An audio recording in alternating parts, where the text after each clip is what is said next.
to introduce, to say hello to the speakers who will just give you a welcoming scene setting. That's the Director for Science, Technology and Innovation at the OECD, Andy Wyckoff, and the President of our sponsoring organization, the Fondation Ipsen, that's James Levine. So I'll just hand over to Andrew first. Thank you.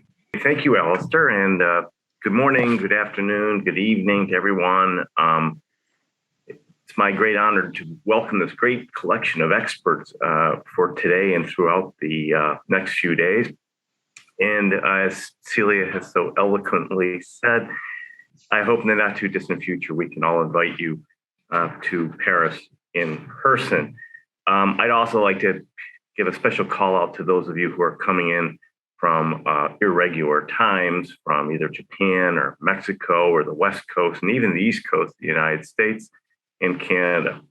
And next, I'd also like to give our sincere thanks to our partner and our sponsoring organization for this conference, the Foundation Ipsen, and its director, James Levine, whose support has really been essential to this project. We look forward to working with James and Ipsen, promoting widely the results of this workshop.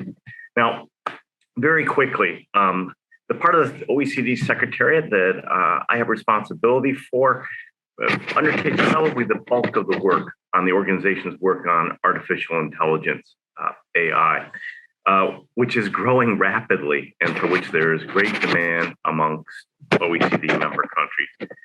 You may know that the OECD orchestrated the first set of intergovernmental agreement on AI principles. These were adopted by our council in May of 2019. By then, the 38 member countries and 6 additional non-member countries ranging from Argentina to Ukraine have signed on. And then just a month later, in June of 2019, the G20 meeting in Japan adopted principles that draw directly from the OECD AI principles. So our engagement on this topic is considerable. Now, in this respect, the work stream we're discussing today on AI and the productivity of science clearly contributes to one of the key AI principles agreed to by governments, namely that AI should benefit people and the planet by driving inclusive growth, sustainable development, and well-being. Indeed, it's very clear that the planet needs faster progress in science and technology to help address some of the many challenges we face. Everything from disease threats such as the multi-drug resistant bacteria, the growing burden of neurodegenerative diseases, and climate change, just to name a few. Indeed, we are meeting on the eve of COP26, and let me give you a few examples that relate to climate change. Alistair has this great penchant for looking back at tech history, and he makes a really important point that many of today's leading technologies in the energy generation field were actually developed over a century ago. Take the combustion turbine, 1791, the fuel cell in 1842, hydroelectric turbine in 1878, photovoltaic cells in 1883, and a little bit closer, but nuclear power in 1930. And it's not just these technologies. It's not that they haven't evolved over time. They have in very beneficial ways, make them really cost competitive and now widely diffused. It's just that there haven't been really any truly disruptive breakthroughs since. In addition, all OECD governments are under acute budgetary pressure. This has been exacerbated by COVID-19 and the spending associated with it. And we can see from talking to our delegates at the Committee on Scientific and Technological Policy, which just met last week, that there's not enough public funding to go around. There's great pressure here. And based on those discussions, the budget problem will only get worse as populations age and there's other demands placed on them. They're not going to have the resources poured into public research budgets, which are already strained. Now, it's with that today's workshop and throughout the next few days is incredibly important. If AI can shorten timeframes for essential scientific progress and help to generate more discovery for each dollar or euro of expenditure, then this will be good news for society and policymakers. especially at this time. So that's your objective. It's an easy one. Your work is to help us shape government policies to help maximize the impact of AI in science, research, and development. And your insights here will be incredibly important. We have a really stellar group of experts joining us over the next 5 working days, including many preeminent authors in the field. I want to thank you all for devoting your time and expertise to this work, for which we're very appreciative. And thank you again to James for making this activity possible. Thank you, please, James.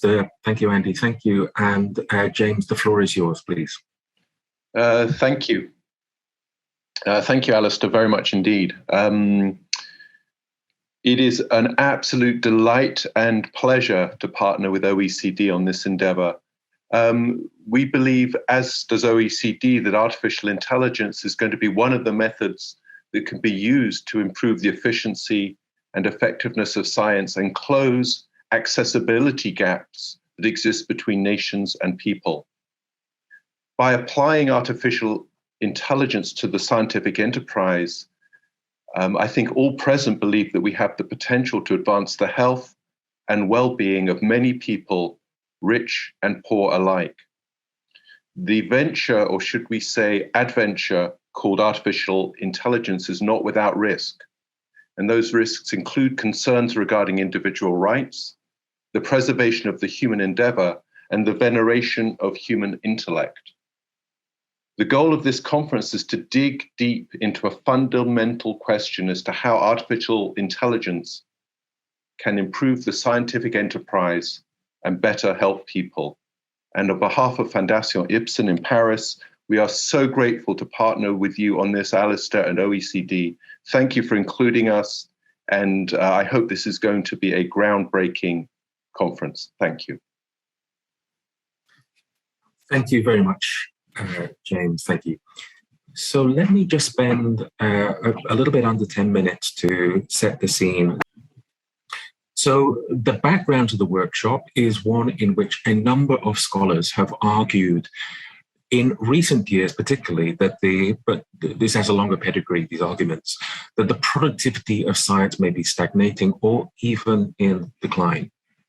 So as I say, these arguments are not entirely new. So for example, in 1971, Bentley Glass, who was the president of the American Academy for the Advancement of Science, he wrote in the preeminent journal Science that, quote, "There are still innumerable details to fill in, but the endless horizons no longer exist," unquote.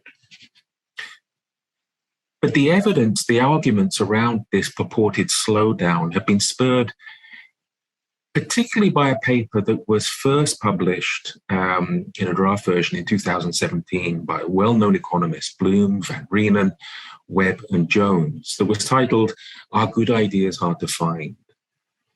And this argument was taken up more recently by Miyagawa and Ishikawa in a paper in 2019. Both authors are here. Boeing and Hünermund in a 2020 paper. Again, both authors are contributing. And Cowles and Sornette, again in a paper in 2020, who are also with us today.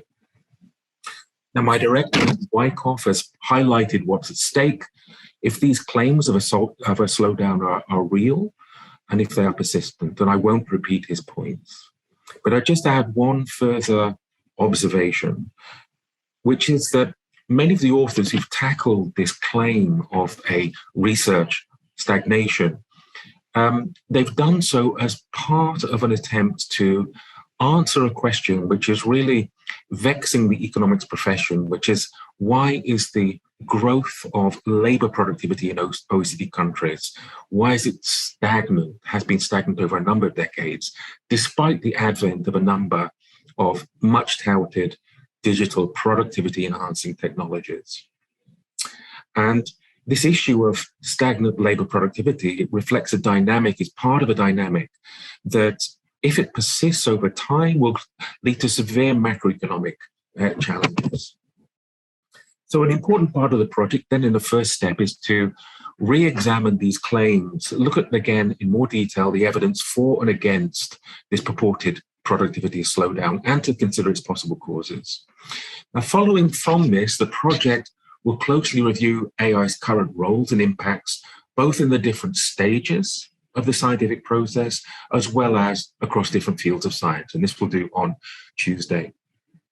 We will be considering the implications of AI in science for developing economies, as well as the likely overall impacts of AI on the productivity of science, given that AI is just part of a spectrum of institutional variables and other considerations like the incentives that scientists are faced with, which all have a bearing on productivity. So is it the case that improvements brought about by AI would really sit on the critical path which leads to improved productivity overall? And this is an issue which we'll be looking at in more detail on Wednesday. And on the final day of the workshop, this is a week from today, next Friday, the speakers and discussants will do a deep dive into the possible future of AI in science over the next decade. So as Andy has said, the ultimate guide of this work is to provide pointers for governments and other actors in science, that's research and innovation, on policies to enhance the productivity of science with an emphasis on AI. I would add, however, that maximizing the impact of AI in science is important irrespective of whether a slowdown in productivity of research is true and continuing. So faster and more cost-effective discovery is a good thing per se, irrespective of these background conditions. So what will be our project outputs? The first will be a publication that reflects key findings, into which we will roll the insights from our workshop over this next 5 days. And this publication will comprise multiple short essays from the speakers and a number of other experts who've not been able to be with us during the workshop. And the publication will be promoted among OECD governments, our governmental delegates, as well as not just in OECD countries, but also with non-member countries, with government officials, universities, public research organizations, and the public overall. Indeed, the book will appear on the OECD AI Policy Observatory and the Fondation Ipsen, which has deep roots in the scientific community globally. I think particularly in the developing world, will also be playing a role in disseminating the fruits of this work.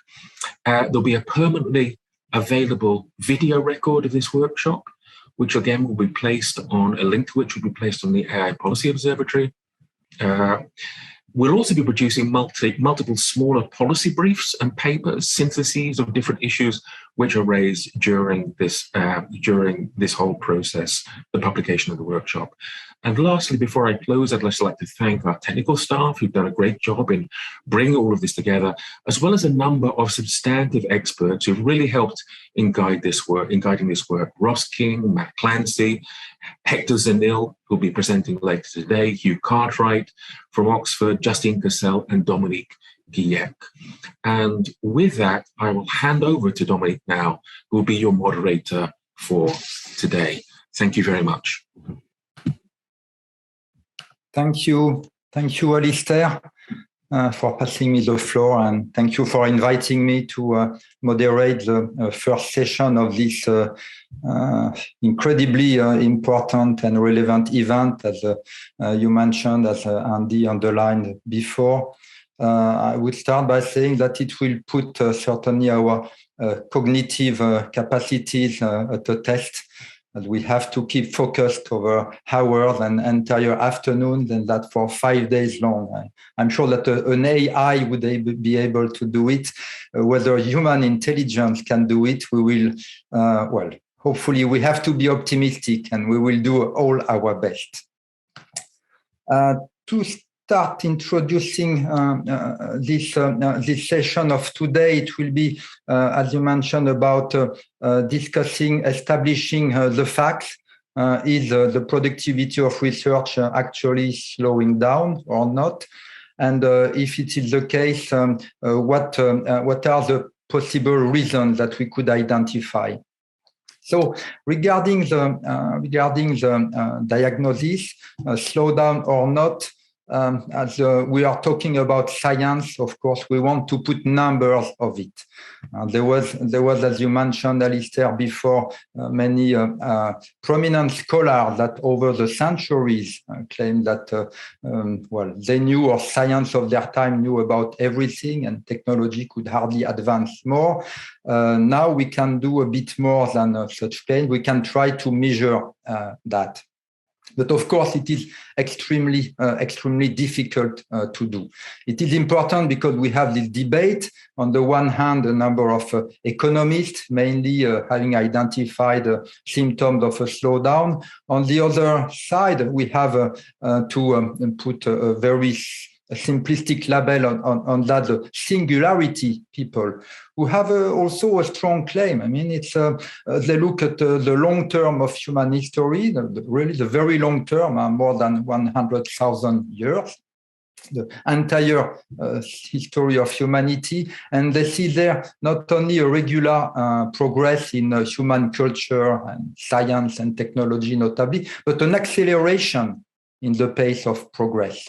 And this is that coming until now with the important milestone like the scientific revolution of the 17th century, the industrial revolution of the 18th, 19th century, and so on. And now we would be in the age of AI and genetics and Moore's law and the like, with a further acceleration that might bring us towards the singularity, whatever it means. So it's an important question that regards not only the past, but mainly the future, I would say. But putting numbers on this debate is not an easy task. There are various ways of measuring the output and the input side that we need when talking of productivity, and we will. That's what we will review in this session with various presentations addressing various approaches. The economic approach that looks at monetary production, GDP, TFP, total factor productivity. On the other hand, and at the macroeconomic level, usually, at the other extreme, we have the bibliometric approaches that use patents or scientific publications to count new ideas. And in between, we have various sort of, I would call them real output approaches, like number of transistors per square centimeter, and so on and so forth. So all this is about measuring the output side of knowledge. Although defining what a unit of knowledge is still probably beyond our conceptual capacities at this time. So we have these approaches. They can be applied at various degrees of granularity. At the macro level, I mentioned, and that will be the first range of presentations today. They can look at specific domains, scientific or technological domains. That will be the second session. And the third part of this session, we look at a number of novel methodological approaches using notably AI, like natural language processing and the like. So this is for the measurement approach, and that will be addressed by all these presentations. There is also the why question, and I'm insisting a bit on that so that our presenters have that in mind when they make their presentations.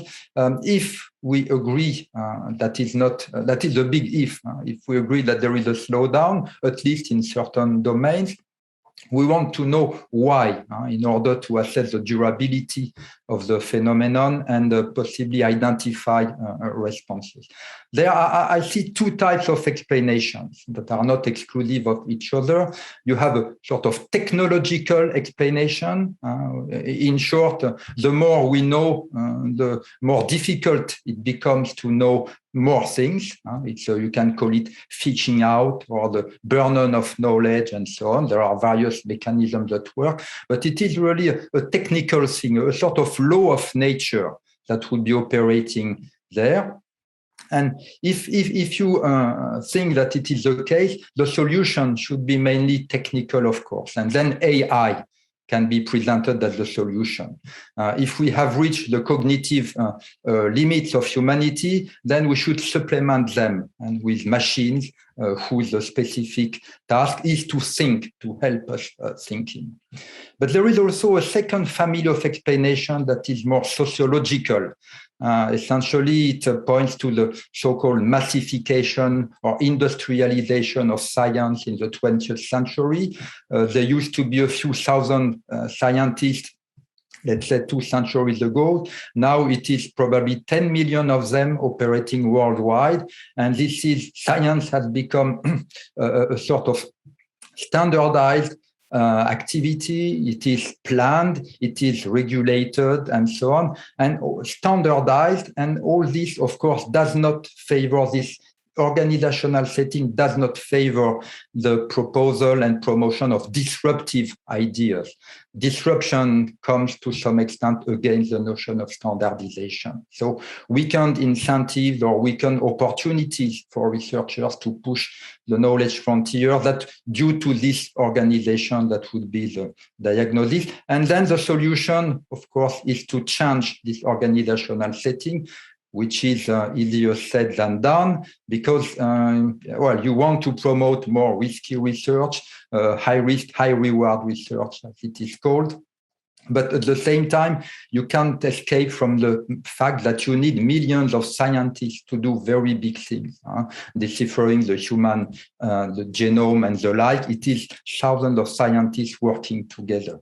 So 2 types of diagnosis, 2 types of diagnosis are applied, and I would be happy to hear our speakers talking a bit about that. Now, before I leave the floor to the first presenter, I have a number of instructions to share with the presenters, and I would ask them to listen carefully. These instructions, I'm just conveying them. They come from the organizer, but they are important for our virtual meeting to go well. So I would ask the participants to keep their cameras on, so that we feel like we are in a live meeting, but you mute their microphones when they are not speaking. Participants should raise their Zoom hand to ask questions. In terms of time allocation, each presenter is allocated 15 minutes for the presentation, plus 5 minutes for Q&A. And there will be a general Q&A at the end of each of the sessions. And I will give a signal to presenters 3 minutes before their time ends. So that will be a very strict time management, because it's already a long session. All presenters are welcome to participate in all parts of the discussion and the Q&A, not limiting themselves to their own topic. So it's an open discussion. With that, I will leave the floor to the first presenter. So the first presenter will be Giovanni Abramo, who is acting director of the Institute for System Analysis and Computer Science and head of the Laboratory for Studies in Research Evaluation at the CNR in Italy. So, Giovanni, the floor is yours. Thank you, Mr. Chairman. And thank you to all the organizers who invited me to this interesting workshop. The title of my presentation is "What Can Bibliometrics Contribute to Understanding Research Productivity?" The outline of my presentation is the following.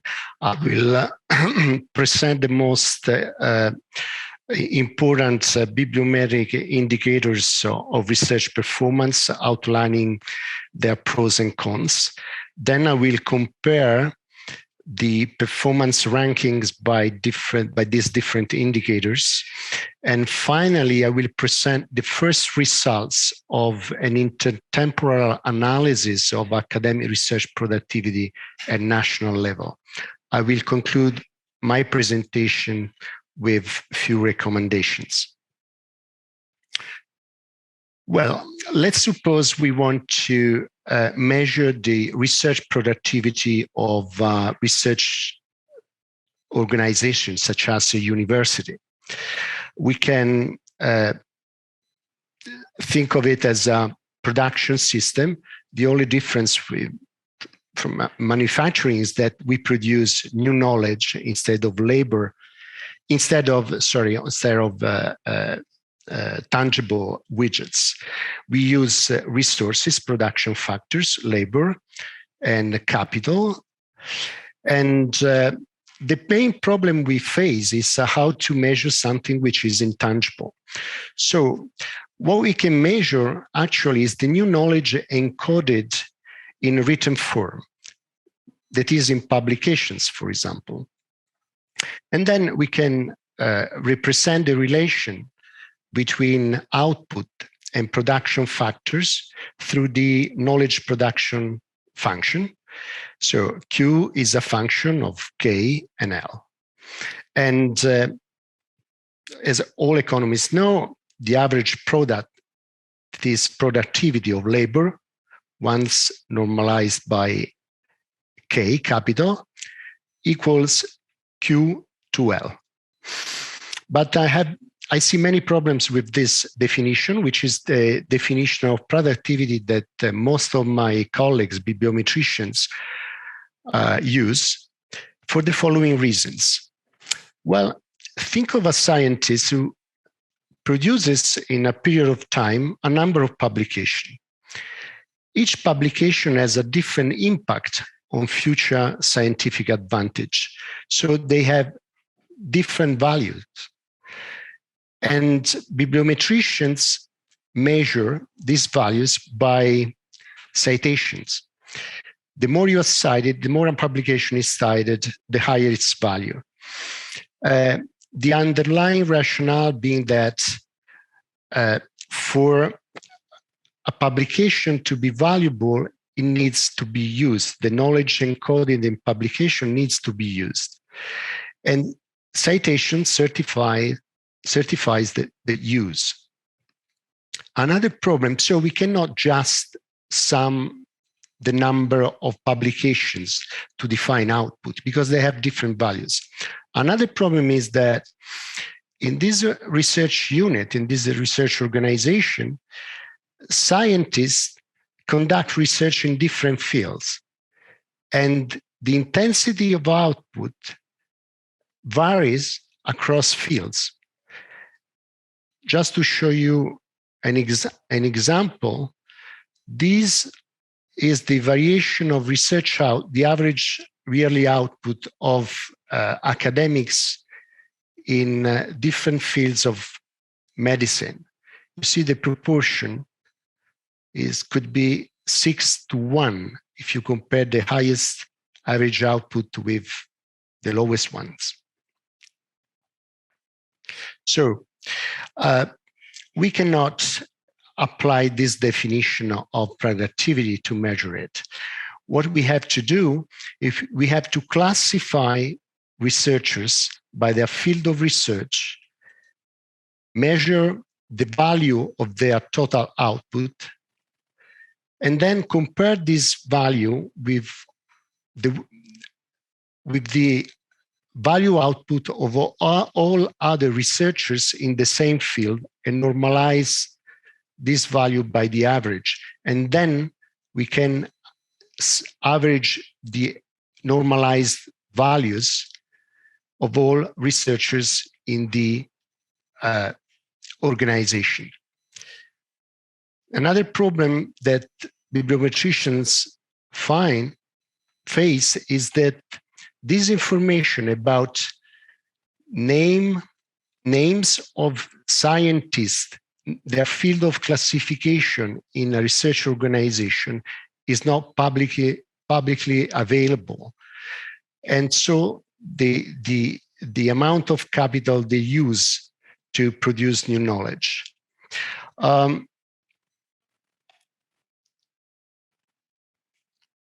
The limits of evaluated bibliometrics are the following. publications are not representative of all knowledge produced. We do not capture tacit knowledge, and that's why bibliometrics is better applicable to public research organizations such as universities, and less so to private organizations. Furthermore, bibliography repertories, which index journals and therefore publications and their citations, do not cover all publications. And this is the reason why we cannot apply bibliometrics to assess performance in arts and humanities. Finally, citations are not always certification of real use and representative of all use. About 15 years ago, we have conceived, operationalized, and applied an indicator of research productivity, which is a proxy of productivity that we call the fractional scientific strength. The FSS measures the value of knowledge produced per euro spent on research. And what it does, it counts all publications of a scientist in a period of time, divides each publication by the number of authors, and weights their contribution based on their position in the byline, if not alphabetically ordered. It measures their value by a weighted combination of citations and impact factor. And this is a technicality, but also the citation intensity varies across fields, so we need to normalize it. And then divides the value of output by the cost of input. That's the formula that we apply. And I do not enter into the detail of the formula, but now we spend some time comparing FSS with other most popular indicators of research performance that most bibliometricians use. The MNCS, or New Crown Indicator, is one of them, and the H-index is the other one. The mean normalized citation score is practically the average number of field normalized citations per publication. So let's look at an example here.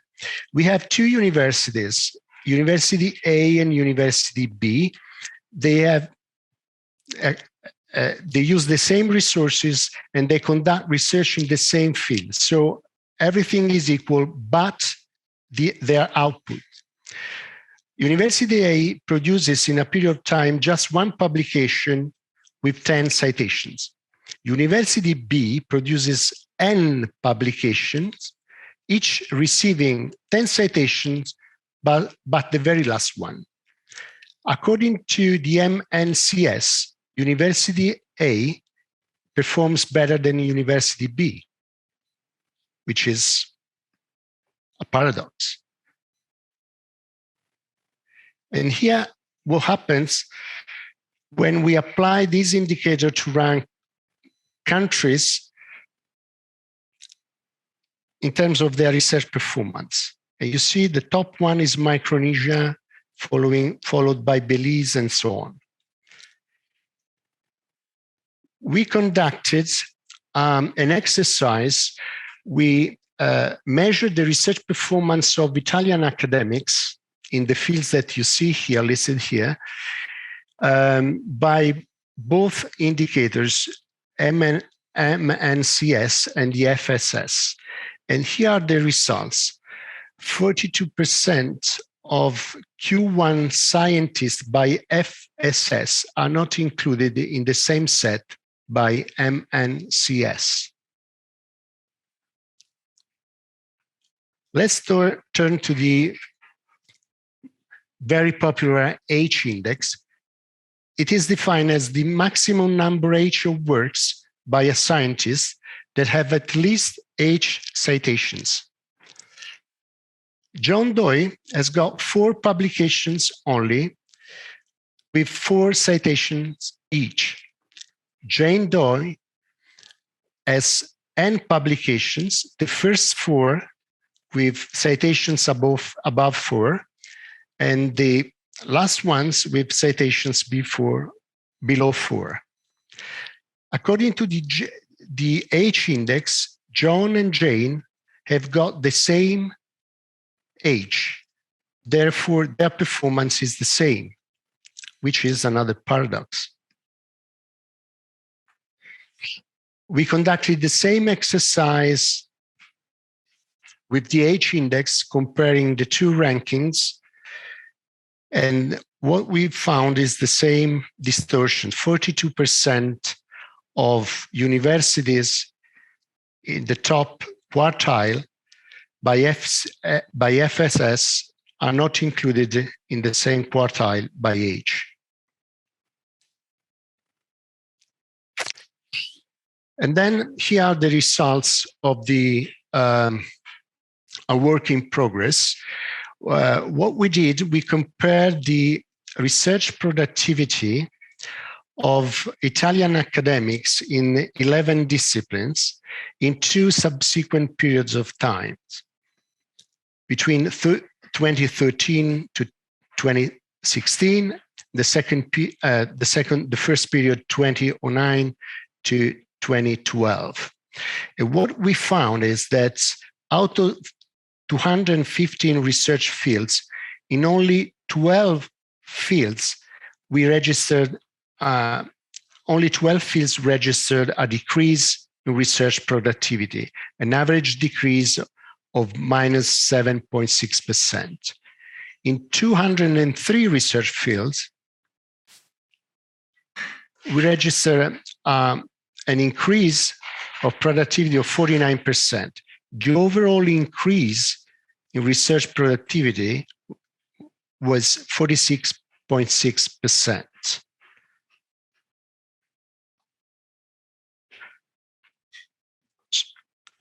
Here are my conclusions. The most popular research performance indicators are invalid to assess research productivity. Field classification of scientists is absolutely required to compare productivity at the individual level.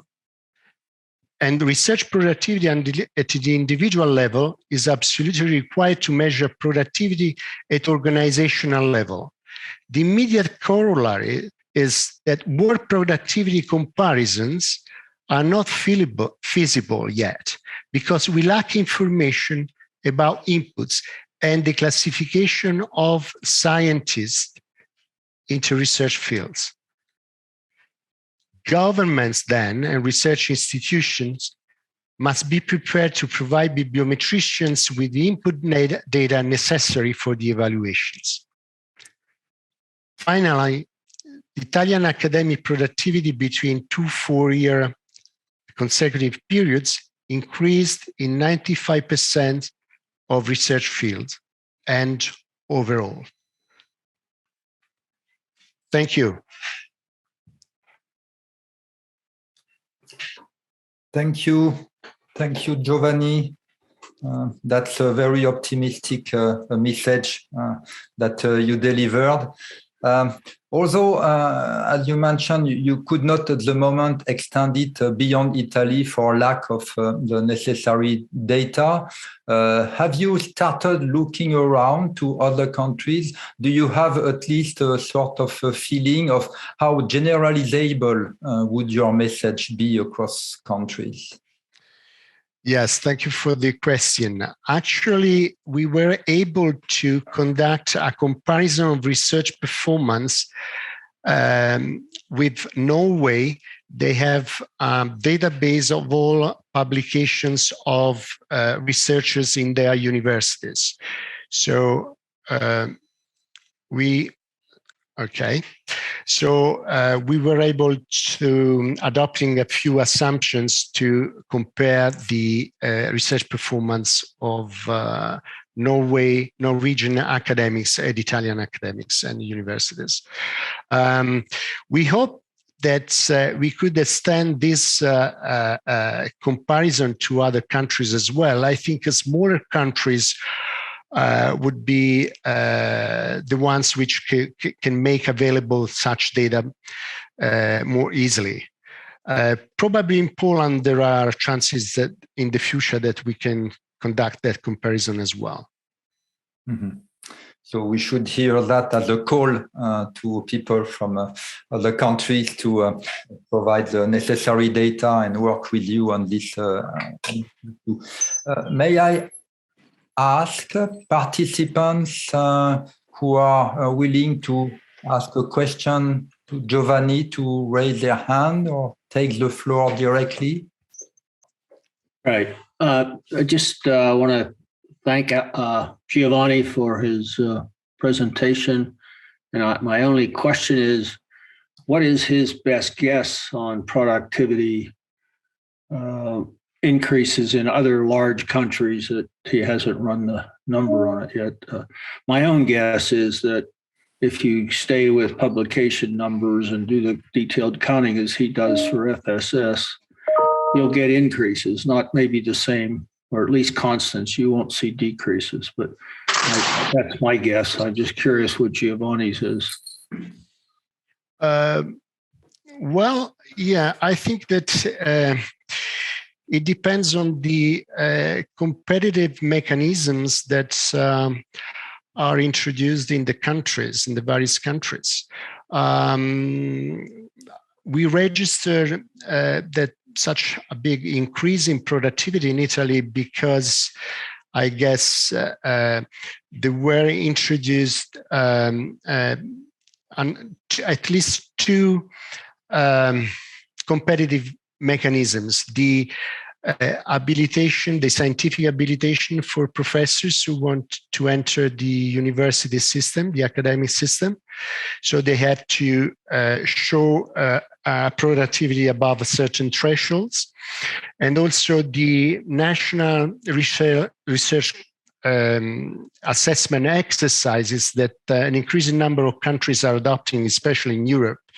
And so universities are evaluated periodically, and funds are allocated on the basis of their performance as shown in these exercises. So these are two valuable incentives for scientists in universities and public research organizations to improve their productivity. Next question and last question probably for this session. William Janeway. Yes, this work is very interesting and very useful, but I have two questions that are not necessarily immediately addressable right now. But one is, whenever I see economic activity evaluated in terms of a production function, I see the potential risk of prioritizing efficiency over effectiveness. And there's a great deal of anecdotal evidence in numerous fields about research entities funding work with very high likelihood of success. I heard Sir John Gurdon, Nobel Prize winner at Cambridge, tell the young scientists, first do the experiment, then apply for the funding. So the question of whether there is sufficient funding for experimental science at the frontier, where failure is a way of learning, not to be penalized. And that does go with the other more general question of, so who funds the research and who establishes the priorities for the research? We have seen in the United States, as documented by Ashish Arora and colleagues at Duke, a radical decline in fundamental science from the corporate sector without a corresponding increase in funding from the state sector. Those are two more general points. I don't ask Dr. Abramo to respond comprehensively to either, but I think it's worth putting them on the table. Thank you for the questions. Very interesting question. To me, there are two levels of research funding decision. One is a strategic level, and the other one is at the operational level. I think through bibliometrics, we are able to provide policymakers and research managers with important information, such as in which field we perform better, which fields we perform, where are our strengths and weaknesses in terms of research fields. And then there is a decision at the policy level, a strategic level, which is in which field do we want to invest more. And once you have answered the question, then you know who in those fields perform better than others. And then you can allocate resources to those people who have a better performance once you have decided the field. I don't know if I answer your question, but that's the best I can do right now. Thank you. No, that was, you probably did not fully answer the question, but we hope that after the 5 days of this conference, we got closer to an answer. So thank you again, Professor Abramo. And now we are moving from Italy to Japan. And our next presentation is by Professor Tsutomu Miyagawa, who is Professor of Economics at the Gakushūin University and Faculty Fellow at the Research Institute of Economy, Trade and Industry, which is a sort of research branch of the METI. So Miyagawa-san, the floor is yours. Thank you, moderator. So thank you for inviting me to the workshop on AI and the productivity of science. I am very happy to present my article here. So my name is Tsutomu Miyagawa of Gakushūin University in Japan. My research field is mainly macroeconomics, especially productivity analysis in the Japanese economy. Today, I would like to introduce some evidences on declining R&D efficiency in Japan by using several measures of R&D efficiency. Okay, let me start my presentation. So many economists believe that R&D expenditures stimulate productivity improvements. However, recently, the changes in productivity have not been corresponding to those in R&D expenditures. So many economists are skeptical for the assumption that R&D efficiency is constant. So the non-constant R&D efficiency is maybe a factor, one of the factors of secular stagnations in the 2010s. So the Japanese case is similar. So although the R&D intensity, which is a ratio of R&D expenditures to GDP, is constant, so almost constant. Productivity growth rate has slowed in the 2010s. So 20 or 30 years ago, so Japan was one of technologically advanced countries. However, now, so Japanese people are disappointed at the declining technological level because Japan was not able to develop its own vaccine during the COVID-19 pandemic. So in this presentation, so I introduced some evidences of the declining R&D efficiency in Japan by using two theoretical approaches and industry level data. So main findings are as follows. Firstly, in the manufacturing sector in Japan, we find the declining R&D efficiency in the 2010s in almost all industries. Secondly, so we examined R&D or software efficiency in the information service sector.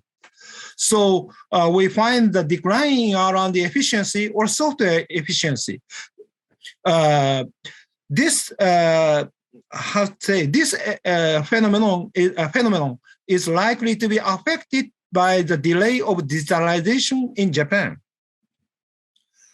Okay, let me introduce my approach. So the first approach is based on Gridcast. So this is a several famous approach.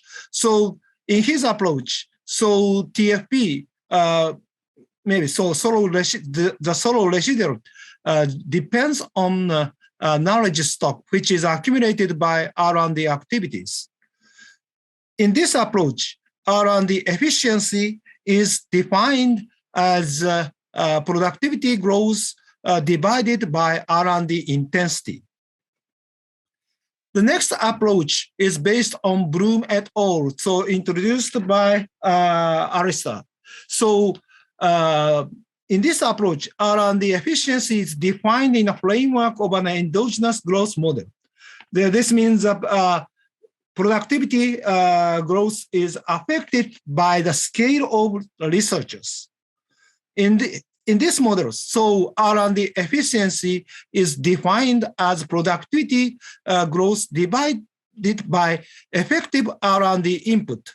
So effective R&D input is measured by dividing nominal R&D expenditures by the wage of researchers. So when we obtain the productivity data productivity data, so R&D intensity data and effective R&D input data. So we can understand the movements in R&D efficiency. So this is the evidence of the movement in R&D efficiency in Japan. So we focus on the manufacturing sector because the most R&D activities are concentrated in the manufacturing sector. So you can find the TFP growth rate in Japan has declined in the past 25 years. And on the other hand, R&D intensity and effective R&D has increased. So this table shows that the R&D efficiency has declined in the past 25 years. And next, we show the similar things by using the industry level data. So we plot TFP growth rate and effective R&D data in the 55 manufacturing industries in Japan. So the slope in the blue line shows the R&D efficiency in the 2000s. And the slope in the orange line shows the R&D efficiency in the 2010s. So you can find that the slope in the blue line is steeper than the slope in the orange line. So this means that the R&D efficiency in the 2010s declined compared to the R&D efficiency in the 2000s. And alternatively, we use the ratio of new patent applications to the total number of patents as an outcome of R&D activities instead of TFP growth rate. So in this table, we also find the decline in R&D efficiency in almost all industries. So 0.56 means changes in R&D efficiency. This means that the R&D efficiency from 2006 to 2015 is 56% of R&D efficiency from 1996 to 2005. So except textile or primary metal industries, so all industries shows a decline in the R&D efficiency. Next, we turn to the in the information service sector. So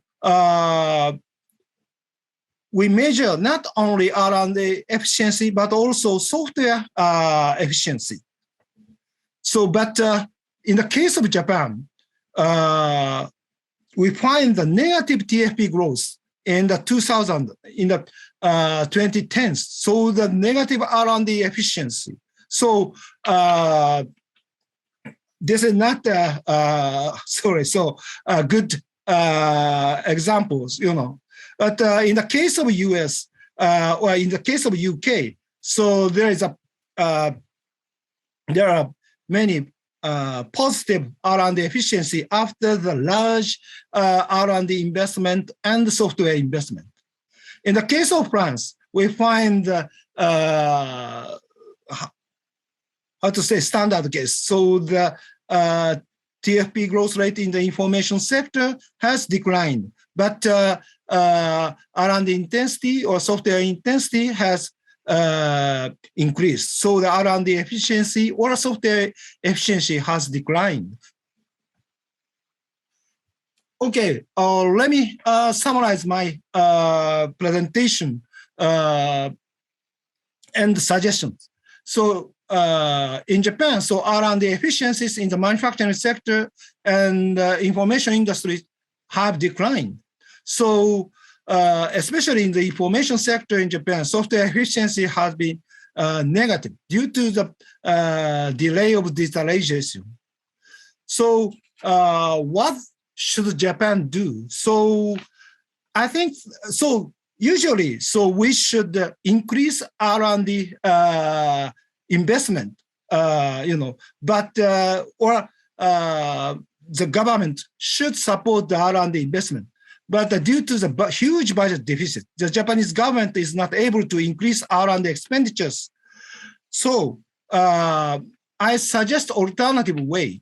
So I suggest that the Japanese government support complementary factors for R&D activities, such as human capital and organizational change. So this table shows that although the software investment or the R&D investment has increased in the past 20 years, farm-specific investment in farm-specific human resources and organizational change has declined. So these two intangible investment do not play a complementary role for R&D or software investment.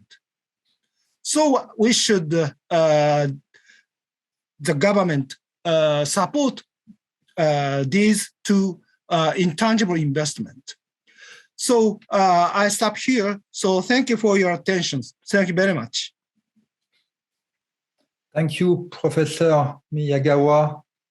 So if we put together your presentation and the previous one, we would be facing a sort of acceleration of increase in the productivity or continuous increase of productivity of research in the public sector, but a decline in the business sector that would go against the prejudice of certainly many people.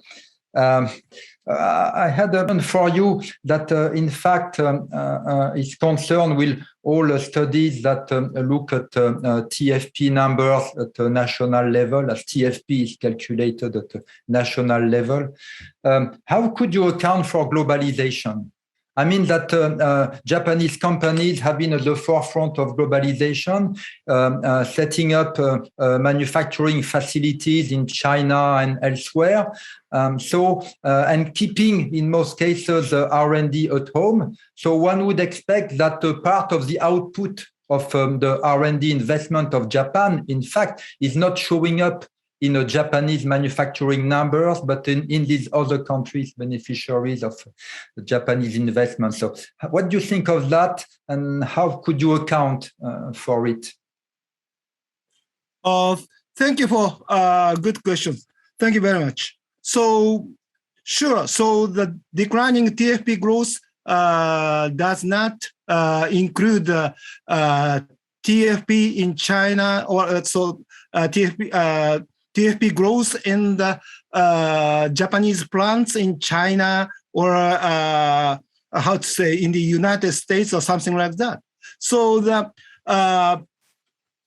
sure, but so maybe so productivity in Toyota plant in China is better, maybe better than the Toyota plant in Japan, you know. So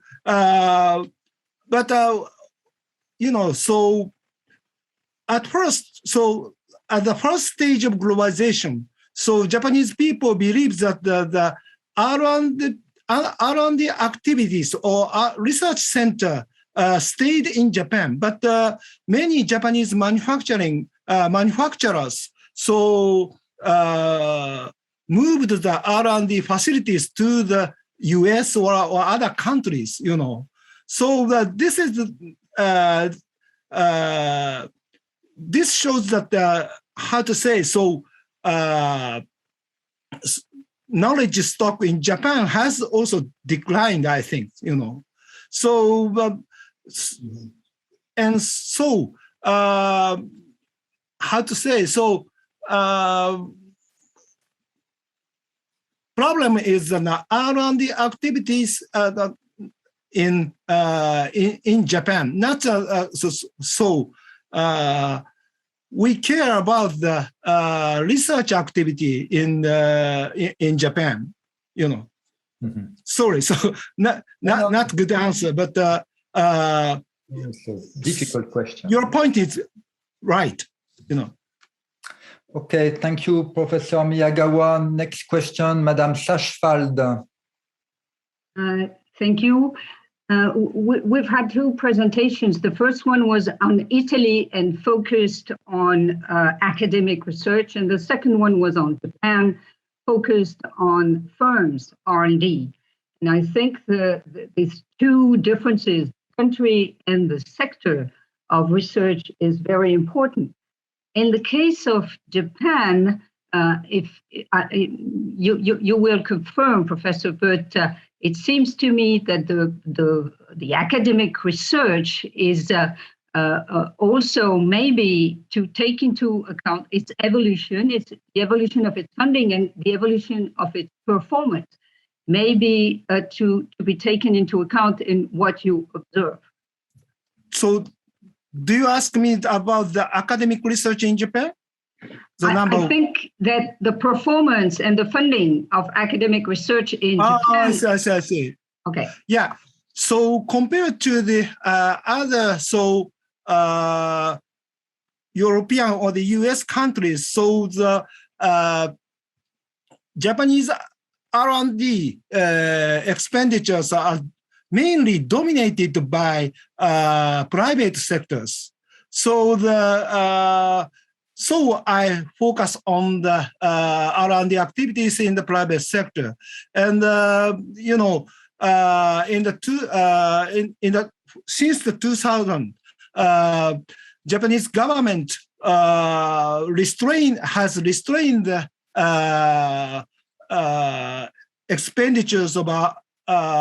expenditures for R&D, the budget for R&D budget, and so that in the case of Japan, so the funding of academic research is not a good environment. So this is my answer. Thank you. We have time for two other quick questions. So Didier Sornette. Yeah, thank you very much. So for a quick remark and a question, you said that, of course, we need much increased funding from the Japanese government, but due to the deficit, it's not possible. Of course, I disagree, of course, because we can spend trillions of dollars by printing money for paying people to do nothing. We can spend a few $100 billion to make them research and invent, right? 10% of just what has been spent. My question is, can you quantify the impact of this loss or decrease of productivity growth in quantitative terms, in loss of GDP growth in Japan, in particular connected with the 2 or 3 so-called lost decades? GDP growth in the past 30 years is only 1.2%. So this is the half of the growth rate in the United States, So Japanese GDP growth rate is the lowest in G7 countries. Mm-hmm. Yes, but you said, if you allow me, you said that other countries in OECD, in Europe, France, and so on, have also a similar decrease of growth of productivity. I see, so how do you connect the specificity for Japan with the 3 lost decades? I see. How to say? So, It, in my opinion, it depends on the industry. In the manufacturing sector, so we find the R&D, the declining R&D efficiency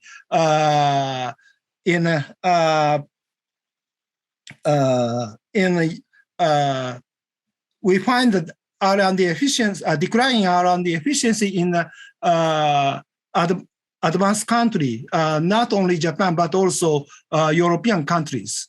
And but in the service sector, so the declining R&D efficiency or software efficiency is serious, especially in Japan, because the productivity growth rate in the service sector is very low in Japan. Okay, so last question, Connor Griffin of DeepMind. Yeah, hi, Professor. Thanks for the presentation.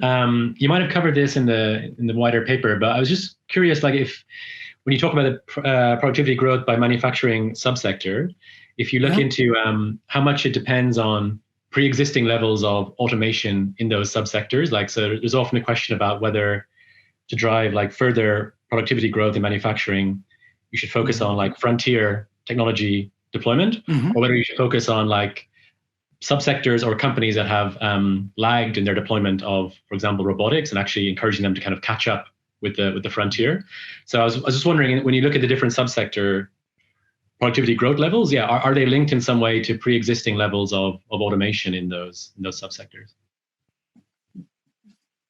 The machine age, the machine age or the automation equipment, the age of automation equipment in Japan is now very old. So the technology or the equipment in the Japanese manufacturing sector, I think that cannot catch up the frontier. I think this is maybe so. Mr. Kitano-san will answer these questions. Well, I mean, I'm not in a position to actually see the entire manufacturing section, but I think a part of the manufacturing actually has moved out to Japan, predominantly in China, but also Malaysia and Vietnam and Thailand. And particularly when the automation ratio is not that high, then because of the labor cost, that has moved out from Japan. What in retaining Japan is the one with a very highly automated one, and as well as the part of the semiconductor industry. For example, Sony is obviously one of the major manufacturers in the image sensors that we retain the huge hub in Kumamoto and the further augment. And we just announced the collaboration with TSMC. And that's public knowledge. We announced yesterday, so I can talk about it now, and things like that. And then so I think like it's a little bit like the horizontal shift in terms of where the things be manufactured. At the same time, like R&D capabilities really depends on the company. Some company tend most of the R&D within Japan. And now some actually spreading outside. For example, like Sony AI, which is like a AI branch, which is like a Sony version of the DeepMind, I would say. We have like an operation in the US, Europe and Japan, and 30% United States, 30% Europe, and 30% in Japan. And it's interestingly, even in Japanese operations, 80% of the research is outside from Japan. So that means something, because like in AI, Japanese academia is not very strong. So, best talent we hire internationally, but at the same time, some attraction of the Japanese life, like a Japanese cuisine, for example, attract good researchers to be able to visit Japan. Now, of course, like some of the members have to be in US or other places because of the COVID situations. But we recruit global. But at the same time, it's not all Japanese company will be able to do that. I mean, Sony and a couple other companies do like a global R&D, just like any other international companies. But traditional Japanese company retain the R&D within Japan. The worry we have, or like worry I have, is because of the decline of the productivity and then the talent of the Japanese academia, can we retain R&D bases in Japan? My answer is no. And that is why I am actually aggressively pursuing diversification of the R&D bases outside of Japan. If we are serious about the talent recruit, that would be the natural balance to have like some Japanese of course, like we have talented people in Japan as well talented people interested in staying in Japan. Then that we maintain the Japanese basis as well, and it's close to the headquarters. But at the same time, like Sony, we have a headquarters in Japan. At the same time, music, movie, and game, that's all operated in the United States, and we have a strong music presence in Europe. So like even if the high corporate decision is not taking Tokyo only, that will be decided by the Culver City, California in the movie, and in the music in New York City, and the other music in the London. So that is I think that's a reality of the global company, just like any other global company in other countries. So thank you, Professor Miyagawa and Professor Kitano. Our next presentation now is about China and Germany with Paul Hünermund, who is Assistant Professor of the Department of Strategy and Innovation of Copenhagen's Business School, and Dr. Philipp Boeing, who is Senior Researcher at ZDW and the Leibniz Center for European Economic Research. Welcome, everyone. My name is Paul Hünermund from Copenhagen Business School, and this is joint work with my co-author Philipp Boeing from the Center for European Economic Research in Mannheim, Germany. Unfortunately, we can't be here today. That's why we're recording this video, but we still hope that the presentation contributes to the workshop and will spur lots of discussion. So the title here is A Global Decline in Research Productivity, Evidence from China and Germany. And the motivation behind this is that, several economists have proposed that a continuing decline in research productivity drives stagnating growth rates, or could be the driver behind that. So there's the argument in the book by Bob Gordon, The Rise and Fall of American Growth. But also Tyler Cohen, for example, has made a similar argument that the low-hanging fruits in science, technology, and innovation are already harvested. And that's why we need to spend more and more effort on coming up with new breakthroughs. There has been a very influential paper last year in American Economic Review by Nick Bloom and co-authors who investigate this hypothesis and present extensive empirical evidence, both from case studies, but also firm-level evidence in support of that hypothesis. And what we're trying to do in this paper is doing a replication of this study, specifically for the firm level evidence for China and Germany. The reason is that while the US is obviously an important economy, trends there might not be representative for other economies globally. For example, because the US has always been at the forefront of the science and technology frontier, and maybe decline in research productivity could just simply be a regression to the mean type of phenomenon. We focus on China because it's the second largest R&D spender worldwide, and the largest in Asia, and Germany, which is the largest R&D spender in Europe. The theoretical framework in a nutshell, so the basis is this idea production function that is depicted here, coming from the endogenous growth literature, which says that, total factor productivity growth on the left-hand side is a function of a parameter alpha, which is research productivity times, in the original formulation, times the number of scientists in the economy. And this alpha is, to a first approximation, assumed to be constant. And that's the whole point of the endogenous growth literature, because new knowledge and scientific breakthroughs have this public good character.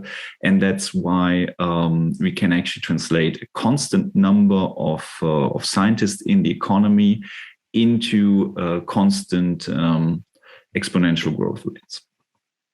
In the Bloom et al. Paper, they present first of all some macro evidence for the US on R&D spending, so that would approximate the number of scientists in the economy, and growth. And we did the same for China and Germany. And what you see is actually a picture that is not complying with this view, because what we see is that R&D expenditures in both Germany, China, but also the US are continuously growing. More and more, or larger share of GDP is spent on R&D expenditures, while GDP growth, so of course in the growth model, GDP growth would translate also along the line into GDP growth, and this seems to be either stagnating or even in decline, like for China, what we see here on the right hand side. This casts doubt on the idea that this alpha here is constant, that if S is growing but the left hand side isn't, that means that alpha should be also going down over time. But these kind of aggregate trends are not enough to make this argument, because in principle you could think about that R&D expenditures is increasing in the economy simply because we're adding more and more products or industries to an economy. And that's why the total amount of R&D expenditures per product line could still stay constant. So this aggregate evidence doesn't show us the full picture, and that's why we need to zoom in more to the micro level and look at specific industries or even specific firms.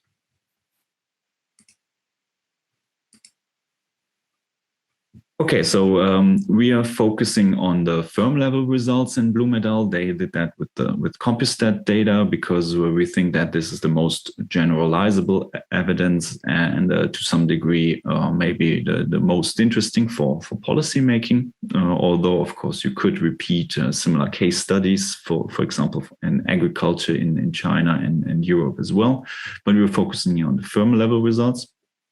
And if you want to replicate the analysis in the paper, then you need actually panel data, so firm level panel data that spans several decades. So of course, with Compustat data, we can do that since the 1980s. What we are using is for Germany, the Community Innovation Survey, which is an annual panel surveying, covering all manufacturing sectors and most service sectors. So roughly 90% of R&D activity in the German economy should be covered by this Community Innovation Survey. And we have data from 1992 to 2017. And across that period, we observe roughly 65,000 firms. And for China, we look at publicly listed firms, so firms listed at the Shanghai and Shenzhen stock index. That's the so-called Chinese A-share market. We observed that from 2001, when China joined the World Trade Organization, to 2019, and we observe roughly 4,000 firms in that period, and they represent roughly 80% of total R&D expenditures of industrial large and medium-sized enterprises. So for China here, we have rather focus on larger publicly listed firms, although there are also smaller publicly listed firms in that index. While for Germany, it's a more representative sample of the economy. Then how do we construct the analysis? So our goal is to measure this alpha. So going back to the idea production function, the analysis is actually quite simple. We need a measure for this S. We need a measure for TFP growth on the left. And then our estimate for alpha is simply dividing the left-hand side by S. And we focus, we try to replicate the methodology in the AER paper as closely as possible. So we look at several output measures. So the left-hand side, like blue medal, we look at sales revenue growth. We look at employment of firm growth. We also look at revenue labor productivity as an outcome measure for innovation activities. We look at market capitalization, but only for Chinese firms, because most of the firms in the German sample are private, so we don't have numbers on market capitalization. But to substitute, we look at sales revenue from innovative products, which is a more direct measure, output measure for innovative outcome. As an input measure, we look at the so-called effective number of researchers. This is the R&D expenditures divided by the nominal wage rate for high-skilled workers in the economy. And that has some advantages from a more elaborate model point of view. If you, for example, think about there's not only scientists who obviously contribute to new scientific breakthroughs, but you also need to have capital expenditures, for example, and expenditures on material, which would be reflected in overall R&D expenditures. And then we compute the growth and factor changes first of all, we divide, like I said, output by input. We average that across a whole decade. And then we compute growth and factor changes over 2 consecutive decades, like in the original paper. Here are our main results. So across the different output measures that we look at, of course, we have also different samples composition then that leads to different estimates for the growth in this input side on the left-hand side. So here the effective number of researchers, and on the output side, our measure alpha for research productivity. And for Germany, we see that the input side is consistently growing. So the average growth rate across 2 consecutive decades ranges from 1.5% to 4.9%. While on the right-hand side, research productivity, the same picture like in the US, is not growing proportionally, but actually declining. So our estimates for the average growth rate ranges from 2.4% to 7.8%. For China, qualitatively similar picture, but much more drastic numbers here. So the input side, the effective number of researchers grew by average growth rate of 21 to 24% here on the on the lower left, while research productivity declined by roughly 25%. To summarize these results here, so we see both in Germany and China an increase in R&D expenditures and thus the effective number of researchers in the economy. But that doesn't translate into a proportional output increase. And that's why we see actually declining growth rates for research productivity for our estimates here.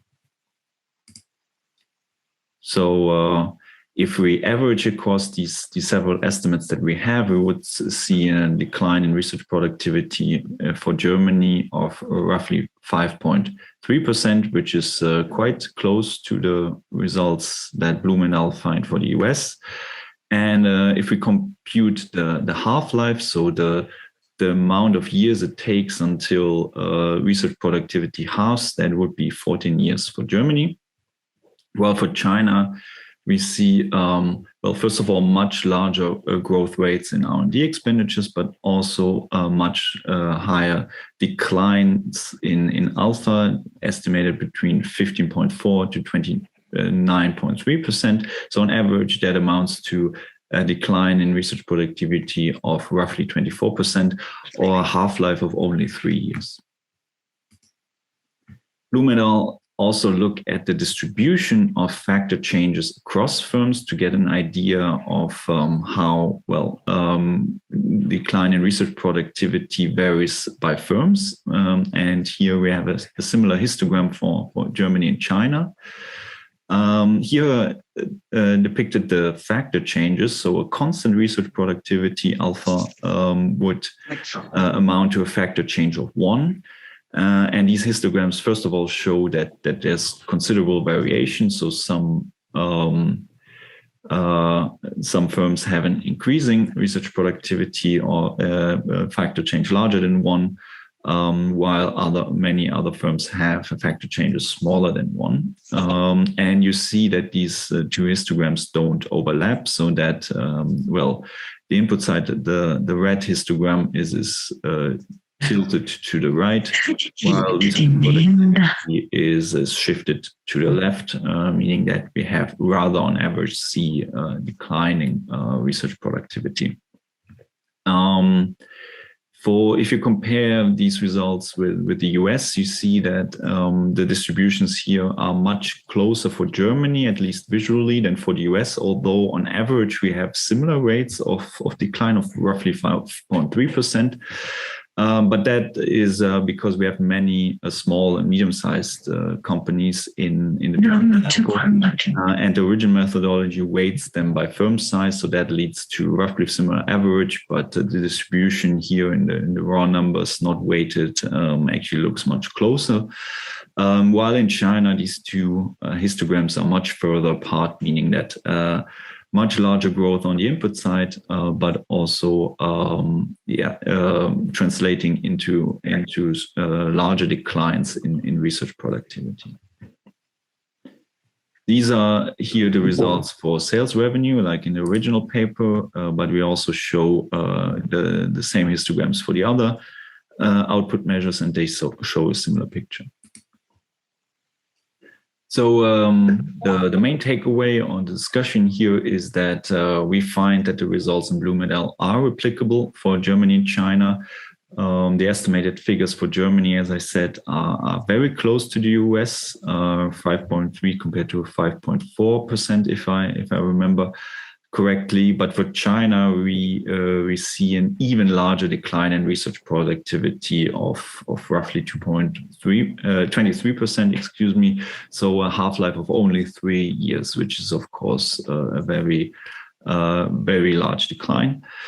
And our interpretation of this is that, of course, these numbers reflect to some degree China's rapid transformation from a more probably capital-driven growth model to increasingly innovation-led growth, but also, of course, the slowdown of catching up growth in China.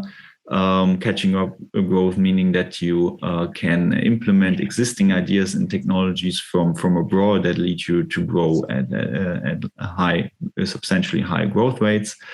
Some supporting evidence for this transition period here from 2001 to 2019 in our sample is that if we only look at the last decade, so the 2010s, then we see a decline in alpha that is actually much more comparable to Germany and US of only minus 7.3%. So that tells us that there's a transition period going on, and this large decline is coming from there. Some policy implications, I guess, obvious one is, although we see these large increases in R&D expenditures over time, we can not only focus on aggregate spending or raw spending, we also need to think about productivity of how these inputs are translated into outputs. So an effective R&D policy needs to care about this research productivity or the efficiency with which inputs are translated into outputs.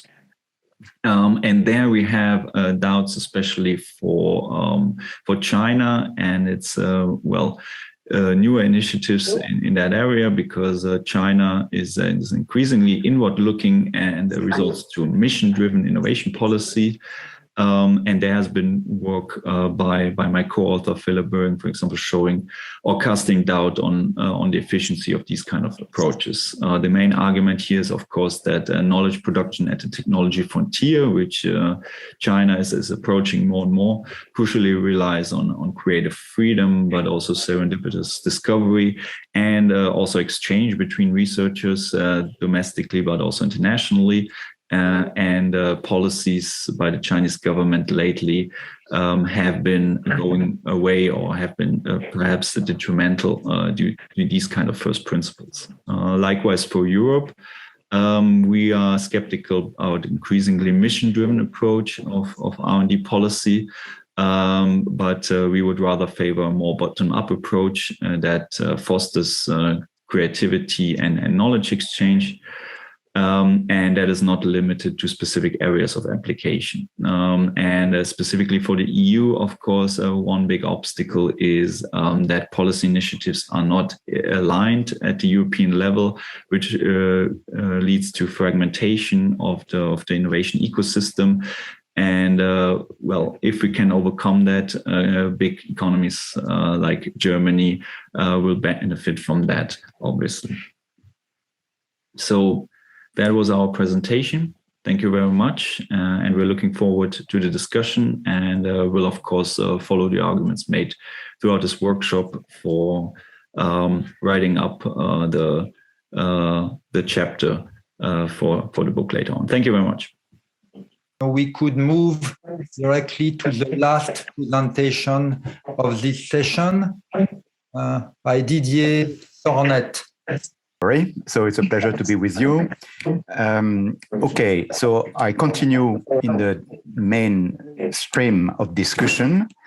And we're asking, are flows and ideas in research productivity in secular decline? This is a joint work with my senior researcher and long-term collaborator who could not present. He's the main driver behind this force because he has now very important position in Belgium, and which is conflicting with this time. So our motivation, the two of us actually, came after the crisis of 2008, where we could see essentially collapse of a massive bubble, financial bubble on many indices. You can see the list of indices across all or many sectors, of course, fueled initially through this process of of a real estate appreciation, the positive feedback between the mortgage dynamics to refinance and to push further real estate price up, which then spread to the whole economic sector. And then we had this great financial crisis, the Great Recession in 2008, 2009, and so on. And we have been scratching our head with Peter for a long time to try to understand this. And what we understood finally, is led to this paper at the bottom, which we coined the illusion of the perpetual money machine. So essentially, in a nutshell, to motivate the presentation today is, we understand, actually, we go back to 1870 to understand where we are now, but I don't have time to go to such a long history. So what I do is just to mention that we see that after the World War II, there was this great productivity growth. Essentially, World War II, this great Keynesian program, was the period in mankind where there has been the most inventions and innovation that spill over afterwards in the civil sector, both in physics, in electronics, in many goods, but also in management. It took 3 months to build a plane at the beginning of the Second World War and 1 day at the end. So this spilled over to all sectors and led to the extraordinary boom until roughly the 70s. And then we had a decade of transition. And then from roughly 1980 to the great financial crisis, growth resumed remarkably, but not really funded, we think, according to our research, based on productivity, but mostly based on depth and finance. So this is very well illustrated, for example, by this graph showing, aggregated over Europe, Japan, and US, the share of GDP in consumption in wage. And you see that around the end of the 70s, beginning of 80s, we come to this schizophrenic situation where consumption at the aggregate level is much larger, significantly larger, and continue to grow compared to wages, which of course is not sustainable, except of course if you save less and if you essentially see wealth extraction from real estate and from finance. So this is essentially the very cartoon, very simplified schematic story, which is motivating. And indeed, we continued our research with Peter, and we found that around 1980, of course, plus or minus 5 years or across a decade, nothing is abrupt like this, there is a change, we think a fundamental change in many indicators. In particular, the first crash occurred in 1987 after half a dozen of years of uncontrolled growth. And this was just the beginning of a series of bubbles and crashes. Stock market decoupled to some degree with the growth of the economy. Financialization and debts blossomed or boomed. Monetary policy totally changed from 1980 to the present, with a secular shift from increasing rates to decreasing rates to zero now. Monetary policies changed, government and fiscal policies, and also inequality boomed with a minimum around 1970. So today I don't have time, of course, to discuss all of these items. I will focus on a new idea that we have pushed forward to try to complement maybe the evidence for this change of productivity. And so if you want to have more information, you can, all the details are given in this paper, which was recently published a month ago. And we ask ourselves, how can we quantify best the flow of ideas and the research productivity over large time scale? And so indeed, we are taking stock of the criticism and the issue that previous presenters, in particular in the bibliometry, advanced, which is very difficult from citation, from H-index, from even the best indicator to really assess if it, let's say, translate into a significant economic output or significant impact. So our idea was to attack the problem from a different point of view than using papers, patents, and this kind of thing, but to try to use a much, let's say, higher bird's view of the problem.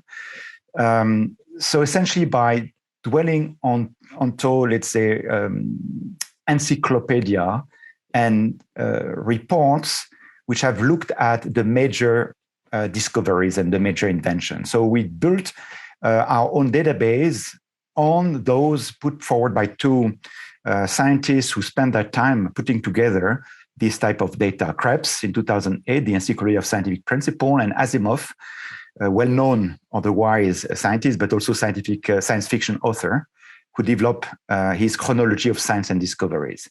And I need to rush before continuing to actually define what we mean. So we distinguish discoveries, invention, and innovation. And I think it's very important to distinguish the three to advance the discussion.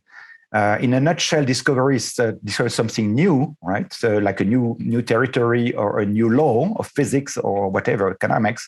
Invention is to create something new that maybe nature has not invented. And innovation is more incremental, to solve a problem by putting together inventions based on laws found by discovery.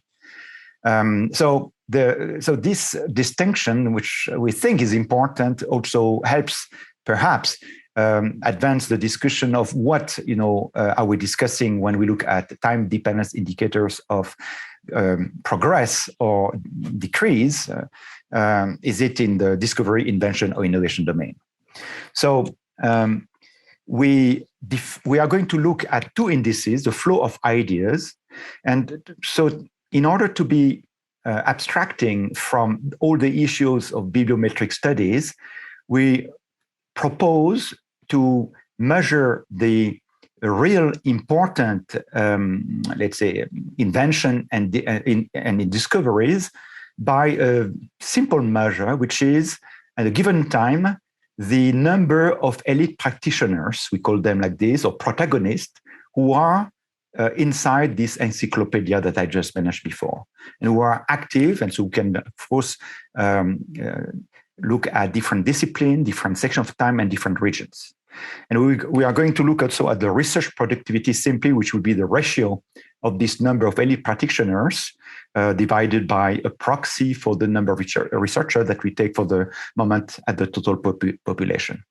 So what I'm going to present to you are these two indices, and this is of the flow of idea from 1750 to 1988, because we combine the two databases. The earlier one ends in 1989 by Asimov, but we also did study until 2007, 2008 for the second database. And we are going also to present this research productivity index. So just to have a little bit of an idea of what we mean and what is the value of this flow of ideas, let's take the theory of quantum mechanics, arguably one of the most important let's say, knowledge of mankind, which is also probably the theory that has made predictions which are the most, let's say, tested with precision of 10 to the minus 12. And you see here the year, the description of the discovery, what happened in the year that is attributed to the discovery, the protagonist or the elite practitioner, and the birth and death of the corresponding author. So our point is that these dates, which are usually recorded, are the dates where the Nobel Prize was given to these people, to these elite practitioners. Our point is to put a single year or a single time to such great discoveries is pointless, is meaningless. For example, to take the case of Max Planck proposition of the theory of quanta, that the light are quantized, what should be the correct time? Should it be, for example, the fact that Kirchhoff introduced the problem of the black body radiation in 40 years earlier, or the start of the time when Max Planck himself started to work on the problem 6 years earlier, or actually the continuing effort that it put on the problem after the first suggestion of the constant, the Planck constant H bar. So our idea is actually to say, in order to be able to measure scientific activity, productivity, flow of ideas, discoveries, and invention, a reasonable proxy maybe is to look at these top practitioners at a given time of the year, how many who have been recorded in the end, as we see now in hindsight, were active at a given time, and to see if we can see a trend as a function of time. So, for example, if you look at just the flow of ideas in quantum mechanics, you see these time dynamics. Of course, quantum mechanics is extremely well established. They still work, and there's a resurgence with quantum computing, but the laws are well established, so it's not unreasonable to see this decrease. It's simply because the main theory has been established. So we have 3 minutes left, Professor Sornette. How many?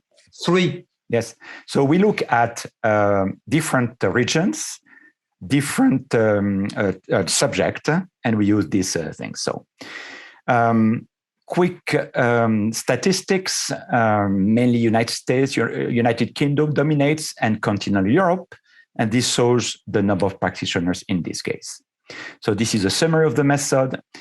I need to spend 30 seconds on telling you that, of course, there is an obvious bias in the approach, which is that it takes time to be recognized as a main discovery. And these curves show, indeed, the fact that both in simulation and in theory, as a discovery has been done, let's say 1 year ago, it will take time to be recognized, so you need to correct. And we developed an exact theoretical method to correct this problem, which we could actually show works extremely well in synthetic data. This is the main core of the idea of the result. The flow of ideas for different level correction all show a peak around 1960, 1970, and a decay, whatever the correction level. And in different regions or different physical sciences, you see the flow of ideas, the productivity. You can see the different revolutions, industrial revolution in the UK. And the main bottom line message is indeed that you look at life science or all life science, physical science, and all science together, for both indicators, you have this growth, the peak, and the decay since approximately the last 30, 40 years. And even if we don't, so this is after the correction has been made, if we don't put correction and we use the different quantile associated with the bias that we can obtain by direct simulations, we find that, you see, in the last few decades, the decrease of the research productivity has been decaying even more than the 99.9% quantile of the 10,000 simulation of a virtual universe of predictions. So there is a number, I will finish, there is a number of conceptual caveats and criticism to this study that we have addressed in the paper. I don't have time. I just want to conclude by the fact that indeed these additional indicators support the idea that indeed since around 70s, 80s, we have a deficit in discoveries, inventions that produce significant innovations. And we have been growing indeed, economically wise, but through depth and finalization. So this has deep problems. And if I have time, you have question, I can elaborate on the evidence for this transition in various indicators and what to do about it. Thank you. Thank you, Professor Sornette. And that's a fascinating pliometric exercise. I see that there are a number of questions that are being ready. Let's start with I just had a question to you. In many ways, your study is taking a different or opposite direction than most of the literature, as you take the number of scientists as being an output measure, whereas most of the literature that we heard before takes the number of scientists as being an input measure. Yes. So actually, it's not the number total. Of course, the number of scientists has been growing even faster than the population. So this is not the measure that we take. We take the measure of elite scientists, which are recognized by their peers. So I forget to insist on that. So essentially, we're trying to get a kind of wisdom of crowd by all the scientists in the world that somehow vote and recognized by the prize. What are the discoveries and inventions that are important, and then mark the buildup of knowledge. And this is very different from the input in terms of number of scientists, 10 million scientists. No, we are looking at a few thousand max scientists who count. I should not say that. who reflect. For example, the Higgs boson discovery, two guys got the Nobel Prize, but you have thousands of researchers behind them. Nevertheless, there's a tendency to, of course, attribute research to a few leaders, a few key idea carriers. Okay, thank you. Connor Griffin. Yeah, thanks, Professor. Just one kind of very simple question. I was curious about the data sets, and I guess they end at 2007. 2007, yeah. Have you seen any other data sets that do something similar for the period beyond that, up to modern day? So yeah, we are looking at it. We have not found it. Otherwise, we will have dived into it. So if you find, any one of you, if you see something, please contact us. We will be extremely happy to apply our method, our correction metrics, and so on. Because indeed, you can imagine we had a big fight with the referees who said, actually, you're blind. Maybe, the last 20 years, and especially it's particularly relevant to this conference on AI, you completely miss the AI revolution. And maybe this is what you see. You see the decay of I would say the old, I am shooting in my feet here, the old scientific approach, and you are totally missing the revolution, quantum computing and AI, machine learning and deep learning and so on, that actually may change completely the picture. And we might just see the dip, we see several oscillation in the past, which indeed are genuine, I think, associated with industry and the spillover to research and the feedback and so on. And an argument could be, it's not as bad as it seems. It may be just, the bottom of an oscillation, and it might rebound. I'm a bit skeptical, frankly, between us, but let's put it to the test with data. And if you have, please come to me. Yeah, no, I have no data, sadly, but I'd be curious to see how people measure it. Yeah, it'd be an interesting question to think about. But yeah, thanks for the talk. William Janeway. Yes, I just first want to congratulate both of these last two speakers for identifying distinctive regimes. In the first case, the shift from follower to frontier in China, which raises a question about measurement. And there is, referring to Acemoglu and Robinson, the idea that at the frontier depends on cultural and political factors. But I think there's some history here that is really worth exploring. For example, how in the late 19th century, arguably the scientific leader was Germany, and particularly Prussia, which was not exactly an open political regime, but nonetheless had enormous achievements at the frontier of science, as Didier Sornette has just defined.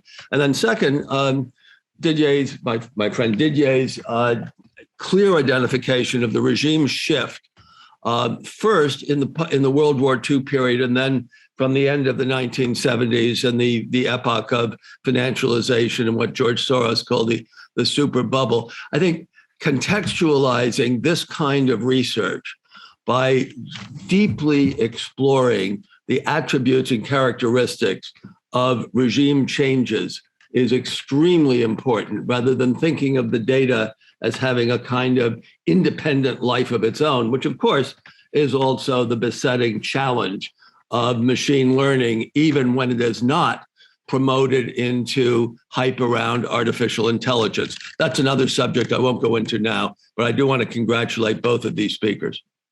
Yes, I agree 100%. Thank you. Okay, so I see that time is running, so I suggest that we move directly to the last part of the session, which is open discussion. So a number of you have raised their hand, and I will ask you in the order that I saw, having in mind that you could broaden your comments and not lengthen them, but broaden them to cover the topics that were included in all the presentations. First one, Russell Funk. Oh, hi. Well, yeah, these have been fascinating presentations, and so thanks very much to the speakers. My original question was, I guess, targeted toward the last presentation, Professor Sornette, but I think could apply to a number of the talks. And so one of the things that's happened over the period where there's been this decline in productivity is that kind of the nature of research organization has changed, and it's shifted really from one where solo investigators were more common to a team-based approach. And we know from like research on scientific collaboration networks that they're getting more interconnected. And so even when you have teams of people directly working together, there's this second order kind of connectivity. But a lot of the research productivity measures are just sort of dividing by total number of researchers. And so if science is moving into this more collective problem solving mode, I'm just curious if there's ways to take into account that changing social structure of science into some of these models. And maybe for the last presentation, if there would be a way to do that using these really interesting data sets that you'd taken into consideration or that you collected. And then, but maybe more broadly, since we're in the discussion section, if there's ways or a need to incorporate that social structure so that we're, and if not, are we not comparing, apples to apples if it's gone to this collective mode of problem solving? If I may just rebound on this question and broaden it a bit, the production function that is used in these exercises is based on economic thinking. Knowing that most of the research that is conducted in the public sector and does not obey necessarily economic laws and marginal productivity and substitution rates and so on. So it could be, and first and second, it sort of ignores all these issues that are known in this field about external spillovers, about network effects and the like. So a question could be of whether the production function that is used in these exercises is actually appropriate to this particular job. Does anybody among the speakers want to say a few words on that? So I can start directly. So we thought about this question exactly of the size of the team. So our first line of defense would be to try to say, well, this has changed less than we could imagine. We can cite, for example, example in the past of Robert Oppenheimer, for example, was the head and the father of the atomic bomb, but was, it's attributed to one person, but behind him he has 100,000 of scientists. Or you could refer to the discovery of the Higgs boson. I already mentioned this. So, and nevertheless, you have a few key persons who are the leaders and who are, without them, this is another question of how science works, like Higgs himself, who made this proposition 40 years ago, 50 years ago, of the Higgs boson existence. And then a few key persons were the drivers, we know, in organization. And then you have thousands, of course, because of the equipment. So the question is, we built pyramids with tens of thousands of people. So the idea of big project and with many people is not new. So, I spend my time as a professor telling my student that you think that something is new, this time is different, right? Maybe not, right? And of course, the crash of, the bubble of 29, of 62, training boom of 2000 and so on, but also globalization. The students saying, oh, wow, we're in group. No. In 1914, the level of globalization was higher than now. And if you were a UK citizen or the Commonwealth, you had privileges which are to transport energy, goods, and be delivered in 3/4 of the world, much more seemingly, a bit slower, of course, and so on. So that would be the first angle of response, saying maybe it's not that different than before, right? We have to document whether but on the other hand, I agree that looking at the data, the teams and the number of authors tends to be a bit larger. In the database I have, the good thing is because we are looking at in extreme value theory at the tail, right? At the great invention discoveries, I would think that it has less impact, but it is to be checked because we are essentially, even, in very large team, we know that one or few leaders are there. And if they are not there, the project collapses. So you can still, I think, use this as a proxy, but I cannot say for other fields. Thank you. Christopher, Maggie. Your microphone. Gosh, I just said something very good too. Thank you for the presentations and thank you for the discussion.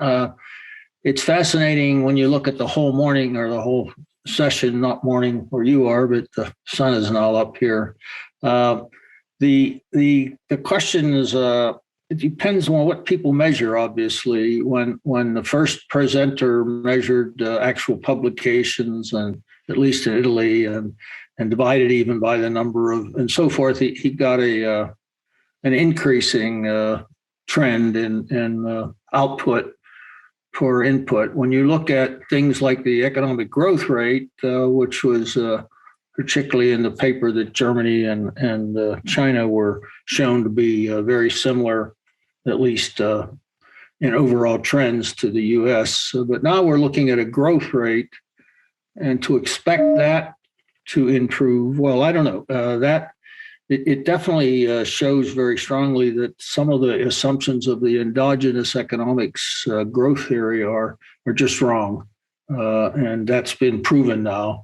What that means about research productivity, I don't quite buy into the same way. But and now Professor Sornette's very interesting presentation also measures a different way, and I think it's mostly measured on very recognizable leaders in various areas, and that also shows some decrease. But the point on all of these that I want to emphasize is that what we know, and we've known for a long time, is that the amount of R&D, the scale of the research enterprise has enormously increased over the centuries and even over the decades.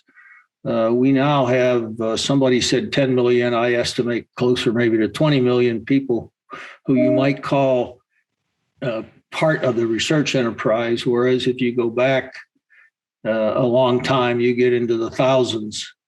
This is going to make, I think, a lot of differences. And I think that's because the number of possible ideas and the number of combinations keep increasing, and the number of disciplines and the number of places. And I guess I was surprised when the life sciences measure even showed the decrease in the last presentation. And I didn't see something that many people just didn't talk about, including Asimov, the mathematics and software revolution that we're really under.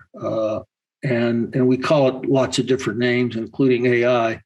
But it basically comes out of, and yes, it does. You can go back to Turing and others in the 30s and 40s, and maybe they were the most important. But you've got many, millions maybe doing it now, and to say that that's all useless, not saying it all useless, but saying it's not trading through to the economy seems to me to be a big assumption. End of my speech. Okay, thank you, Christopher. Alistair. Yeah, thank you very much to all the speakers. And I very much liked the way that Didier as well made this distinction between discovery, invention, and innovation. I think that in Didier, your work, I think you chose your indicator of the eliteness of scientists was whether they'd won the Nobel Prize or not. Please correct me if I'm wrong. But no, not Nobel Prize, only that they are recognized in these two encyclopedia. Oh, I see. Okay. And just also to react to Professor Maggie, we are not focusing on the people, we are focusing on the great discoveries and inventions, which are, because we are humans, are associated with the social sociology. So they are carried by one or few person. So we should not focus on the fact that we're not saying that the 10 million other guys are not important. We're saying they are big discoveries and big invention, and they are collected in encyclopedia through a few names. And then through the names, we have this proxy of saying the intensity of discovering and invention is associated with the lifetime of such great contributors. Do you think that when you look for an explanation of why research productivity may be stagnating, I mean, one of the most obvious responses from the analysts has been that this is partly due to a problem of the low-hanging fruits of knowledge, as it were, being picked first. And I wonder if you think that your research kind of confirms or moves in that direction, and kind of as a corollary there, a sort of, if that were a primary driver of any research stagnation, that the easier aspects of knowledge are discovered first, it becomes progressively harder to go deeper. Doesn't that sort of imply, and I'd like to hear the views of others then, that to augment productivity, we just need to branch out into newer fields of research, newer fields of science. And I think that was kind of something which was brought up by Peter in the recorded intervention about letting sort of 1,000 flowers bloom, that might be the kind of optimal way of targeting R&D from a public sector standpoint. So that's kind of one general question to everyone, but also to you, Didier. And yeah. I just meant one further footnote about when you're looking at elite scientists, and I'm thinking particularly there was some survey work done by Collison and others where they asked, I don't know quite what the sample size was, but they asked many people in the scientific community how they would rate the importance of the different discoveries that Nobel Prize winners had made over an extensive period of time. And they found that the scientists themselves considered that the importance of the discoveries made by Nobel laureates had actually declined over time. So thank you. Yeah, so I just want to very quickly make two remarks with respect to yours. One is like Bill Janway said, we are subjected to regimes. So I stress the fact that this is my own worldview, synthesizing all the different, let's say, discipline I'm trying to be a student of. We have been benefiting from a massive, the biggest R&D investment, which is also known as World War II. And we have been living on this luxury investment, if you allow me to speak in this way, for 30 years. And then we have changed regime to no more large effort. So thinking in terms of exponential growth, constant growth, and so on, I think is fundamentally misleading. We need to think in regimes. And what I say that we have replaced growth by debt and financialization. It's not sustainable, et cetera, et cetera. So you see, the first consequence is we need a World War III without a war in terms of investment. The second remark quickly is I looked at the data some years ago of the return on investment of pharma, big pharma investment. And as you know, one molecule pays for hundreds of investment.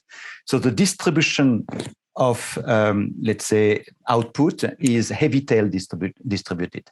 And in the big pharma, I try to estimate an exponent around 2/3. For those of you who are technical, mean the mean doesn't exist.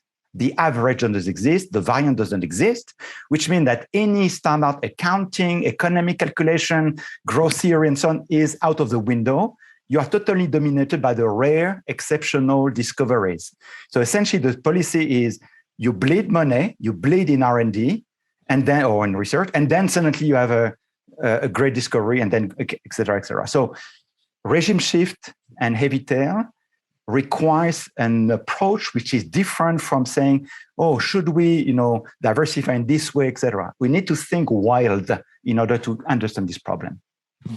Thank you. Connor. Yeah, my comments on something else. So if anyone else wants to respond more directly to that point, feel free to jump in. Otherwise, I can make my point as well. No, go ahead. We have 3 minutes left for this discussion, so it's time to make another point. Certainly. I just want to kind of make one point that I think is important, is that it kind of gets to what's being discussed in the chat as well about like the homogeneity of kind of researcher variable, like the differences that we have across people who would call themselves or could be called researchers. So I think if we wanted to, for example, understand what's driven the discovery bucket in particular that was mentioned, and what's driven kind of some specific big discoveries, there would be value in doing like more qualitative style studies. So I think what we see, like definitely at DeepMind, is like there are certain kind of people who get overlooked when we focus just on a researcher category as a whole. This kind of gets to the point about like the growing role of team-based science, and certainly the growing role of kind of science across disciplines, given the kind of ever larger number of subdisciplines. The kind of people that you kind of miss out on, for example, would be certainly engineers. So they're often like lacking in academic research, science research, and just kind of overlooked in general, but really play a crucial role in any kind of computational, certainly AI-based science research. You also have people like project managers, which especially for like large-scale team-based projects are very, very important as well. And then more broadly, you have, I think, like research leaders, kind of people who can like bring the teams together kind of intellectually across different disciplines. So they maybe are kind of people that might resemble some of the elite scientists, but actually have quite a certain profile that may not be maybe captured in those metrics. So I think, one thing that'll be interesting to see more of maybe is like qualitative studies that break apart certain big discoveries to try to highlight other kinds of people who may be particularly important within the researcher bucket, or maybe actually missing altogether from the researcher bucket, and could help us understand, better the role they play in productivity. Okay, the only thing I could recommend to us all and to you all is to read again the Frascati manual, which is the OECD guidelines for collecting R&D data, including data on R&D personnel with definitions of researchers, research personnel, and the like. And this would certainly help to get to more internationally comparable productivity measures. But I think that we've reached the end of this first session. For the second session, we are going to talk of evidence from individual domains of technology and science. And for discussing that, we have experts in each of these domains.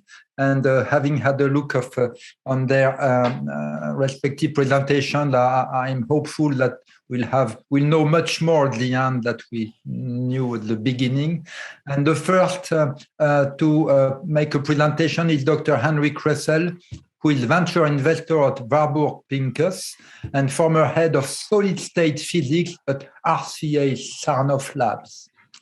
So, Dr. Kressel, the floor is yours for 15 minutes. Thank you. It's a pleasure for me to join this conference. I'm sorry that would have been more fun being in Paris, but we'll have to do. The topic we're discussing is really the impact of the changes in the electronic industry as a result of a metric slowing down called Moore's Law. And as a preface this discussion, I just want to highlight something that throughout my career in research, we always were concerned that we're coming to the end of the road in a specific area of research. And something always happened, unexpected discovery that changed directions, and we continued, but not necessarily in a straight line. So what we're talking about today is really what's happened to the history of transistors. Transistor was invented in 1946 at Bell Laboratories, and transistors are probably the most important single device that has allowed the electronic age. There are really four devices or groups of components that put in that category: the transistor, the semiconductor laser, fiber optic communications, and the flat panel displays. And I've had the good fortune in my career to have been closely involved in all four of those developments, and have developed a perspective that says when we think the end is coming, it's just the beginning. So what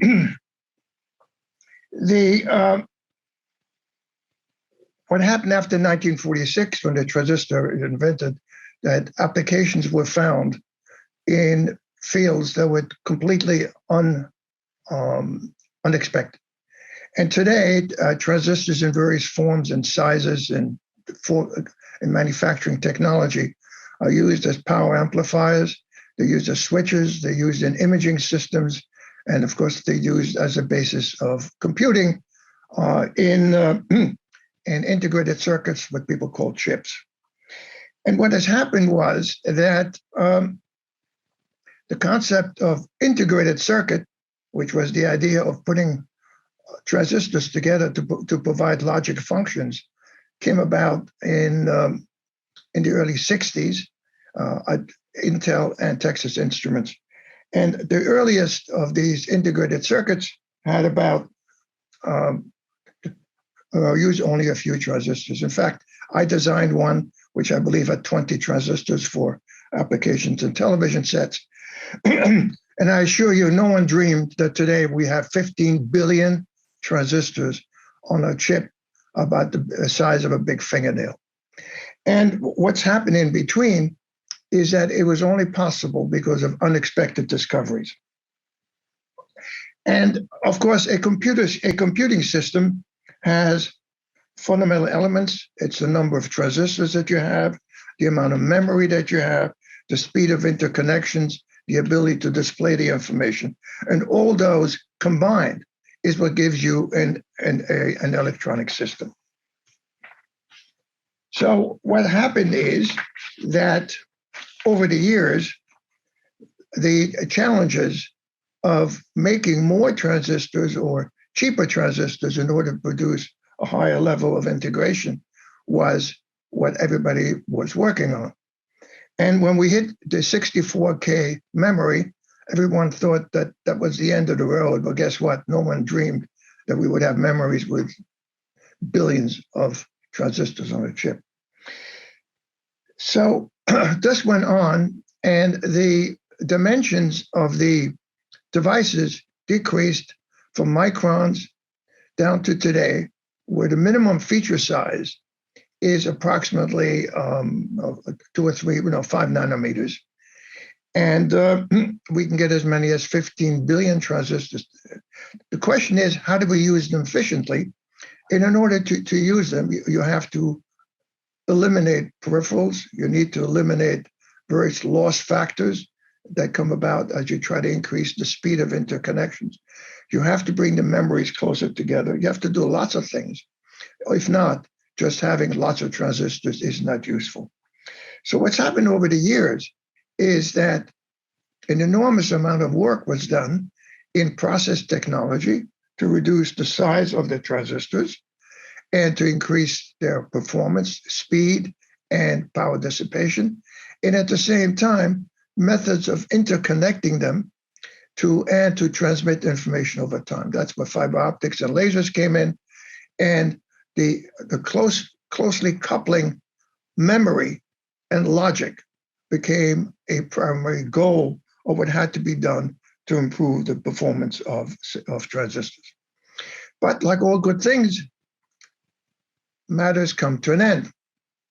And at this point, we have transistors on these chips where the active region is approaching atomic dimensions. Not there yet, but getting very close. And what happens is that the switching characteristic of these transistors deteriorates as you approach those dimensions.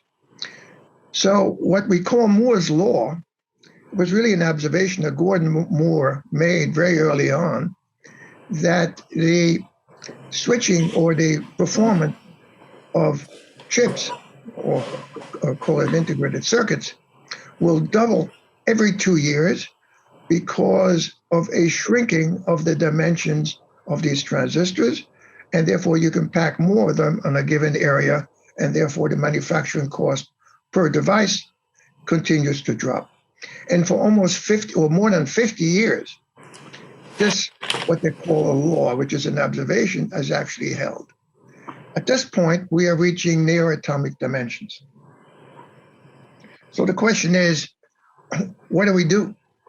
And therefore, as we now are reaching a point where we simply cannot continue to double the chip capacity on a given area, does that mean that we cannot continue to improve the performance of electronic systems?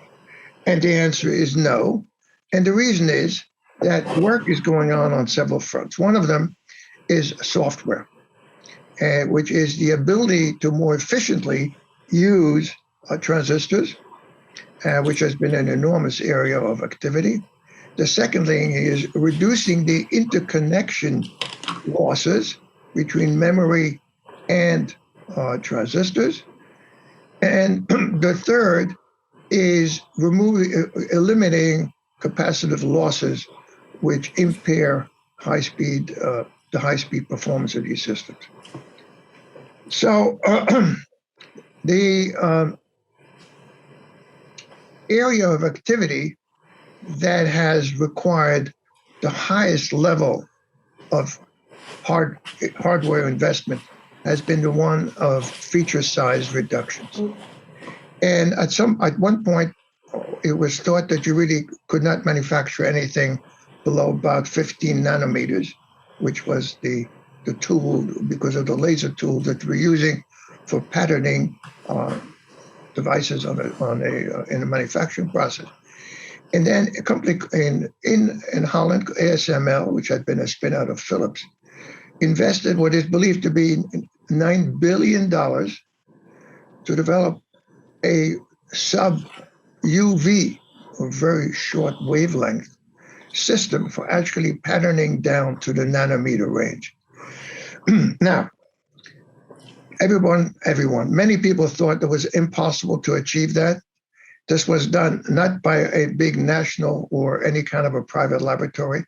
It was done by private funds in a very, shall we say, interesting and international way, where the people at ASML, the management team, worked very closely with companies like Zeiss in Germany and others to solve extremely complex problems. Well, this does not come free. As I said, they invested billions. And today, ASML is essentially the monopoly supplier of equipment that sells for $180 million.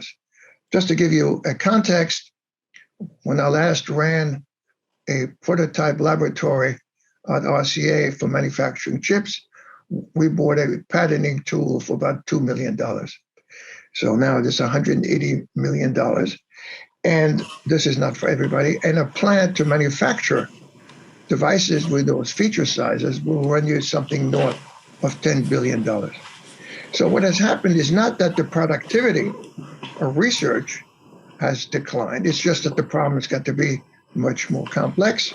And as a result, we've had to really get some what I would call breakthroughs by some very creative work, which was done not by an individual group, but really a group of corporations and researchers, which allow us to build these tools. So now we have a capability of an industry which is over $400 billion of manufacturing extremely small transistors with extremely high performance, but not necessarily the lowest possible transistor cost, and a mass of other manufacturing at higher feature sizes, which can be used for many different applications.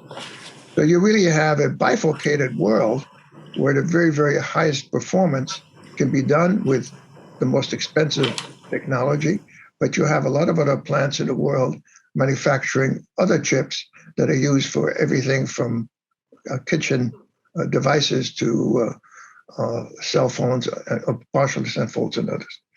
So, what's happened is now is the estimate is that the Moore's law doubling of every 2 years is extended. And the industry people think that it will take 10 years to reduce or to double the capacity on the chip with the most advanced techniques. But because of improved packaging, because of work that's being done in clever software in designing what I would call vertical structures, which brings memory and devices and logic chips closer to logic circuits closer together, the performance of many products continues to improve. And in terms of cost, the one thing I want to mention, which is very important to notice, is that if you look at the cost of an electronic system today, the software development cost is very large. And actually, the semiconductor or the hardware cost is a declining is a declining part of the total system cost. So in terms of everyday impact of Moore's law slowing, I think it's pretty small because it's really buried in something else. And what's really happening is software costs are going up. And if you talk to people in the electronics industry, they'll tell you they'll never have enough software engineers because fundamentally value is being added by more clever use of transistors. Of course, the logic goes with that and everything else. You have so the other question which comes in is 3 minutes. The question which comes in is, what does this mean for the future? Have we really reached the end of computing technologies with the kind of logic, Boolean logic that we have been familiar with? And of course, we have new computing technologies coming along in what people call quantum computing, and I'm not going to go into that. But fundamentally, I'm really convinced, based on history, that human ingenuity is essentially infinite.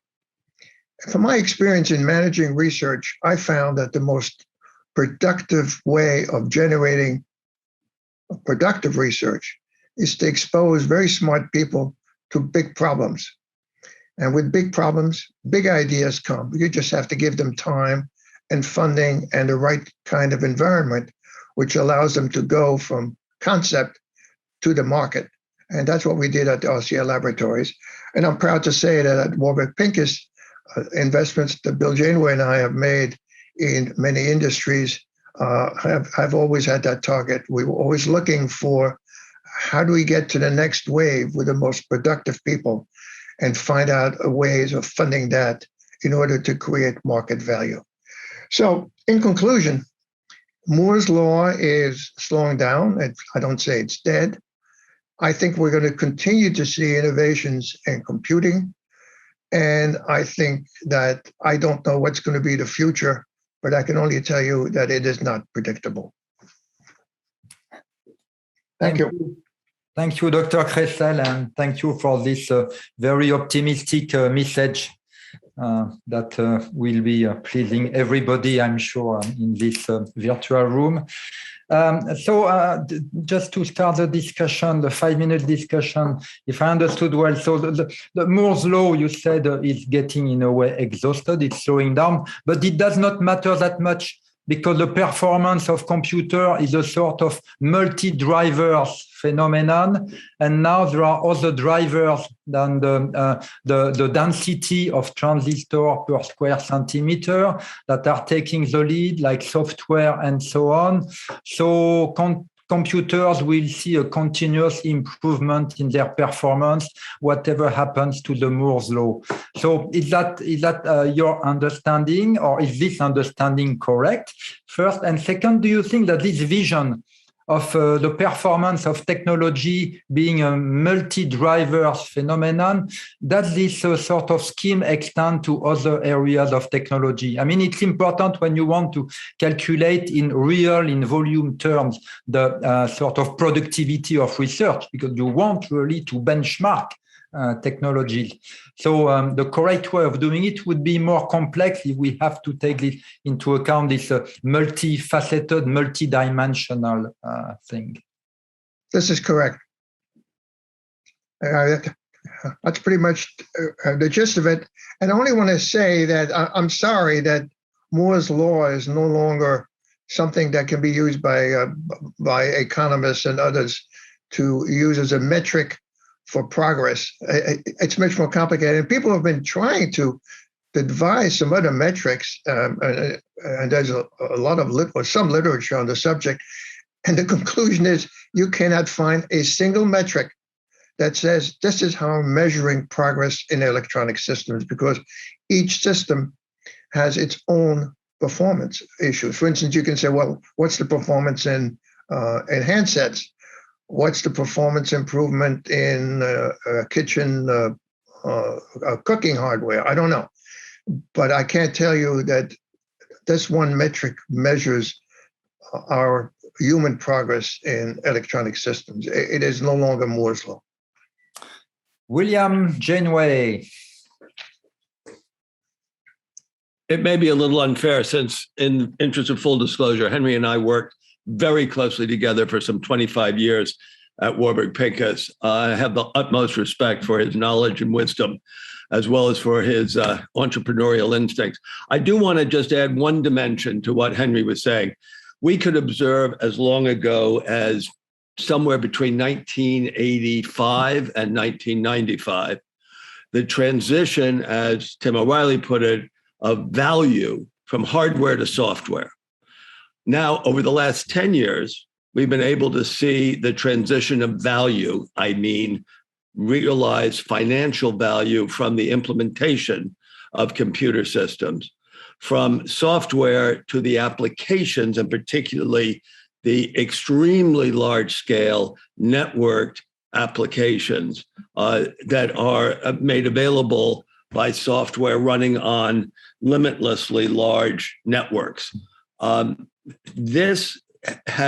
We've seen the commoditization at lower levels, and I think it's it's very useful to think of the evolution in computing as moving through levels of abstraction that insulate users from what's going on under the hood. Alan Turing programmed in reverse hexadecimal. Now, no user actually programs while simultaneously generating layer after layer after layer of interaction down to the silicon. So it's more complicated just than trying, as I agree with Henry, it's impossible to have one metric for performance, but we can see, for good or ill, one metric for value generated, which will continue, despite what's been the last 10 years, will continue to be highly volatile, subject to forces that are transcend the technological achievements, and assessing value through the stock market may be the only available domain for doing it. But right now it has been dominant for the last 50 years. Mm-hmm. Alistair. Thank you very much. These are two really fascinating interventions. Just one thing. So we take your point very much that we're talking about that, the hardware is integrated into a much broader system, as you've described the various generations of the evolution there. Just Bill, when you look at the Bloom paper, they found this. So they were focused on Moore's law here, and they had time series data where their input was the number of researchers involved in keeping Moore's law running.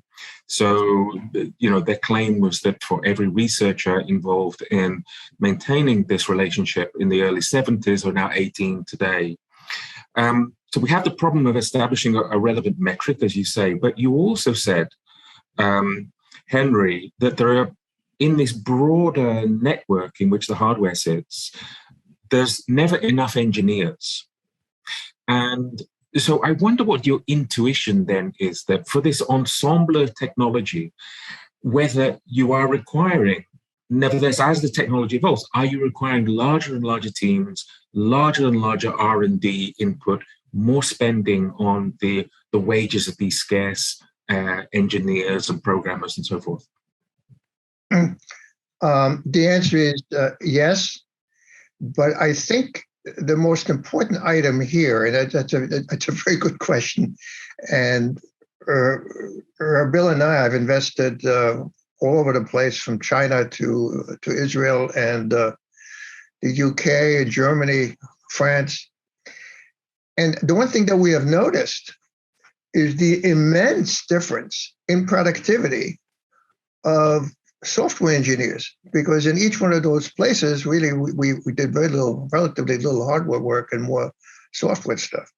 So when one says that we need more talent, the answer is yes. I think we need more trained talent, and particularly the investments which we have made in Israel we founded a company called Nest Technologies, which became, after IBM, the leading IT service company in Israel, is that the productivity of the people we had there was very, very high. And the reason is that they had gone through training.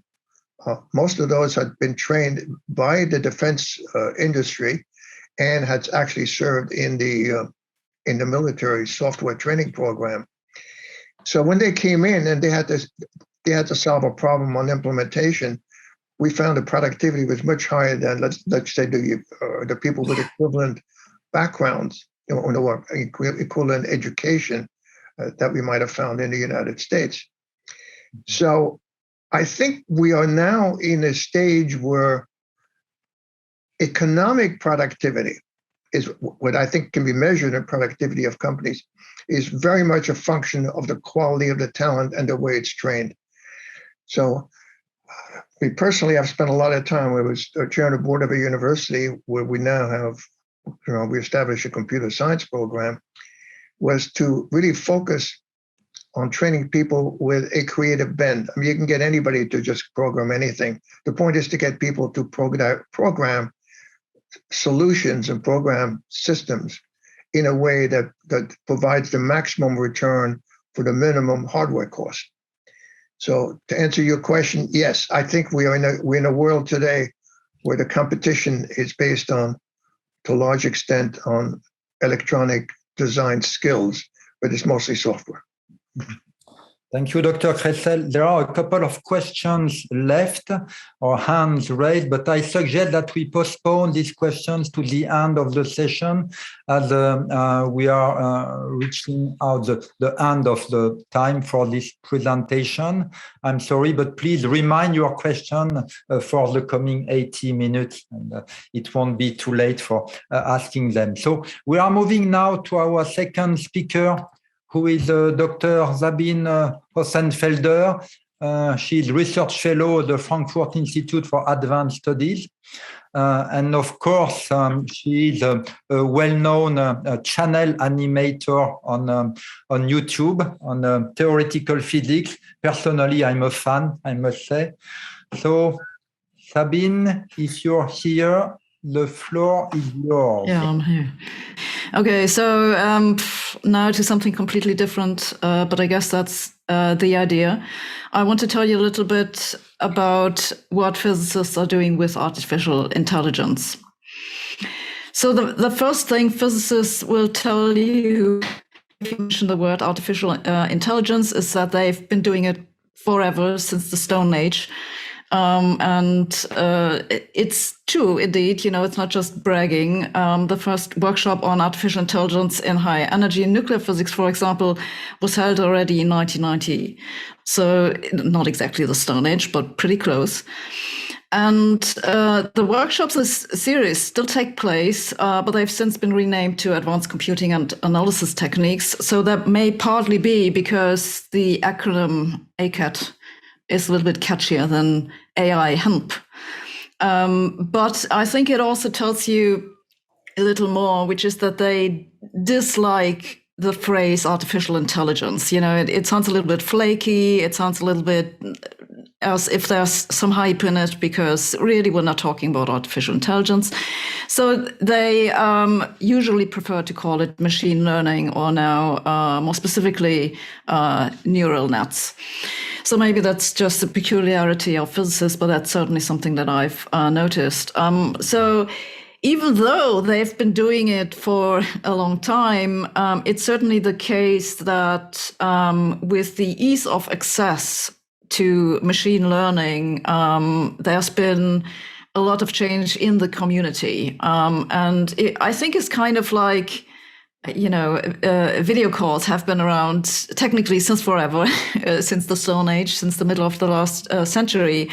But it's only now that they've become really easily accessible that they've made a big impact on our lives. And it's the same thing with machine learning in physics. I'll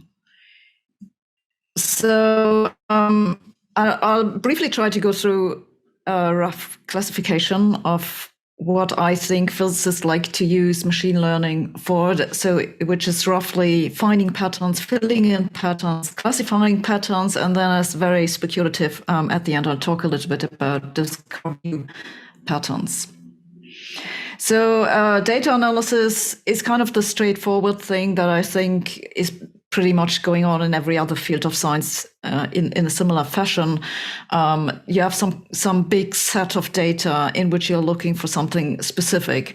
And an example that's typical of physics would be finding gravitational lenses. In this image in the top right corner, you see an example of a gravitational lens where you have a galaxy in the background and a galaxy in the foreground. And this galaxy in the foreground bends the image in the background and creates these arcs. They're called Einstein rings. And now this is a very extreme example where you can, immediately see, okay, this is a gravitational lens. But normally this is much more subtle. There may be just little smears of those arcs. And so artificial intelligence comes in really, really handy identifying those gravitational lenses. Similar thing going on with classifications of galaxies, which is something that for a long time volunteers have done just by looking at the images. Another example, which I have in the bottom corner, is flagging interesting events and particle collisions. This is actually an example from the LHC at CERN. So when you slam protons into each other at very high energy, there's a lot of stuff that's going on, but most of this is just events that you've seen a trillion times before.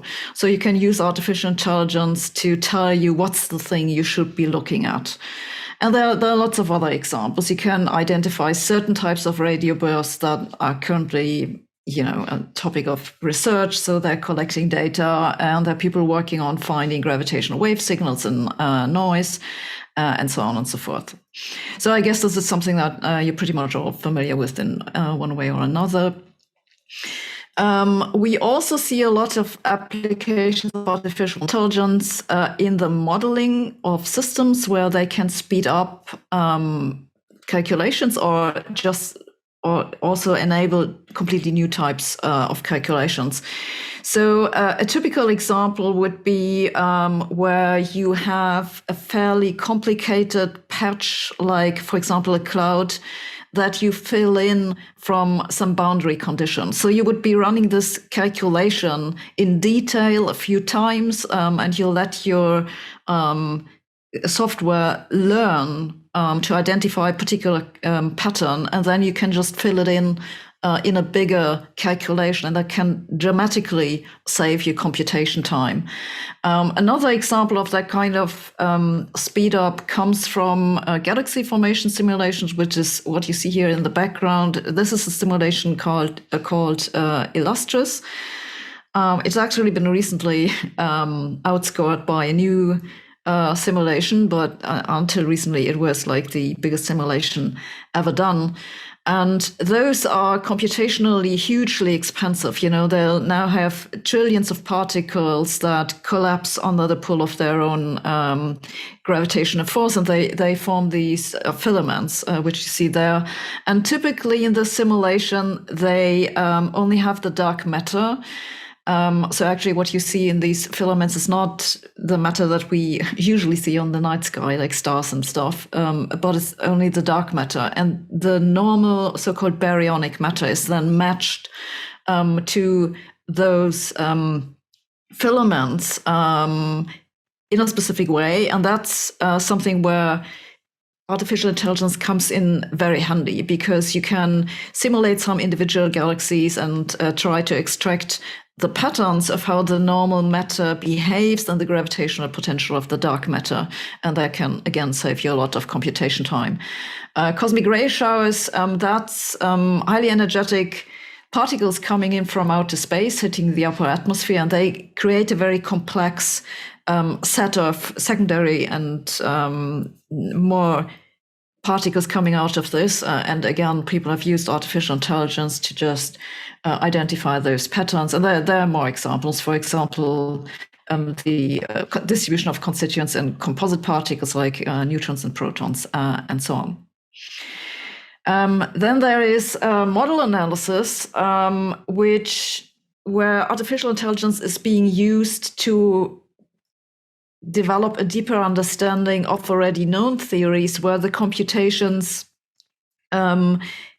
just can't be done analytically. So you may have a very complicated theory describing the interactions of a lot of quantum particles. And they will come in different phases of matter, but you can't really see from the mathematical formulation of the system what are the phases and how does the stuff behave. And this is something where artificial intelligence can help you, because it can identify different types of behavior and different ranges of the parameter space.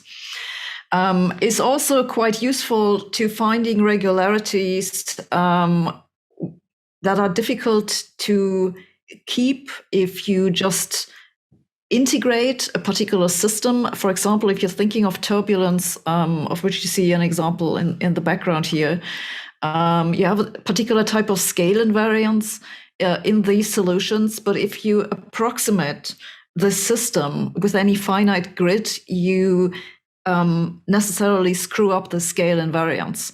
And so you can use artificial intelligence to pick up on this symmetry in the system, which again is a kind of pattern, and that can help you simulate this system more efficiently and more accurately.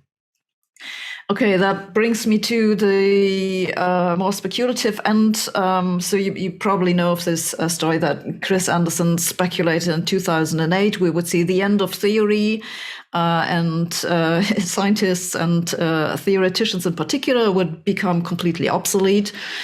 So is there something to this? Well, first of all, I can that in physics, no one's actually worrying about this. But interestingly enough, I mean, it's actually been done. You can use artificial intelligence to extract equations just from observations from data. And that has been done in some simple systems. And it certainly raises the question, like, how far can you push it? Can we maybe actually replace what we do today with computer code? And I think that there are certain advantages to this, because I've written an entire book about how certain types of theory bias in the foundations of physics stall progress, because physicists have a certain idea of what constitutes an elegant theory. And that isn't always good to find an accurate description of nature. So I think there's certain advantages to this, in particular when it comes to the development of dark matter models, which is something that I work on myself, because I think that actually the most promising models have been thrown out because they're not mathematically very elegant. And so artificial intelligence just doesn't have this bias for certain elegant theories. However, in the end, it's just a new type of theory. So I think in the long run, we'll develop just a new type of elegance or beauty. Also, it totally doesn't help in areas where you have neither theory nor data. For example, the development of a theory of quantum gravity that would bring together quantum mechanics and general relativity. This is an example of a neural net that I've myself worked with together with Tobias Mistel and Tom Price. We used this neural net to predict research productivity in physics. So we used publication citation data from the open access server, the archive. So it's really an analysis that only works in the way that we've done for physics, because we had this freely available open access database. And this is the diagram which I drew of this neural net. And I had to laugh when we got back the review report, because one of the reviewers remarked that this is a very elegant neural net. And I thought it was really funny because I just written a book explaining that physicists shouldn't pay attention to what's elegant and whatnot. And this is what made me think that we'll probably just introduce a new type of bias in which we will focus on certain types of networks because they are particularly elegant, and it'll just become the generally accepted standard, and reviewers will prefer neural nets that are elegant in some particular way. So what did we find in this example? Just to briefly tell you, because you'll probably be wondering now, on the left side, you see the square root of the number of citations that researchers accumulate over time. And on the vertical axis, you see the prediction of the neural net, and you can kind of see by eye that they are correlated. The correlation coefficient is something like 0.7. We have compared this to the predictions that have been made in other fields, and it turns out that physicists are very predictable in their citation patterns. You also see this in some examples on the right side, where we have both the actual citation behavior and the one that we predicted from the neural nets. So the brief summary is physicists cite very predictable. Why this is, I have no idea. Maybe it's a community thing. Maybe physicists just copy each other's citation lists more than people in other fields. I have no idea. So why did we even do this? To be completely honest, the story was that I have a student who wanted to work on dark matter, or more precisely modified gravity, because as I just told you, I think there's some bias for elegant models in this area. And I couldn't get money for him, but he's really good with the computer. And so I said to him, do you know anything about neural nets? And he said, no, but I'll look into it. And he taught himself how to work with neural nets, and out came this paper, and I could pay him for this. So it tells you something about the funding structure. So this was maybe not the most exciting applications of neural nets ever, but if I had had the funding or the people, there's something else that I think that should have been done, which I briefly want to throw at you, because I'm not going to do it. Maybe you know someone else who might be interested in doing it. I think there's 2 minutes left. Yeah, I'm almost done. This is like the last slide.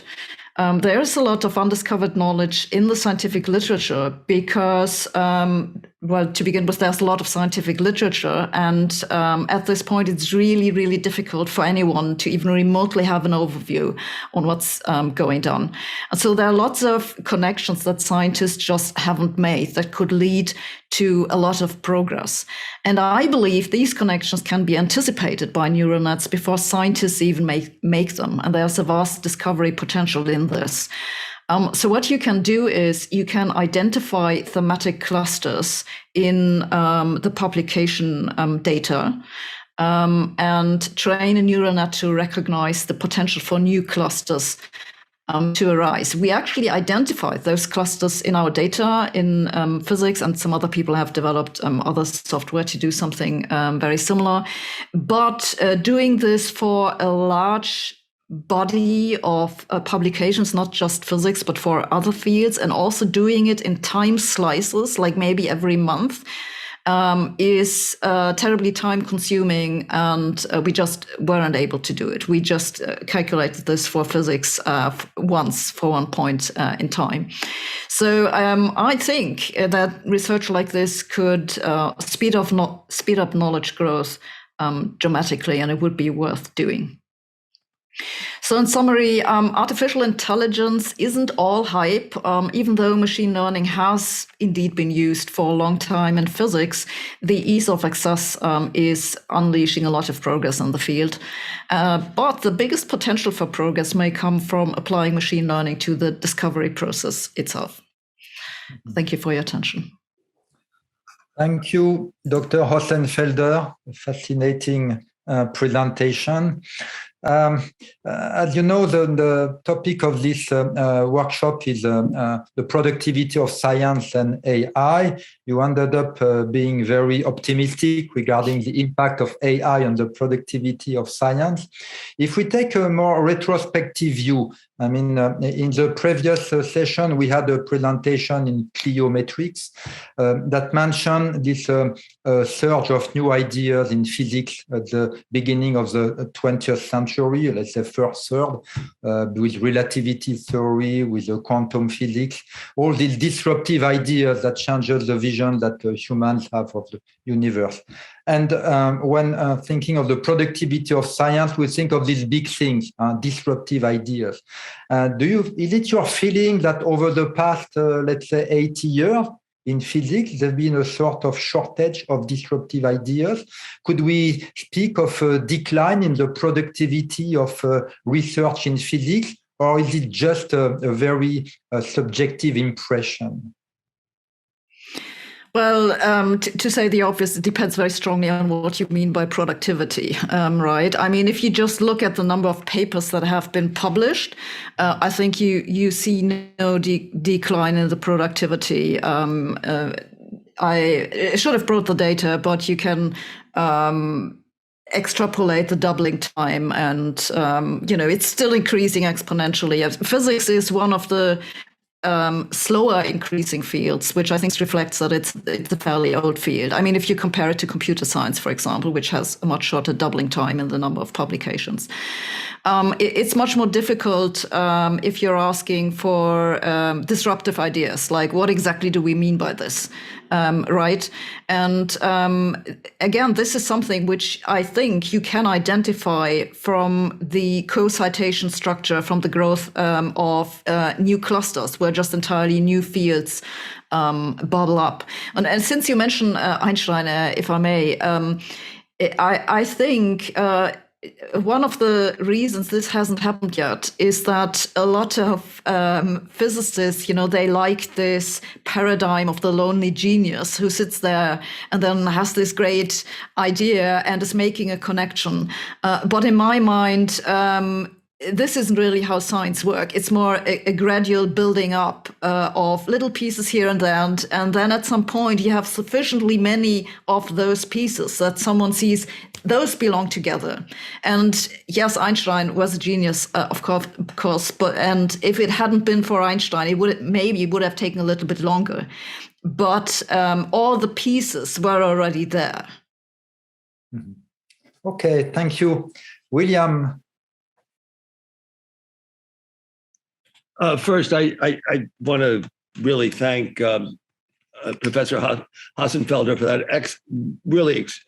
extremely illuminating presentation. I simply want to call out that I find it very significant and very appropriate that she's cast the application of machine learning techniques in physics around the notion of pattern identification and analysis, and possibly pattern discovery. And my question would be, to what extent in physics has it proved possible using these techniques to explore in a productive way the underlying causal relationships that are generating these correlations? And I just add that physical data is not like social data, in that in the social world, the data is socially constructed and extremely difficult to explore for causal relationships, and in fact, all too easy to find false correlations that then become the basis of policies, which in fact prove to be quite destructive. But I'd be interested, as I say, with respect to discovery of causal or identification of causal relationships in physics through these techniques. So, yeah, that's a very good question. So, as you certainly know, the causal discovery algorithms are now all the hype, and they're slowly spreading through the fields. But at least in those areas of physics that I'm familiar with, so far they're at the very beginning. So they're kind of using them, they're kind of getting used to the framework. And I was just literally this morning, I was looking at a 60-page paper about the use of causal discovery algorithms in quantum foundations. So people are working on it. I'm not sure in how far they have merged these techniques with artificial intelligence, but I suppose kind of the obvious next thing to do. Mm-hmm. Okay, so thank you, Dr. Hossenfelder. We are now moving to our next speaker. After we talked of the decline of the Moore law, we will go to the Eroom's law, a sort of a palindromic move that would fit well in an era of CRISPR, probably. For talking of the Eroom's law, we'll have Dr. W.Scannell of the School of Science, Technology and Innovation Studies, University of Edinburgh. Dr. Scannell, the floor is yours. Okay. So I coined the term Eroom's law as a joke, and it sort of stuck and certainly gained traction in the drug industry. And I will show you on the next slide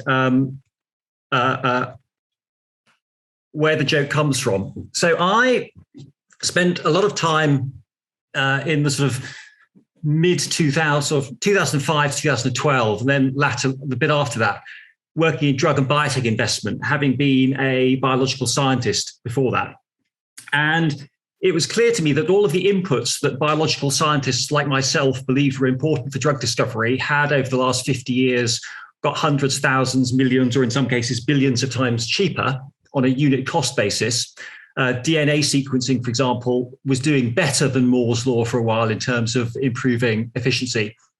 But if you look at the right-hand panel, the number of drugs per $1 billion spent by the global biotech and pharmaceutical industries declined roughly 100-fold between 1950 and the year 2010. There has actually been a little uptick since 2010, which I'll talk about later. And if I don't, nudge me with a question. But I, as an investment analyst, used to get to ask impertinent questions to people who run drug companies. And I would say, look, how come you're so much better at all of these things apparently than you used to be, but it cost you 100 times more than it did in 1950 to discover a drug? And the general answer was a sort of shrug of the shoulders and an allusion to low-hanging fruit, right? Which I always thought was a pretty bad answer for someone spending someone else's money to discover drugs, because the fruit wasn't going to get any lower, right? And it was really that made me interested in diagnosis. But before I go on to some thoughts on diagnosis, I'll just show you a few more measures.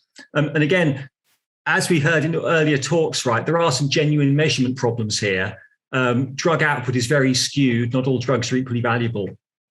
But I think on a range of sensible measures, pharmaceutical R&D productivity has been falling. Here are some that were close to my heart when I worked in investment. They're mainly financial measures. They're measures in one form or another of the amount of profit that a drug company makes by spending R&D money. The top left-hand panel is a measure called return on equity, which in this case I've adjusted to include R&D capitalization, which is what you should. It's a sort of capitalist-friendly measure. It's kind of unit profit per unit of capital per unit of time. And you see that's declined from around 2000. Now, although drug R&D efficiency has gone down a lot, drug prices have gone up a lot. And that offset the declining financials for a long period. If you look at the top right, that's a different measure called internal rate of return.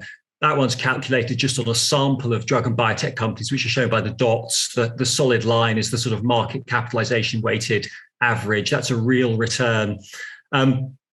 Deloitte, a consulting firm, publish numbers occasionally, which is shown in the bottom left, of original cohort. That's some big drug companies. Their extension cohort is some smaller, faster growing ones. But again, that's been going down. And the reason for that's pretty clear. If you look at the bottom right panel, what I've got there is just a long-term time series for all US drug and biotech companies in the CompStat database, which is not everything, but it's mostly everything. And what you see is that R&D costs since about 1982 have grown a lot faster than net profits. So if the costs that are generating those profits go up more than the profits, your returns go down. And it's not just financial measures. And I'm not going to talk through these, but when writing my essay, I reminded myself a bit of the literature. And there's a mixture, I would say, of sort of longevity type measures. Bloom, Jones, Van Reenen and Webb et al. Published some of those. You've got some sort of econometric type measures, some quite good ones published by SSR Health, who looked at things like patent citation weighted output per dollar of R&D spend. You've got a bunch of, again, sort of simple measures like drugs per $1 billion spent. That would, for example, would be Stewart and Wibberley, 1980. And then you've got a bunch of others that I would say are more sort of narrative, and they range from sort of full-on narrative histories like Healy, The Creation of Psychopharmacology, and Le Fanu's Rise and Fall of Modern Medicine, to sort of high-quality observations. So, for example, when HIV was rendered very quickly treatable in the late 1990s, the people at the time who could remember the 1960s said, wow, this looks just like the 1960s. We've cured a disease, right? And that doesn't happen much anymore, right? So I think there's both a sort of qualitative and a quantitative sense that there has been a decline. But I was really interested in diagnosis. And the thing that surprised me was there was less of it in the pharmaceutical literature than I would have imagined. Again, I think Le Fanu did a good job. I'll come back to that later. But a lot in the literature of what purported to be diagnosis was actually people really trying to sell a cure, right? So if, for example, you were big on genomics, you would try and convince people the problem was a lack of genomics. Therefore, if we do more genomics, the problem will get better, or computational chemistry or high throughput screening, right? So lots of sort of cures were very much solution oriented, right? And I was kind of interested in what the problem might be. And here was my articulation of them with some colleagues circa roughly 2012. And I think my views have shifted a little bit, but it's still more or less what I would have said then. In the drug industry, there is a problem which may be particularly acute in the drug industry. I'm not arguing it's unique to it. And we called it the better than the Beatles problem. And we were showing our age and our musical tastes when we called it that. But the general idea is this. Imagine how difficult it would be to launch new music if all new songs had to be better than the Beatles, if you could download all of the old Beatles songs for free, and if you never got bored of listening to the Beatles. Right. So if you had those three criteria, it would be very difficult to launch new music. Now, the pharmaceutical industry has a situation very similar to that, which is illustrated in the graph below the best than the Beatles problem. Drugs are an intellectual property business. You launch them, you can charge a high price, and then they go generic and competitors flood the market and the prices collapse, often by a factor of 10 or more, right? And over time, what's happened is that the therapy areas where we have a lot of good drugs, those drugs become generic.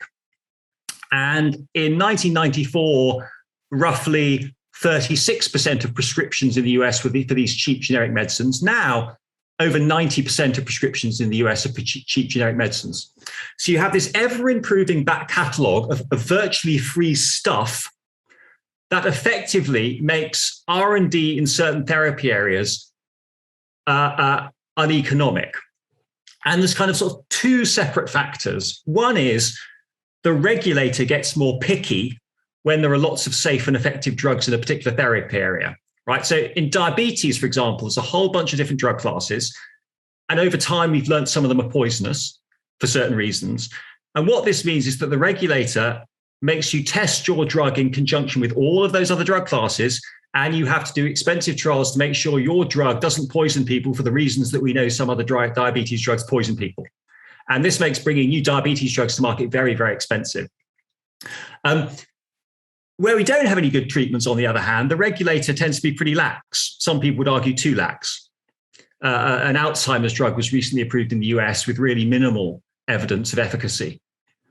And then there's a second problem, which I'll talk about a bit more. In those areas, which I'll talk about a bit more, which is the better than the Beatles problem, in my view, forces the commercial retirement and redundancy of the screening and disease models that actually predict whether or not drugs will work, right? The animal models for antibiotics are really good. Consequently, we have lots of really good antibiotics. Consequently, we don't need to use the models for the antibiotics, right? The animal models of Alzheimer's are terrible. Consequently, we have no Alzheimer's drugs. Consequently, people keep using the same terrible models, right? So you have this kind of selective economic redundancy amongst the tools which identify the pharmacology that works. And there's a couple of other problems which I think are less pressing, which I'll talk about less. I'm going to talk briefly about models. So drug R&D is mainly expensive because so much of it is wrong. So roughly 2/3 of the money is spent on things that don't work one way or another. And the result, we get things wrong because the screening and disease models say this drug candidate looks attractive. We put it into the next step of the process or into a patient and it doesn't work. And what I've done here is I've just illustrated in the left and central panels a couple of real screening and disease models from the drug industry. The first one is the sort of model you might use to look at cancer drugs, and you've got a sort of one model parameter on the horizontal axis. You've got a more expensive thing you measure later in the process on the vertical axis, and what you can see is the correlation coefficient is pretty low, right? And then the central panel is a nearly as good as it gets for in vitro toxicology. So on the vertical axis, we've got how toxic the FDA, the drug regulator, thinks a set of drugs are. And on the horizontal axis, we've got how toxic our in vitro model says the drugs are. And you can see there's a bit of a correlation, but it ain't great, right? So what we do with these rather poor models is we sort of notionally put all of the therapeutic candidates in a kind of measurement space, and we hope we can identify the red ones, which are the ones which would score well on the models and score well in people that have high clinical utility. So that's the sort of basis on which we use models.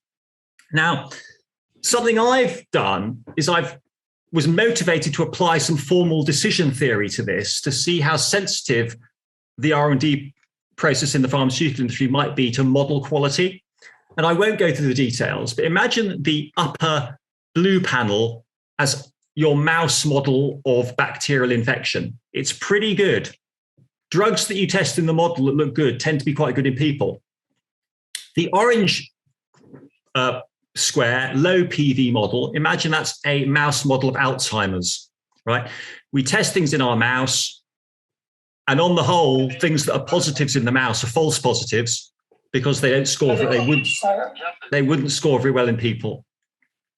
And you can run the decision theoretic maths, and the short story is that changes in the quality of the models that most working biologists would regard as small and which are generally immeasurable can be more important than changes in your brute force efficiency of 10 or 100-fold, right? So the general idea here is, because of the best of the Beatles problem, the models that work give us successful drugs, and they're selectively retired from the armamentarium, and we're left with the models that have low validity, right? So this kind of erosion of the screening and disease models, in my view, is a huge drag on R&D performance.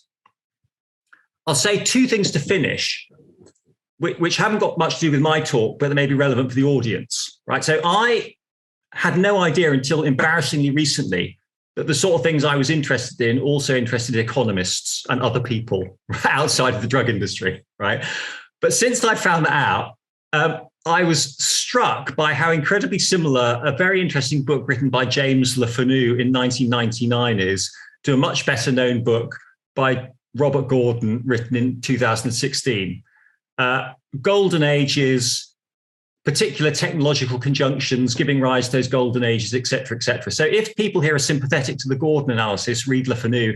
If you hate the Gordon analysis, then, well, I've at least given you another book you won't like, okay?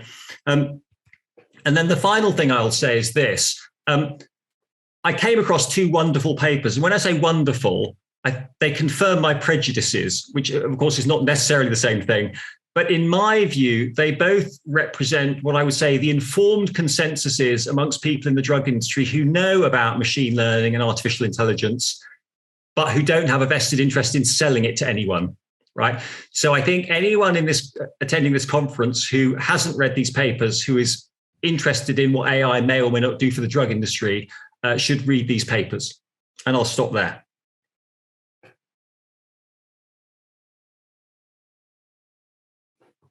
Thank you. Yes, at my time at OECD, I used to work, colleagues of mine used to work on neurodegenerative diseases. And one of the things that I heard a number of scientists in this area saying there was that drug companies were spending mountains of cash to test drugs that essentially never worked or marginally worked. Whereas the issue was that there was no even basic understanding of what these diseases are, notably Alzheimer's. We discovered that there are several variants of Alzheimer's, it is distinct diseases with similar symptoms. You might have sometimes different symptoms across individuals for the same disease and so on. But the basic issue is that we have very poor understanding of how the brain works, which means that basic science, investment in basic science would be needed there to shed some light that would help orienting the investment of drug companies and probably contribute to restoring the lost productivity. Is it your feeling that this possible imbalance between basic and applied research might be one factor for the trend that you identified? So I'm going to disagree with you, probably a bit more violent than I really do for effect, right? Before maybe being a bit more reasonable.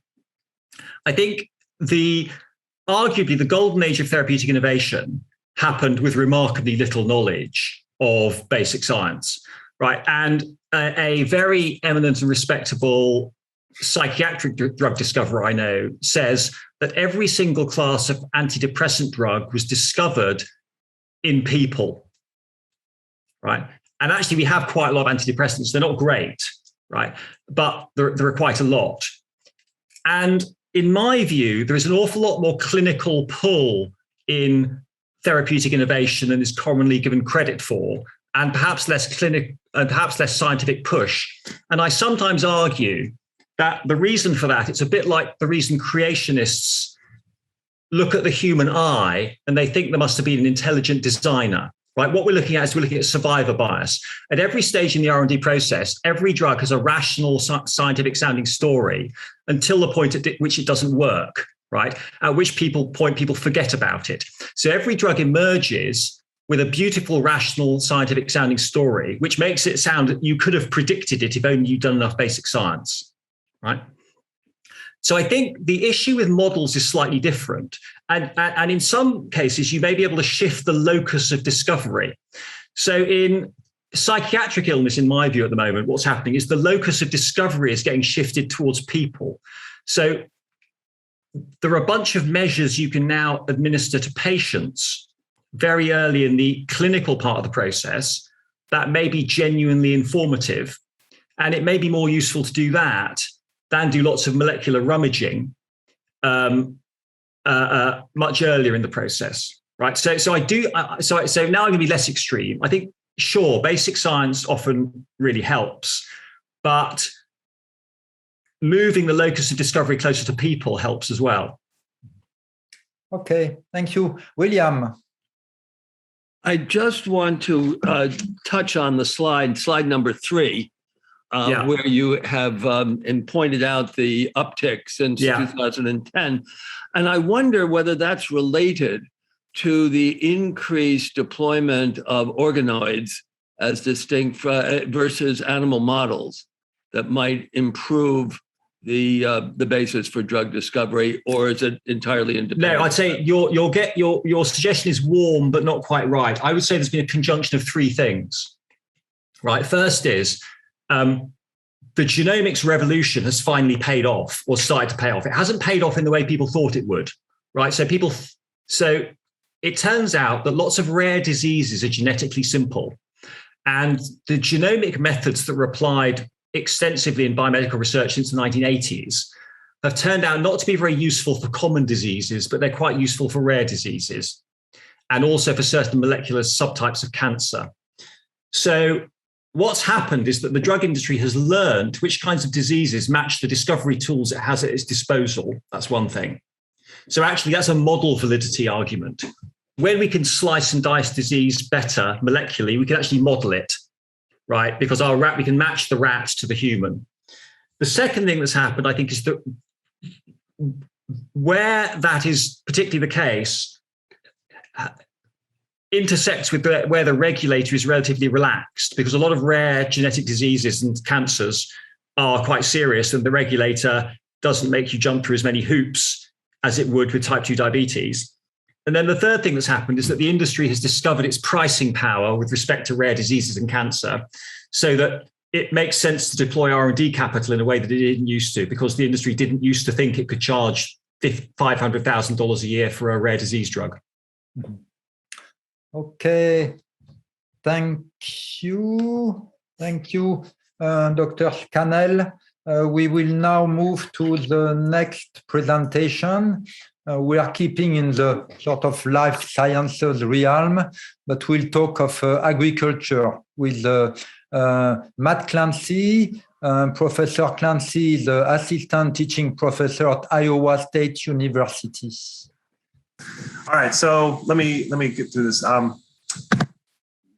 Why would we care about agriculture? It's sort of not, in some sense, cutting edge. And one nice thing about agriculture is people have been doing it a very long time. So you have a very long time series of data. And also over that time period, the thing that has been produced is pretty consistent. So it's possible to make a diagram like this, which goes back 150 years, telling you how much corn is produced in the United States every year. And unlike GDP, where maybe we have to make all sorts of assumptions about how the quality of goods changes over time and people change the consumption of different baskets of goods moving from services to, or moving into services and so on. This is not really controversial. We're just sort of counting corn, and corn is corn. And you can see that, you know, the amount of corn since the 50s that the US grows has grown eightfold, from 2 billion bushels to 16 billion. And another reason that agriculture is sort of interesting to study, even if you're looking at innovation, is because it's actually a dynamic sector. All of these gains in output have not been just because we expanded the number of farms and kept doing the same thing. This is the amount of land used to plant corn since, again, the 1950s. And in the United States, it's not very mobile. It's stuck around. So it's something else that is leading to this. It's not just that we're doing more of the same old thing. So is technological progress slowing down? And since this session had sort of different perspectives, I was going to sort of just quickly define by what I mean by technology. I'm an economist, and so we have a very sort of field-specific understanding as, you know, just the efficiency in which inputs are transformed into outputs. So if we know how much corn the US produces and we know how much land is used, we can, for example, compute one simple, very simple but robust measure of technological innovation in agriculture, which is just yield. So how much do you get per acre? And by that measure, it sort of looks the same, but since the 50s, yields have gone up quite dramatically in the United States, nearly tenfold. And just as a quick aside, we were talking about Moore's law earlier, about packing circuits into onto chips. And actually with corn, it's sort of the same thing. It's about packing more plants into the same amount of space. The plants themselves don't get bigger, at least in corn. So we can compute this, and it's, again, unlike changes in GDP per capita or growth or anything, it's not very controversial. This is almost atheoretical, and we can really be pretty confident in these numbers. So what does progress mean? Again, from an economist's point of view, well, the rate of efficiency improvement, and we're going to assume a baseline in all our models. We kind of assume constant exponential growth is sort of what we're expecting. And obviously, if you look at this, you might think this looks like linear growth after 1950, which is going to sort of mechanically give you a slowdown. And that's indeed what we see. So if we look at technological progress in agriculture and we want to just look at yields, well, they bounce around so much from year to year due to weather and the climate that you want to sort of take a really long run view and let all that wash out over time. So throughout this presentation, I'm just using 20-year changes in growth, which you can do when you have very long decades and decades worth of data. So this is the 20-year growth rate in US corn yields. So in the last data point, 2021, we're dividing yields at 2021 divided by 2001. And you can see that, yeah, there's been this slowdown, although we're still in the era of growth, and prior to the 1950s, we were just sort of stagnating in terms of yields. Okay, so all of this is suggestive, I think, but this way of measuring technological progress is nice and robust. It doesn't depend on theoretical constructs, really. It's pretty simple, but it also is sort of too simple in a way. And the problem is that there's a lot more that goes into agriculture than just yields. There's land, there's seed, but there's a ton of other stuff going on kind of under the surface. And we need a way to sort of account for all that. And the way economists do it, we're going to have a bunch of presentations on this, is using total factor productivity, which is a sort of more theoretically derived construct that we can use to measure the rate of efficiency input, or the rate that efficiency is improving and transforming inputs into outputs.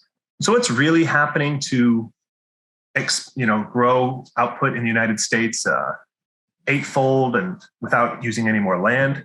Well, there's been sort of waves and waves of adoption of different technologies as inputs. So we had back in the 20s, this is a figure showing the share of farms that are using these different technologies as inputs. So we have automobiles, then tractors, and then more specialized types of mechanical harvesting devices in the right corner down there, going up to present day. You don't see this here, but you could add on a bunch of new stuff since the 2000s has been getting deployed about smart technology like self-driving tractors or using a lot more data in analysis. This is sort of on the mechanical side, but there's also, agriculture is a life science, and there's been a whole chemical and biological transformation too. This is the share of these fields that grow wheat or something that use these different varieties, or shares of corn farms that use these new types of corn that get developed over time. We also have, starting in sort of the 50s, increasing use of fertilizer as a chemical input and so on. Okay, so we need a way we can't just look at output corn divided by land and sort of be done. We need a way to sort of encapsulate all of these different dynamics. And economists have got all these theories about how you try to aggregate disparate goods into baskets, adjusting for price over time. But it's not sort of as simple as just counting corn or counting acres. You have to make more assumptions and do sort of statistical work to adjust for the quality of things over time. For example, a tractor in 1920 is not the same as a tractor in 1970, is not the same as a tractor in 2020. And so figuring out how you're going to create a sort of constant, sort of a time invariant measure of how much mechanical input is being used is like a technical challenge that lots of people work on. So the USDA is one where I used to work, has done this. And here's, for example, 3 other things that go into making agriculture, or making agricultural outputs, that haven't just sort of stayed flat over time, although one of them has. The dark line here is the use of energy, and that hasn't moved around too much. These are now indices, so we're just showing changes relative to their level in 1948. But the lighter blue line on the top is the use of fertilizer, which has gone up. Again, we've had to sort of adjust for quality and try to do things like that. And then on the right-hand side, we've got a second axis about the use of pesticides, which has gone up really dramatically, almost 60-fold since sort of the 1950s. And so if you're measuring technological progress as just outputs divided by inputs, and you've got some inputs that are going up, some that are staying flat, labor is declining a lot over this period, you have to sort of aggregate all that together into one measure of inputs. And economists, that's a contentious debate, but agriculture is sort of fortunate in that there are 2 different rival communities that have tried to put together, like, independently these data series. And so we can compare the work of 2 groups, one from the Department of Agriculture, so a bunch of sort of government economists, and one from an organization called INSTEP, which is a bunch of university-associated economists. And they've used the same basic framework. They're all economists, but they have taken different methodological approaches to constructing these indices. And when they do that, they generate these measures of the rate of total factor productivity improvement. And here's how those have changed over time.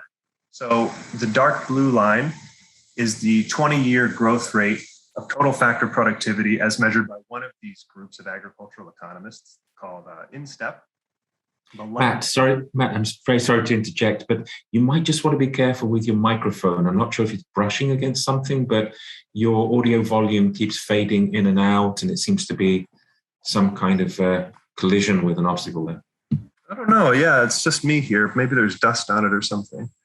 I don't know. If it gets really bad, I can try putting on a Bluetooth headphone or something. So just let me know if that happens.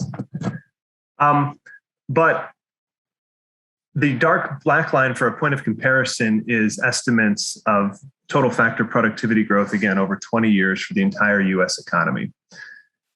And the takeaway is we've got these two different teams, and actually for a really long time, they had a very passionate back and forth debate over whether agricultural productivity was slowing down or not. Because if you look at this dark blue line, it's kind of trending down beginning in the 1990s. And if you look at this light blue line, it doesn't really do that until maybe the 2005, so on. And so until 2010 or whatever, these guys were always going back and forth. Is it slowing down? Is it not? Hammering each other for their methodological choices. But over time, they've sort of converged on similar results, that the growth rate in total factor productivity seems to have sort of dropped relative to where it was in the 70s to something closer to from like 40 to 50% over 20 years to something like 20 to 30%. You have 3 minutes left, Matt. Okay. So then why is this happening? And I'll go through two quick explanations that are possible. One is that agricultural R&D stagnated in real terms, adjusted for inflation from the 80s to the 2000s. And we didn't see a slowdown over that period, but that's because we have a lot of ag economists have done work to try to estimate how long does it take from between when R&D is conducted and when it affects productivity out there in the field. And they tend to come up with estimates based on statistical tests of something like 20 years. Okay, and that's based on the sort of looking at the correlation between changes in R&D and changes in productivity and what time distance matches best. But there are other sort of complementary lines of evidence. For example, this is some of my own work. If you look at agricultural patents, what share of them are still being cited 5 years later, 10 years later, 20 years later? And you can see that this knowledge, a lot of knowledge is still being used and sort of adapted decades later. Or these earlier slides that I alluded to that show that it takes decades for new technologies to kind of fan out across the fields. So then my last thing is the possibility that what we're just seeing is the generalized slowdown of productivity across the United States being kind of echoed a few decades later. So this is kind of an interesting coincidence. This is roughly an estimate of sort of the growth rate of total factor productivity for the non-farm economy, and it kind of matches Robert Gordon's story that there was this surge through the middle of the century. And the dark blue lines is the farm economy, and it roughly follows a similar kind of hump shape, but pushed back in time. So why might that be the case? I'm sorry, and this is also sort of doing the same thing that this earlier figure. Well, again, some of my own work looked at where does agriculture get its ideas? We looked at a bunch of, thousands of agricultural patents, and we looked at what do they cite, what kind of journals do they cite, what kind of patents. We did a text analysis, and this figure here shows the share of what we call knowledge inflows that originate in agriculture, and it's less than 50%. So agriculture tends to sort of borrow ideas from outside itself. And I think you can see that kind of qualitatively here, where you see automobiles being used in farm, and then over time, more specialized mechanical machines being developed for agriculture. Similarly, the fertilizer use kind of follows the chemical revolution that happened in the middle of the century. And so my basic story is that a general tendency is things get developed and then in the non-farm economy, and then they slowly diffuse out over time in the rural economy. They need agricultural R&D adapts them for specialized use in agriculture. Then it takes time for them to sort of filter out across all the farms. And then there's even further processes of adapting the entire farm economy to these things by, for example, tractors make it so that it might be better to run a large farm. And there's a very long process of shaking out and consolidating small farms into larger farms, which is also played out over this time period. So yeah, that's all what I want to say. And I didn't include any sources for any of this stuff, but it's all in the OECD. So, thank you. Thank you. Thank you, Matt. So first, you conclude that there is a decline in productivity in agriculture. And second, looking for the responsibility, you look around to other sectors, if I understand well. So we are still wondering what sectors then would be responsible for this more global phenomenon. We might talk of that in the later discussion, but I had a question to you regarding, so all these inputs, fertilizers and pesticides notably, the quality issue, I mean, certainly they were extremely effective, those that were invented 50, 80 years ago. But one might wonder whether they would not have had sort of medium to long-term negative impact on productivity, on the quality of the soil, on the sort of immunity responses by the targeted insects and so on. And to what extent aren't we now paying the price for these sort of, let's say, short-term gains that were made in the past? And how could we account for that when we compile productivity numbers? Because now we have to produce more units of knowledge than before to get the same increase in yields. Mm-hmm. So there's a couple points. Some of these things about declining soil quality are going to be in the data already because the land, sometimes they try to adjust for the quality of soil, and also the changing resistance burdens for like insects becoming resistant to pesticides. That's probably associated with the large run-up in the use of pesticides, especially in later times. And if you get the same output, but you have to use a lot more pesticide to get it, that does show up mechanically as a decline in productivity. But I actually asked some of my colleagues about this, and the sort of consensus in the field is that these effects are not really large enough to account for the overall trend.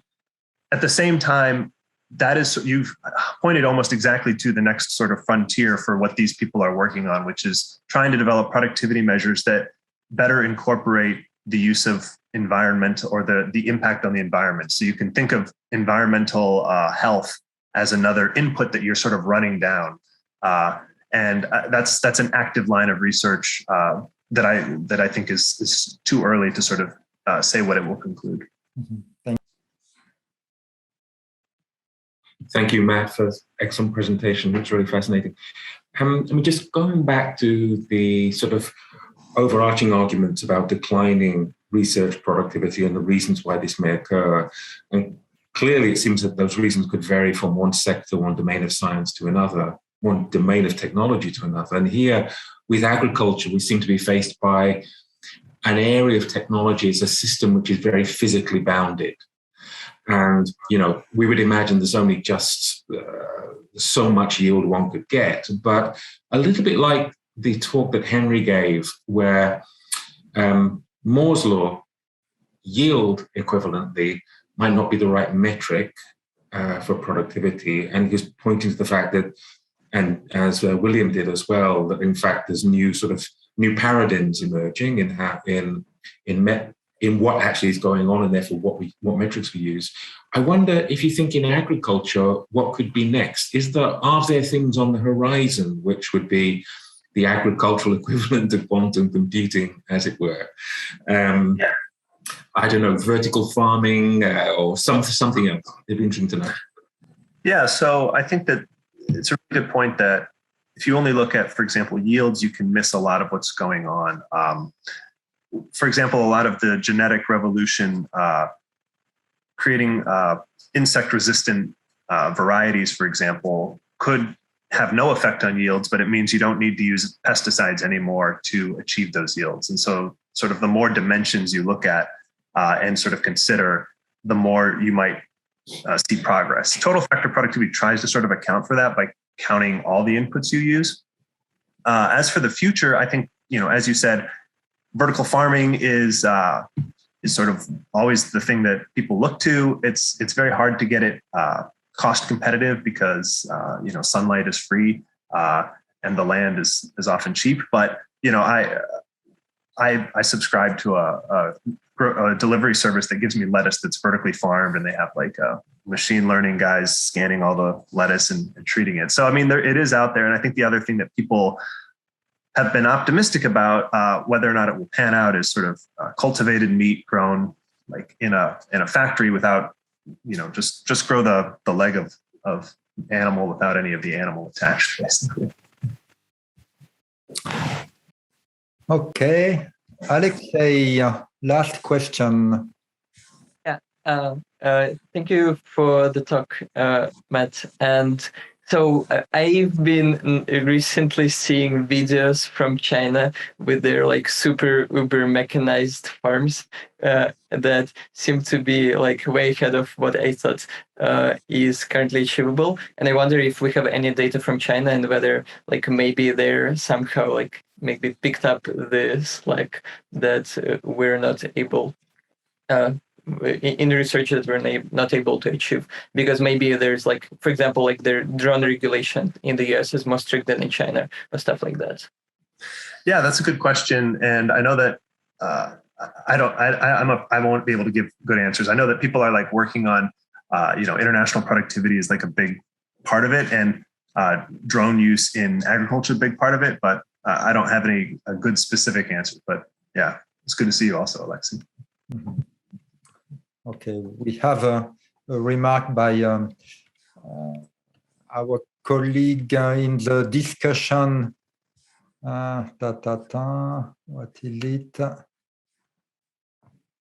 Yes, that new invention that are made in other fields, that agriculture might have a direct impact on food as well. Could think of synthetic food and the like that are not agriculture per se, but that might substitute, even going beyond the vertical farms that Alistair had in mind. Okay, so thank you, Matt. We are now moving to the last presentation of this session, and we'll turn this time to machine learning. That was mentioned a number of times already, but machine learning itself can be subject to productivity changes over time. So our speaker is Tamay Besiroglu, who is from the MIT. Tamay, the floor is yours. All right. Hi, everyone. I'm Tamay. So I'll be talking about progress and returns to research effort in machine learning. So my talk is structured as follows. I'll first discuss some basic facts about progress in machine learning. I'll motivate the approach of measuring machine learning progress using data on performance on machine learning benchmarks. I'll provide a sense of how much progress has been made across different subfields. And then I'll provide a brief summary of some of the results of my work that finds that despite the fast pace of progress, researcher productivity seems to have declined over this decade. I'll also provide some high-level explanations for why this trend is occurring. And then I'll conclude with some takeaways. I'll suggest how to think about progress in machine learning, as well as how my results relate to existing work on researcher productivity. So yeah, first maybe a brief note about why I chose to look into ML. So it seems that a lot of public and private investment is going into the field. Many of the brightest minds of this generation are looking to work in AI. And a lot of people, economists, technologists, and so on, they have very high hopes for AI. And they have suggested, or many have suggested, that it might be the next big general purpose technology. And there's also a lot of qualitative evidence, at least, of there being a lot of really fast progress. And so it might be a counterexample to this like wider trend of decline in researcher productivity. And yeah, so can't seem to change my slide now. There we go. All right, so Yeah, so most high-level discussions about progress in ML showcase kind of important recent milestones and noteworthy demonstrations of like usefulness in various applications. And the usual starting place is like these qualitative impressions. So let's start here too. So on this slide, I've included some images that kind of display some noteworthy milestones in ML research, which provide some of the kind of evidence that there's been a lot of really exciting progress. So in the top left, I created this image of generative adversarial networks producing like photorealistic images of human faces. And it seems that in the past 7 years or so, this problem has basically been solved. In 2014, the images were quite poor, black and white, low resolution, and the features weren't well defined. And it seemed that in 2018, 2019, pictures are kind of indistinguishable from kind of actual images of actual faces. We've seen a lot of really exciting progress in these large pre-trained language models like GPT-3 and things like BERT and various derivative models. And these have produced a bunch of really interesting results in mass language modeling and text generation and a bunch of other natural language processing tasks. There's also really exciting progress in object detection, which enables like efficient and very kind of accurate detection of images, which is driving some advances in image retrieval, in surveillance, in autonomous driving, and so on. And then we've seen a lot of really impressive demonstrations of general purpose learning algorithms, like deep reinforcement learning, which have been used to kind of beat professional Go players, the best Go player, and like beat professional players of these large multiplayer games like Dota and StarCraft.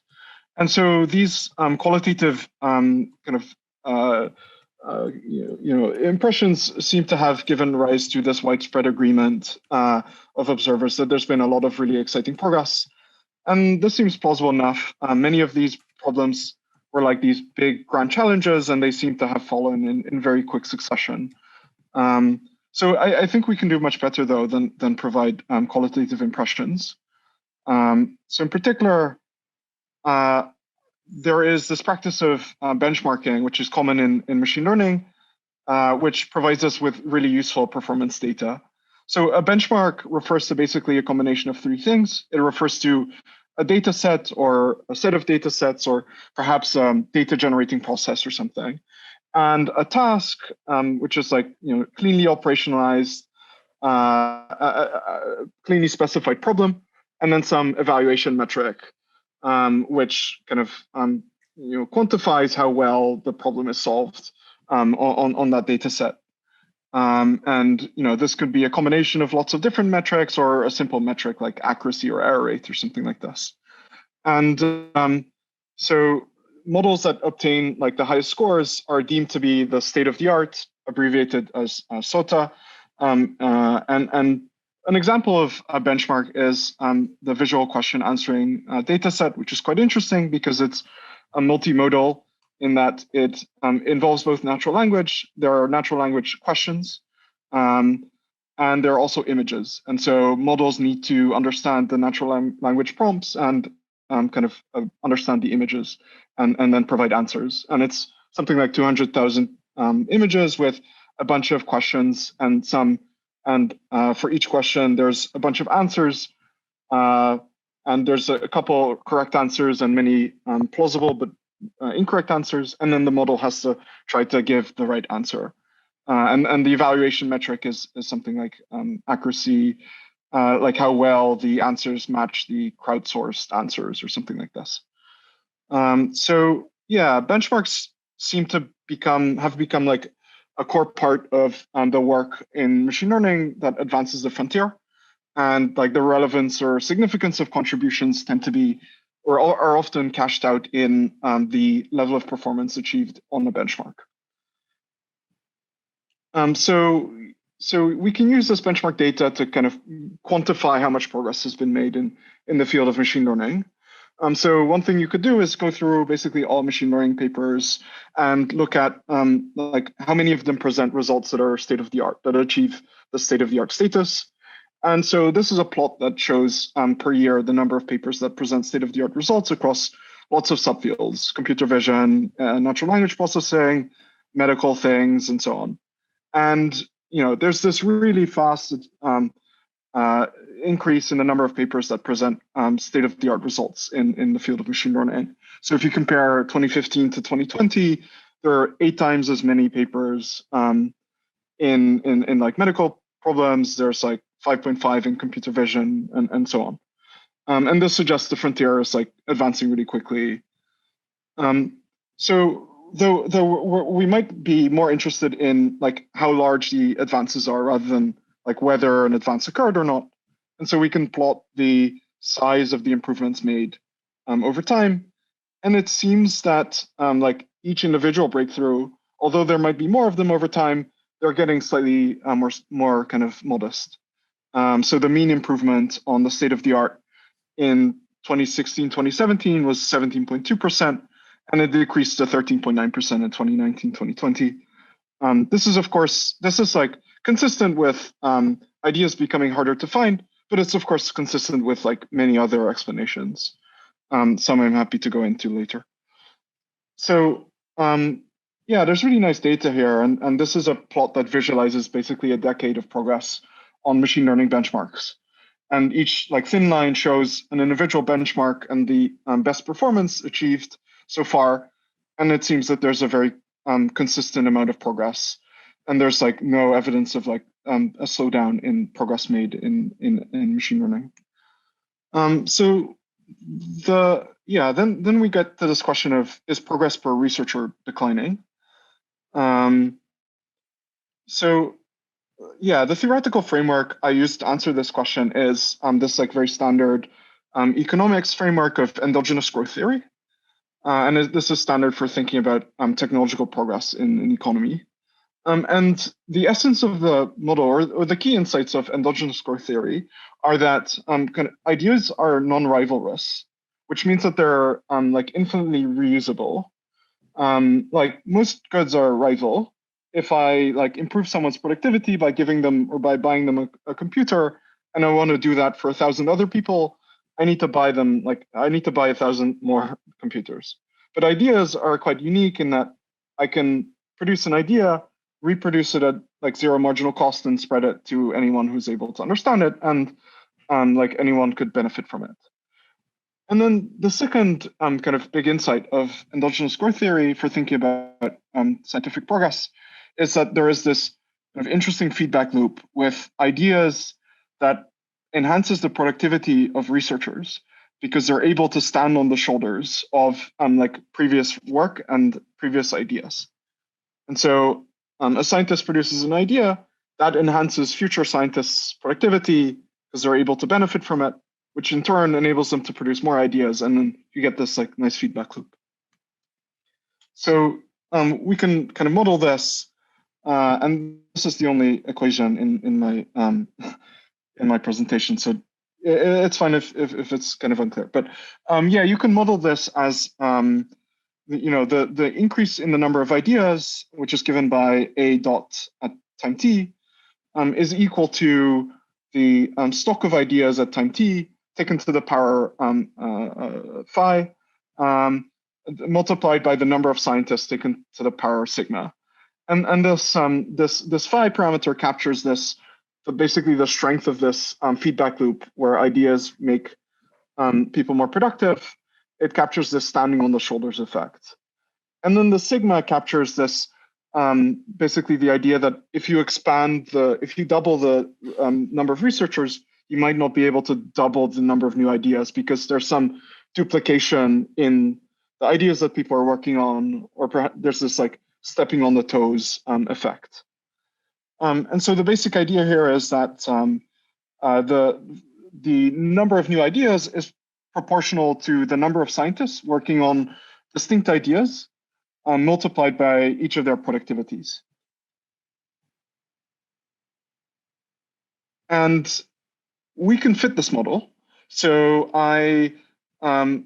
so we have, as I showed you earlier, data on state-of-the-art performance, which kind of represents roughly the level of technology in the field of machine learning.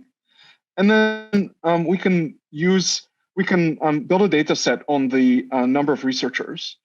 And so what I did was I basically looked at the number of scientists that publish related work on trying to solve similar problems. And the chart on the right-hand side shows that the research input in number of researchers is expanding pretty rapidly. So the doubling time is roughly 3 years. And over this decade, it's doubled roughly 3 times. You have 2 minutes left. Okay, great. All right, so yeah, you fit this model. What do I find? Well, I find a really interesting, I find a substantial kind of standing on the shoulders effect. And this suggests that new ideas have really large persistent effects on researcher productivity. So doubling the number of ideas makes researchers kind of 75 to 85% more productive. And this is quite substantial. There's some diminishing returns coming into here, because if you double the number of ideas, you get only 75 to 85% more productivity, but 100% increase in the number of ideas. And so the growth rate of the ideas declines, but the number of new ideas does increase per researcher. But I do find a very substantial kind of stepping on the toes effect. And doubling the number of researchers makes the average researcher roughly 49% less productive. So the number of new ideas grows really slowly in the number of researchers. Basically, there are really stark diminishing returns to additional researchers. So I compute these like productivity paths, and I find that kind of average productivity, as implied by this model, has declined by between 10 and 23%, and there's some variation here. What accounts for what? Well, it's mostly that diminishing returns to adding new researchers. This feedback loop between ideas making people more productive, making researchers more productive, is fairly strong, and the diminishing returns coming there are not an important part of the explanation. It's mostly that like scientists are basically stepping on each other's toes. There's some important caveats, but I won't go into them because of time reasons. So what are the takeaways here? So I think machine learning has been making really rapid progress, and this is backed up by the data, not just qualitative impressions. Research effort is expanding really rapidly, but it's surprising that researchers aren't adding that many new ideas. However, when new ideas are introduced, they have persistent productivity benefits, and so are quite valuable. So I think marginal productivity gains could be had by kind of reducing these duplication externalities.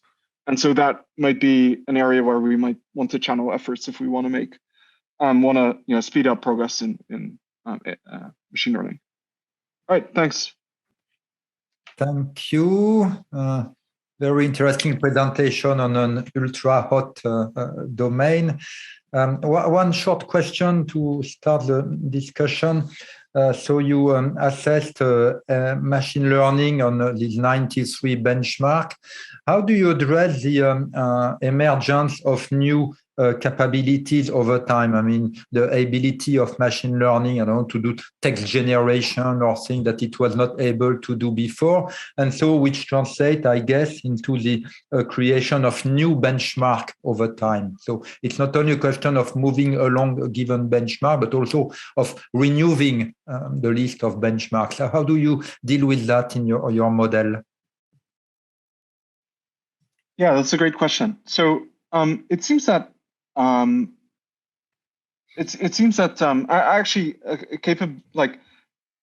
the performance of models to solve problems are like quite highly correlated with each other, and so there are like quite a lot of these long-lived benchmarks where we're able to pick up models becoming generally more capable. But it's true that there are like a bunch of new benchmarks emerging, and in fact most of the benchmarks that like exist are only a couple of years old, and so that's a response to like researchers thinking or like responding to the fact that like existing benchmarks don't really capture all the things that we care about, and yeah, I think at some level it's true that we just don't have that much data on all the things that we care about, and that's a major limitation to doing this work, especially because the field is so new. And so, perhaps you might want to look at agriculture if you're interested in like much longer term trends. Okay, thank you. I see that there are already quite a few hands raised, which shows how interesting this issue is to this audience. I suggest that we start now, and we keep the questions here. We start the last part of the discussion, a sort of open discussion, and I would invite first other presenters who are willing to ask broader question that just the ones focusing on the last presentation, just to raise their hands as well. And I would also ask those who intervene now to keep short, please, so that there is time for everybody. So let's start with Connor. Yeah, thank you. This is actually based on the last presentation, but I think it has like applications more broadly. Yeah, I was happy to see a presentation on the role of benchmarks in machine learning. And I think there is a question about whether there's wider lessons for other scientific fields. I think there's one question about benchmarks is more on the incentive side. Like I think definitely in machine learning, these community benchmarks have been a big incentive of progress. And then as we've tried to apply machine learning in other areas of science, the presence of a benchmark in those scientific areas, whether it's for protein folding or something else, can be a real kind of like way to galvanize progress. So there's like an interesting question about like which kinds of scientific problems lend themselves to community benchmarks and which ones don't, which I think will be interesting to unpack. But then on the flip side of it, I was wondering about, the use of benchmarks as a way of evaluating machine learning progress, or perhaps then more broadly scientific progress. I think the challenge, which was kind of touched on the last question, is of course then what do you capture in the benchmarks and what don't you capture, and the risk of kind of skewing focus among researchers too much to what we are capturing in the benchmarks and then not enough on what we're not capturing. So I think like if you looked at like neglected problems perhaps in machine learning research, we've had some discussion in the chat about like fairness and bias issues. You could say long-term safety issues. There's a whole list of them. Some of those you probably could create new benchmarks for, and that would probably offset the issue to some extent, but other ones probably are very difficult to create benchmarks for, or we're seeing that actually the whole process of creating a benchmark is itself very challenging and can be problematic and so on. So I think it's just one thing to bear in mind when we think about using benchmarks kind of in aggregate to evaluate productivity or progress in some way is that question of what is being measured and what isn't being measured, and how to avoid disincentivizing stuff that isn't being measured. Thank you, Connor. Next is Jess Dunitz. Thanks. I just had a brief question for the last speaker. One of the, I guess this is following on the previous two questions, one of the critiques that's sometimes been leveraged against, or that's been suggested against benchmarks, is that at some point it becomes an exercise in overfitting models to the data set, not even just about things that we care about, even assuming that the data set captures things we care about, just quirks of that particular data set. ImageNet, famously, people just basically gave up on because it seemed like people weren't making any meaningful progress by improving those scores. To what extent would that phenomenon actually suggest an even greater decline in productivity? Do you think that would actually affect your conclusions at all, given that you're measuring productivity by state of the art? So, please go ahead. I think, that's a great question. So I'm aware of that problem that like there's overfitting, and in fact there was this paper recently that found that actually you can improve your performance by getting the right random seeds in like randomly initialized neural networks, and there's a bunch of these like very iffy ways that people are trying to make progress. So I've tried to kind of drop benchmarks from the analysis that are basically saturated, where you might expect all of the progress to come out of overfitting, and the kind of results don't change all that substantially. So that seems to be a good sign. But yeah, I think it's definitely true that benchmarks are like a very imperfect measure, and we have to at some level like look under the lamppost here and look where the data is, which is I would hope there would be more effort in like producing new benchmarks, That said, there are a lot of people putting in effort to build like good benchmarks on problems we care about, and so that is quite encouraging. Dr. Kressel. Dr. Kressel? Oh, yes. Okay. I have a quick question which has to do with when you measure these benchmarks and you look at productivity, there's got to be big differences in the institutions that are being measured because of the selection of individuals and their creativity. So I'm just curious if you would look into groups of contributors who publish, do you find big differences between, let's say, the work that's being done at MIT, I'm just picking a number, as opposed to some institutions that don't have don't attract that quality of researchers? Yeah, I think that's a great question. So I didn't actually look into this myself. I know there's a paper on which I'll send a link in the chat, which looks at kind of research community dynamics in like benchmarks, and they find that there are the kind of biggest improvements are concentrated in a few places, and so I imagine there's like a pretty large amount of heterogeneity in terms of like where researcher productivity is declining and where it isn't, you know, the marginal researchers might be much less productive than the kind of average researcher, I'd be interested to kind of redo this analysis, but then looking at some clusters and see if there's you know how much differences there are in like research productivity and trends over time. Okay, we have 2 minutes left. I see no other question for now. So let me put one on the table that could be addressed by any of our previous speakers, notably those who could spot in the data a decline in the productivity of research, especially in the business sector. How would you explain the fact that with sharp decline in productivity, we heard of a -6 or -10% per year, businesses are keeping investing in R&D? As an economist, I would expect a priori that with such a trend in the productivity of an activity, businesses would sort of withdraw from it. Or you would expect in the public sector, if it were happening, a significant decline in the wage of researchers, at least. So somebody should happen in the economic domain, in the price system, or in the allocation of resources. Apparently we don't see much happening there, or in the wrong direction, if I may say so. So please, your interpretation. So I'll have a quick go. So I'm not working in investment anymore, right? So I may be a few years out of date, but this was a very live debate in the drug industry until around 2010.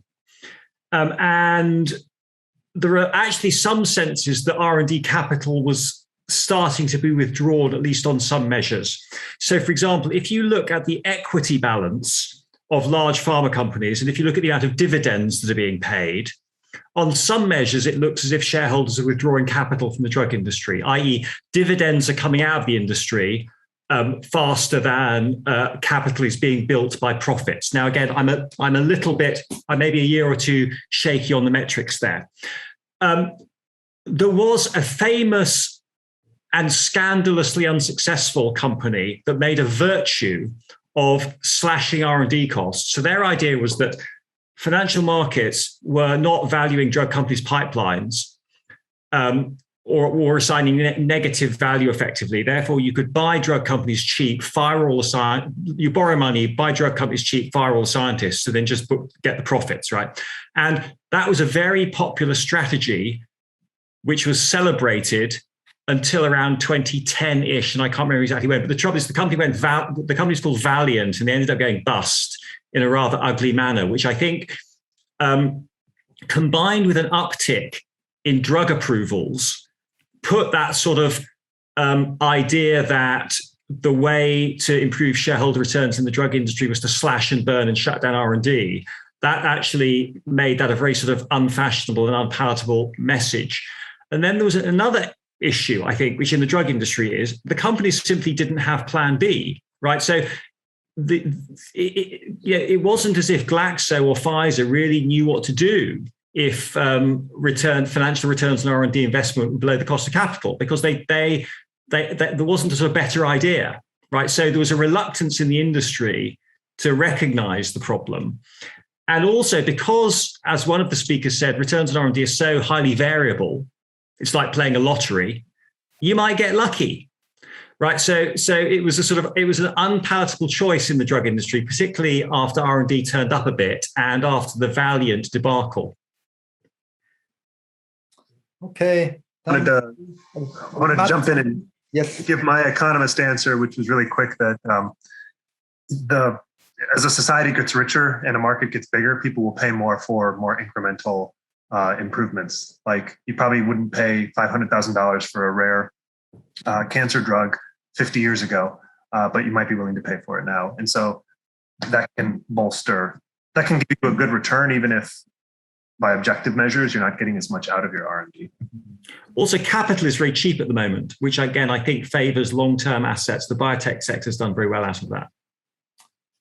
Okay, thanks to all. It's time to close this second session. Okay, so we are starting now the third step in our cognitive marathon. We should keep in shape for the coming hour and a half, but I think it will make it. So Stada, the floor is yours. Okay, thank you. So it's a great pleasure to present a measure that I called cognitive extent that I developed some time ago and published back in 2015, which is what I'm going to show is the measure and how it has changed over time, but also across countries. But before I move into the measure, just a bit of a background. So in the World War II, one of the biggest victors of World War II was science, and especially United States science, which actually was seen as not only a driver to victory, but also to fewer casualties. And again, penicillin, jet engines, radar, electronic computer, power, nuclear power. And the idea was, well, if science was so useful, can we keep using science in peacetime? So can we harness the power of science for economic reasons? And one of the major driving forces behind that was the person who was behind the war effort, Vannevar Bush, physicist.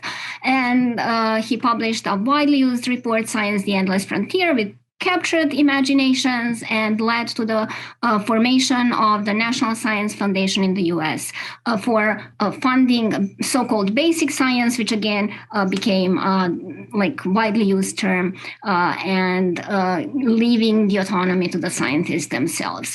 At a similar time, around the 60s, we started to see the first fruits of the field known as science of science. It has been known under different names at different periods. Scientometrics or bibliometrics, we've heard Professor Abramo this morning talk about some of the ways that it has been used to study science. Back in the 60s, a physicist, again, turned historian of science, Derek de Sola Price, published 2 books, Science is Babylon and Little Science, Big Science, in which he really focused on the growth models.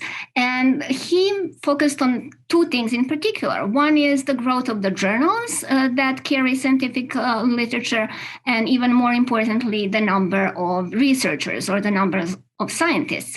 And when it came to the people, and in both instances, he saw exponential growth.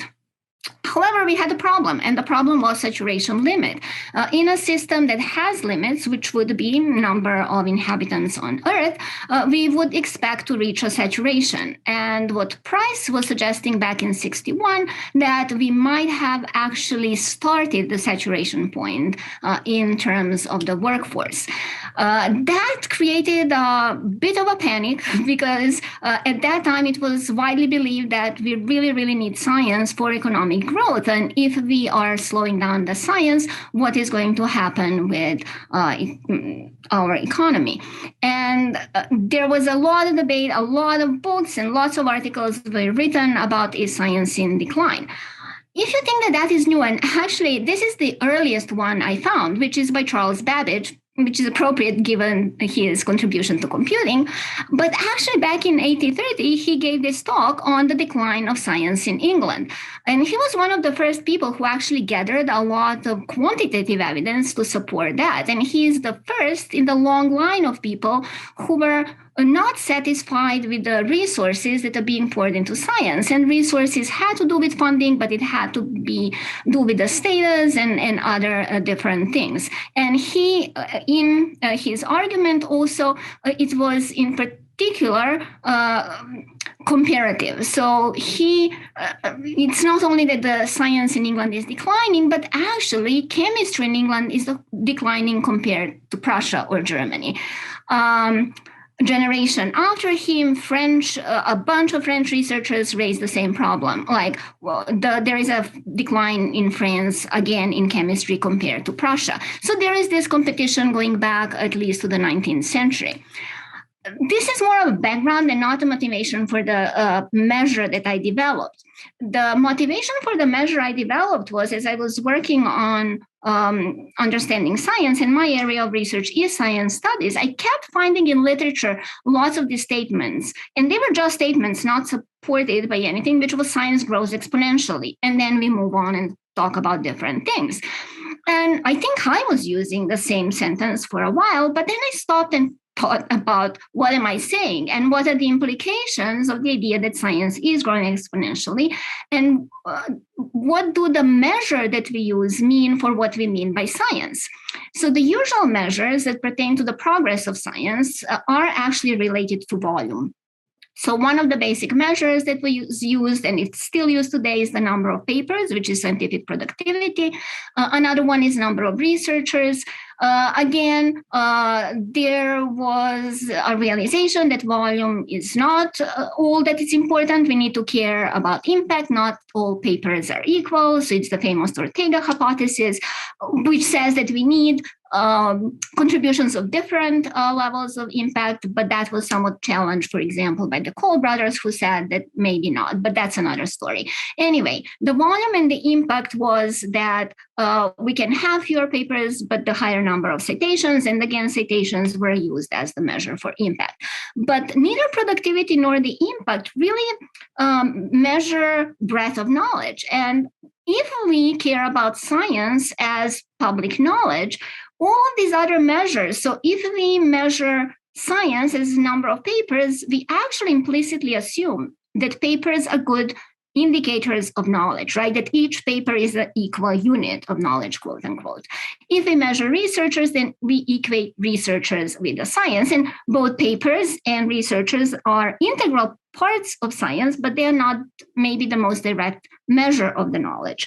So I was interested in the measure of the extent of the knowledge, which I came to call cognitive territory, which would be independent of volume, and that could be applied to different time periods, different science areas and countries. In that measure, in a way, I also try to move from this Mertonian notion, which was actually heavily influential for the development of Frascati manual and all of the other indicators, where it really was fairly economics driven. It was interested in input and output. It was fairly ahistorical, and it didn't care so much about the content of science or science as part of the culture. That's where Kuhn comes in, because Kuhn in a way cares about the culture, and some of the people in the discussions and the talks brought this idea of the regimes. And Kuhn actually talks about the normal and revolutionary science, and the different sciences in different types of periods go through these regimes, and they're actually cultures, because these communities follow the paradigms that constrain the problem area, which would be this cognitive territory, also the methods that they used, and so on and so forth. So just to illustrate what I mean by cognitive territory, and how it's independent from the volume. So you can have a few papers that cover the small extent of a territory, but actually these you can still have few papers, but they may be actually more widely distributed. So you can have like fewer and more papers can actually cover the same extent of the cognitive territory independent of the publication volume. So the method I developed, it's actually a statistical method, although it does use natural language processing on a very large data set where I extracted concepts by parsing titles. And so the idea was what part of what we have, and again, I'm science of science researcher with information science background. So I'm also into communication, scientific communication, which is done through the literature. So I think, okay, what do papers historically have to have, which was more or less constant, that we can use to measure knowledge? And that's actually titles. And I won't go into potential problems with titles, which there are, but if we use titles, can we devise measures that can help us assess science as knowledge? So concepts are extracted by parsing the titles, and actually they contain not just single words, but phrases of different length. It was important to have unbiased sampling by using the same number of articles, or actually more accurately, it was the same number of terms. And the gist of the measure is actually the following. I'm interested in this measure only at the unique phrases. So I'm just interested in how big is this territory. And small fraction of unique phrases in all of the phrases that I use means that there is a lot of repetition in that volume of literature and that it covers fairly small territory. And then the high fraction of unique phrases means that there is a wide range of concepts that the body of literature covers and that it covers larger territory. For this, one needs large measurement quota to reduce stochasticity that is present in individual titles. So if this measure can be actually used in a number of ways, and I'm going to showcase you a few of those. But one question is, if we use this measure, can we figure out how fast science is expanding, and is it still expanding, or what is happening?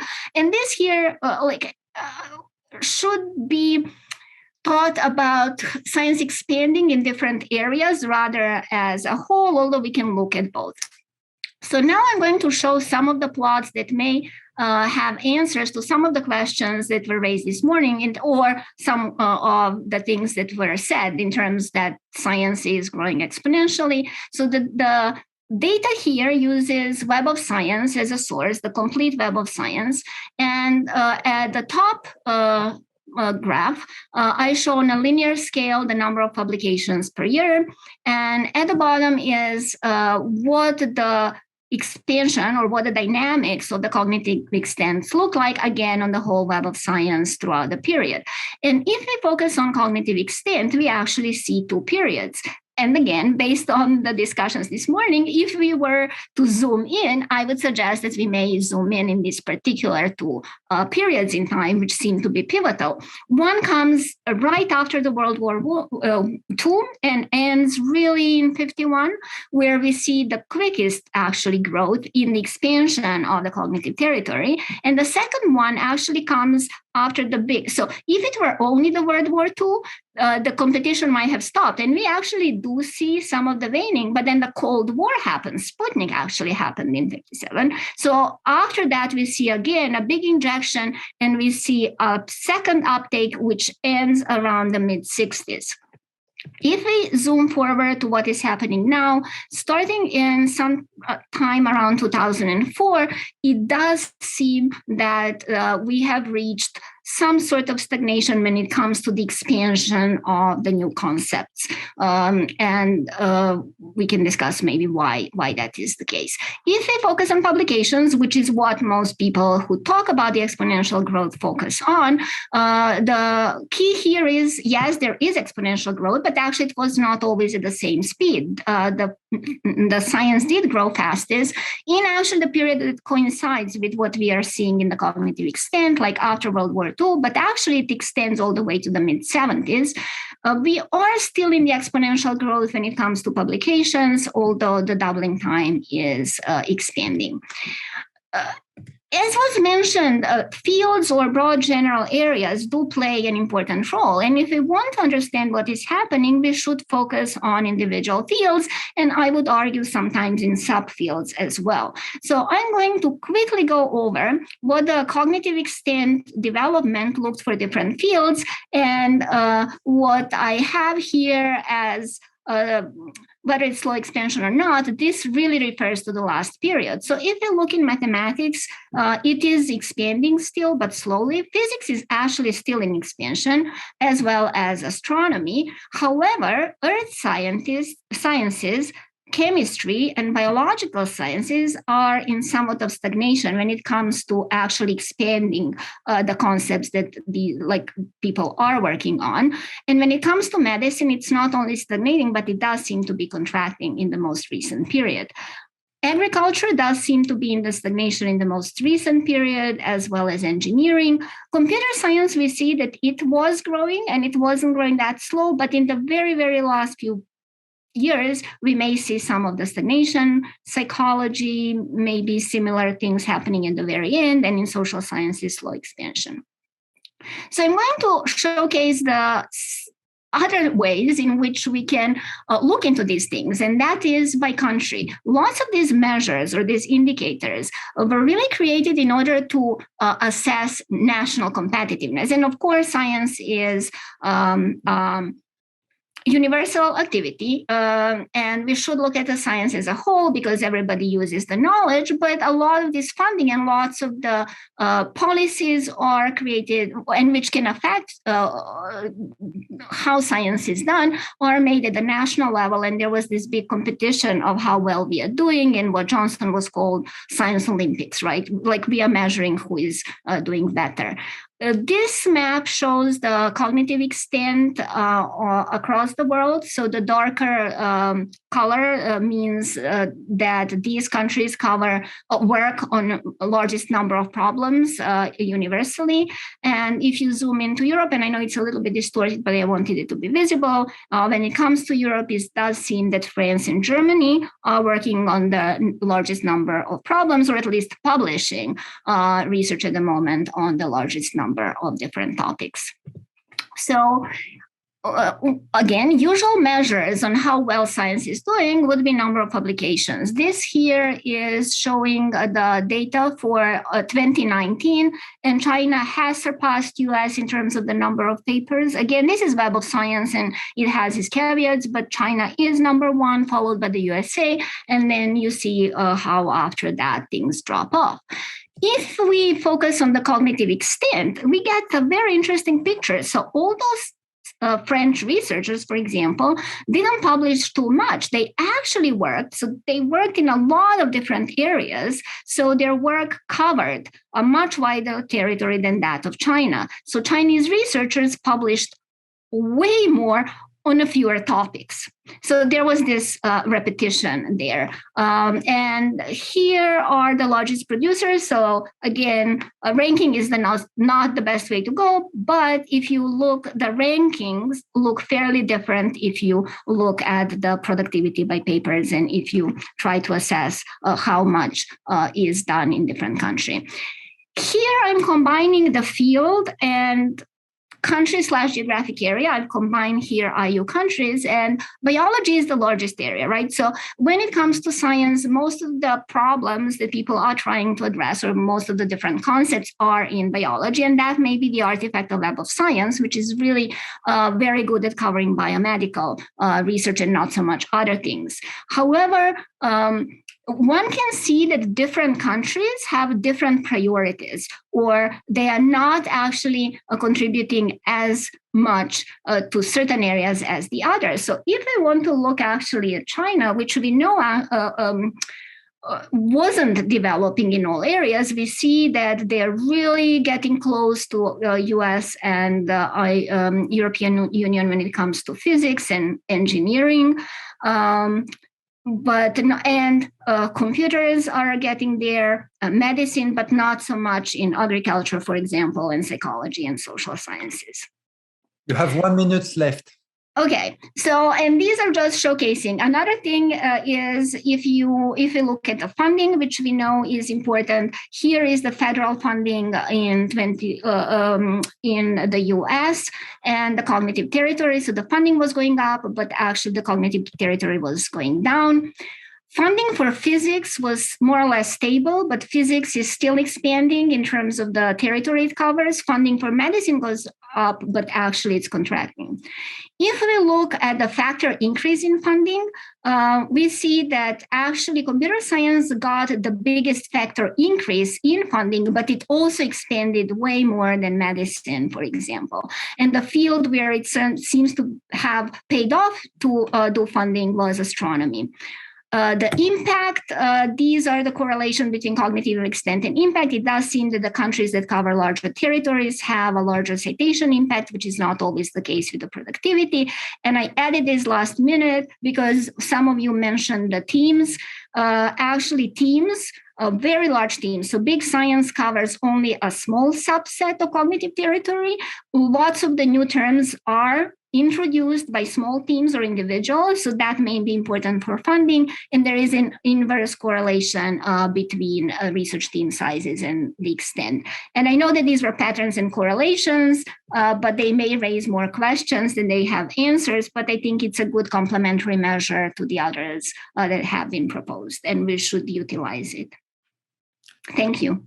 Thank you, Stasa. It's really a sort of advanced research and potentially disruptive and going beyond counting articles to counting ideas. And it's certainly one way that is pointing to the future. We're talking of disruptive innovations. The work you are doing is certainly going into this direction.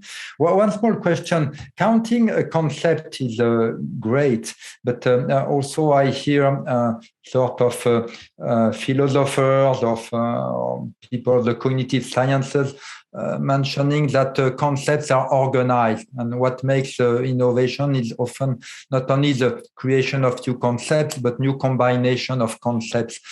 Can you take that into account with your approach? So that's where I say the way this was parsed is it's capturing actually this innovation. So one thing that is happening when you look at early on, most of the concepts were a single word, for example, or they were like bigram, like 2-word concepts. Now we are getting to the realm where we are having 7 or 8-word concepts. And that is showing that how we are expanding to our territory may not be just adding completely new things, but actually going deeper. So we are using the ideas that we have developed before, and then we are making research around that. And I think that would be a very interesting thing to look at these families, right? Like when we got from the same concepts and how it had diffused in terms of the different families of concepts that have developed around that. But great question, yes. Matt. Thank you. I think this is really fascinating work. I had 2 quick questions. So my understanding of the approach is you have a constant size sample, and then you're counting the sort of number of unique phrases within that sample. And I'm wondering, does that matter if we're publishing so many more publications, maybe within any sample, the cognitive extent is declining, but it might still go up on the whole? And then the second question is, does this account for sort of the churn of concepts over time? Like it might be that we are covering fewer unique concepts each time, but they're always new, or they're new concepts compared to last year. That's my question. No, this is a great question. So to answer the first one, because of the productivity going up, just the chance that you will encounter a new word increases because there are more words total. So if we want to compare over time, if we are really interested in longitudinal, we have to actually keep that constant. The problem is if you reach saturation, and I use 10,000 words as a limit, and I tested that we are not reaching saturation, right? So there may be more things, but actually not in this areas that I looked at, we are not reaching that. When I looked at the science as a whole, I increased it to 30,000, and none of those samples are reaching. You are right that this is more statistical measure. So if we really were to combine all of the unique from all of the samples, we'll probably get a larger number of unique terms. But if we want to compare things over time, it's only fair that within the volume being produced, this is how much we have grown. And I have to say that this measure has limitations because it's statistical measure, right? It's not completely unique. The second question that you say, well, we are working on the same topics, but actually we are doing new things, and that's absolutely true. And I think that, but that's important to keep in mind because there are two ways, and if you go to Kuhn, that science is being done. We are solving the same problems, and yeah, we should work on the same topic because we still haven't solved it, right? But then on the other hand, we are introducing new things as well. So the idea is to capture, if we want to model this, I would say, we may want to know, if we think of science as a territory, like how many problems there are that people are working on and how many people work on those problems, we can imagine like vast areas. Right now, listen, it's interesting. So we can imagine a large but not very densely populated area, which is social sciences, and that's why they don't make much progress because it's very difficult to accumulate. And also it was said that social sciences just adds problems, never solves them, whereas sciences solve problems and they move on. So I think we should really look at these territories and whether some of the contractions, for example, that we are seeing, maybe that these fields are focusing on a few problems, trying to solve them and move on. So it doesn't have to be a bad thing that we are seeing that, but I think we need different methods and different data to try and unpack why we are seeing this and whether it's the formation of research front, right? The way we have it in physics, or is it something else? So I think it raises more questions than provides answers. I have to say this measure. William Janeway. Yes, very quickly. Your methodology reminds me of some original work in the economics of innovation known as Bayesian surprise. Take the stock of patents that a particular company owns, put out all the data, and then look at the text of a new patent and see the extent to which it is not predictable by the text of the patents already issued. Full stop. Thank you. Russell. Oh yeah, well, thanks so much. And I think this is super cool. And I think I've mentioned that before in some correspondence with you, but I just said two quick, maybe one's more of a comment. You started to address it a little bit, but I think it'd be really, really neat to dig into this and get a little bit at the quality of the concepts, and my hunch would be that the picture might even look worse if you did that. So I guess by quality, I mean, looking at things like new concepts that are introduced, how often are they used, or do they get picked up? My guess is that you might see that people are suggesting lots of new things, but they're not, it's a lot harder for them to get picked up. And then also would be things like redundancy of concepts or duplication of concepts, which maybe you could get at using some, newer things like NLP or word embeddings or something. It would be really neat because, as science gets bigger, you've got communities that are more independent and disconnected from one another. And so you get like reinvention of the wheel and stuff like that. The other thing was, I thought that the team finding, which I may not have totally followed because it was just a quick slide, but I thought it was really interesting and kind of counterintuitive too, because talking about productivity and addition of new researchers, cognitive extent seems like something where people have a clear finite capacity, right? Single researchers can only know so many concepts. And so you'd think, let's add more researchers to the team and then we'll grow our cognitive extent. But it sounded like that's the opposite of what you're finding, that teams aren't engaging as much in using more new concepts, if I understood it right. And so if I didn't, just tell me. If not, I'd love to hear if you have any thoughts on why that might be or what's happening. Okay, thanks, Russell. Yeah, to be quick, for the first one, yes, it would be fascinating. And I had at one point, then again, maybe not this measure, maybe other measures of text. So again, I did this as an initial study, and I was hoping others would pick this up like I had. But one idea is to look at the half-life of concepts, right? How long these concepts survive, and maybe in what areas they survive longer, and how they get picked up. The second thing that you mentioned is important to think about. And when I say that it goes down, the team sizes, it's actually big science. So there is this notion, if you have finite amount of money, if we put all of the resources in big science is important, but big science works on a very small subsets of topics. And sometimes it's more resolving what was suggested, maybe by theoreticians, for example, in physics, which was done by smaller groups. It's individual or very small teams. So I think understanding that we need in the ecology, we need both small teams and individuals and very large teams because they have very different functions, and understanding that may be important. And why small teams are important, none of the terms actually that were used were introduced by big teams in a way, or they were not unique to them. So if you think about these terms as seeds for the potential future things that could be picked up by big teams, if we focus on solving only problems of today, we may actually run out of a bunch of ideas for which we can pick up later. Again, I don't have answers, but I think these are the sorts of things that we should be looking at in terms of what portfolio of maybe teams and the types of research could help with these ideas, and which ideas actually are more infectious and which more communities work on together. I mean, that would be another area. I think there are lots of ways in which this could be expanded. Sorry.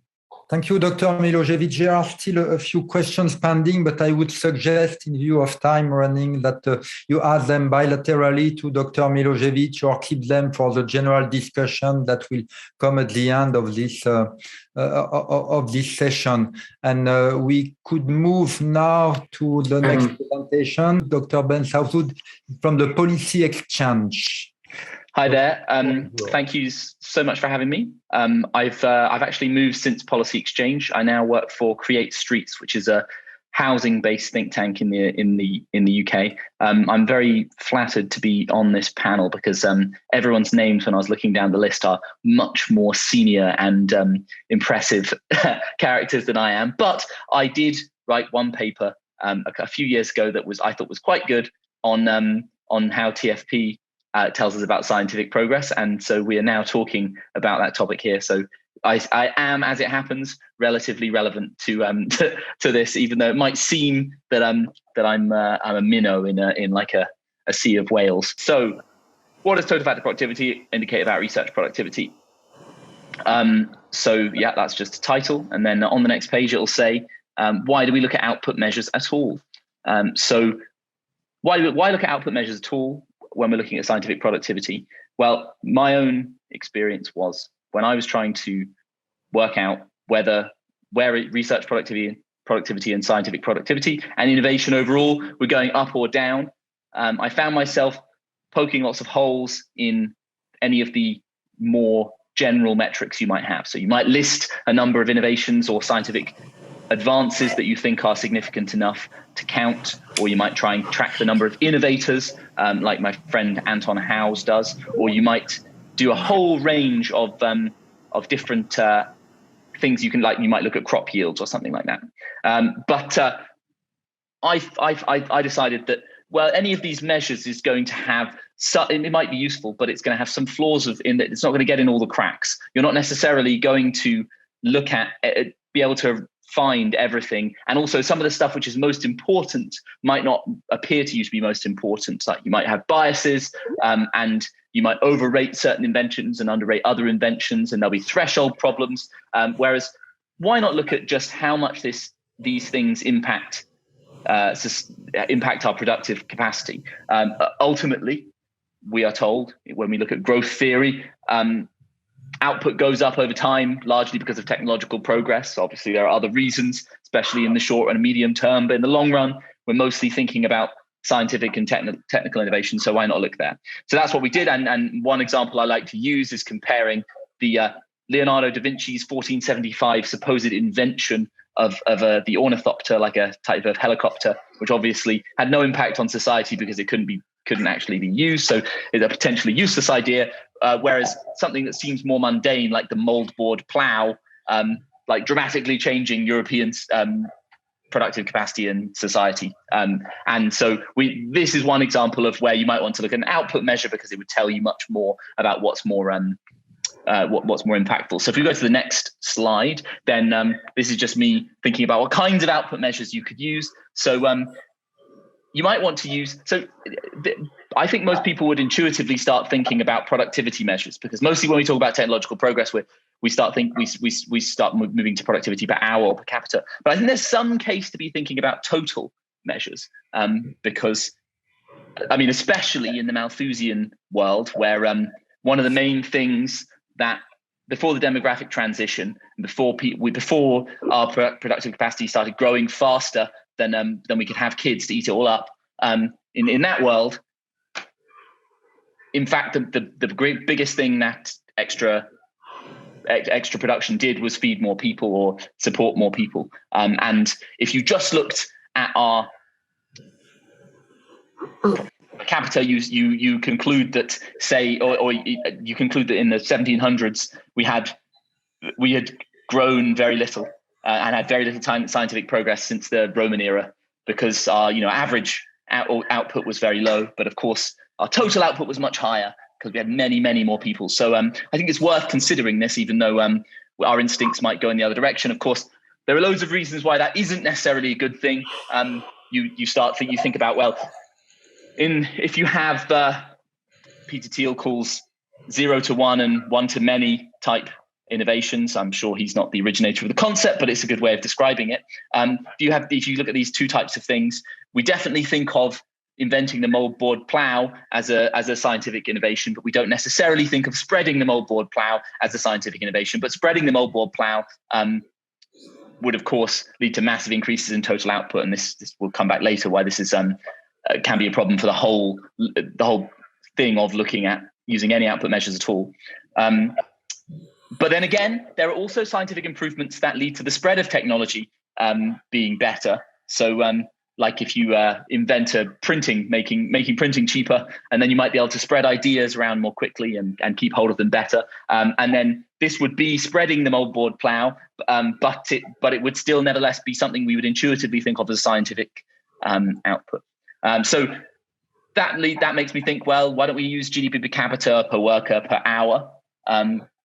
Now these do have benefits over that, the obvious stuff. But the downside, of course, and why we're going to go to TFP as the final thing that we look at is because, of course, you can increase the amount of capital or have more land. Obviously, Norway is much richer than Britain and has a higher GDP per capita than England. But much of this is just because Norway has a lot more oil per capita. It has better land.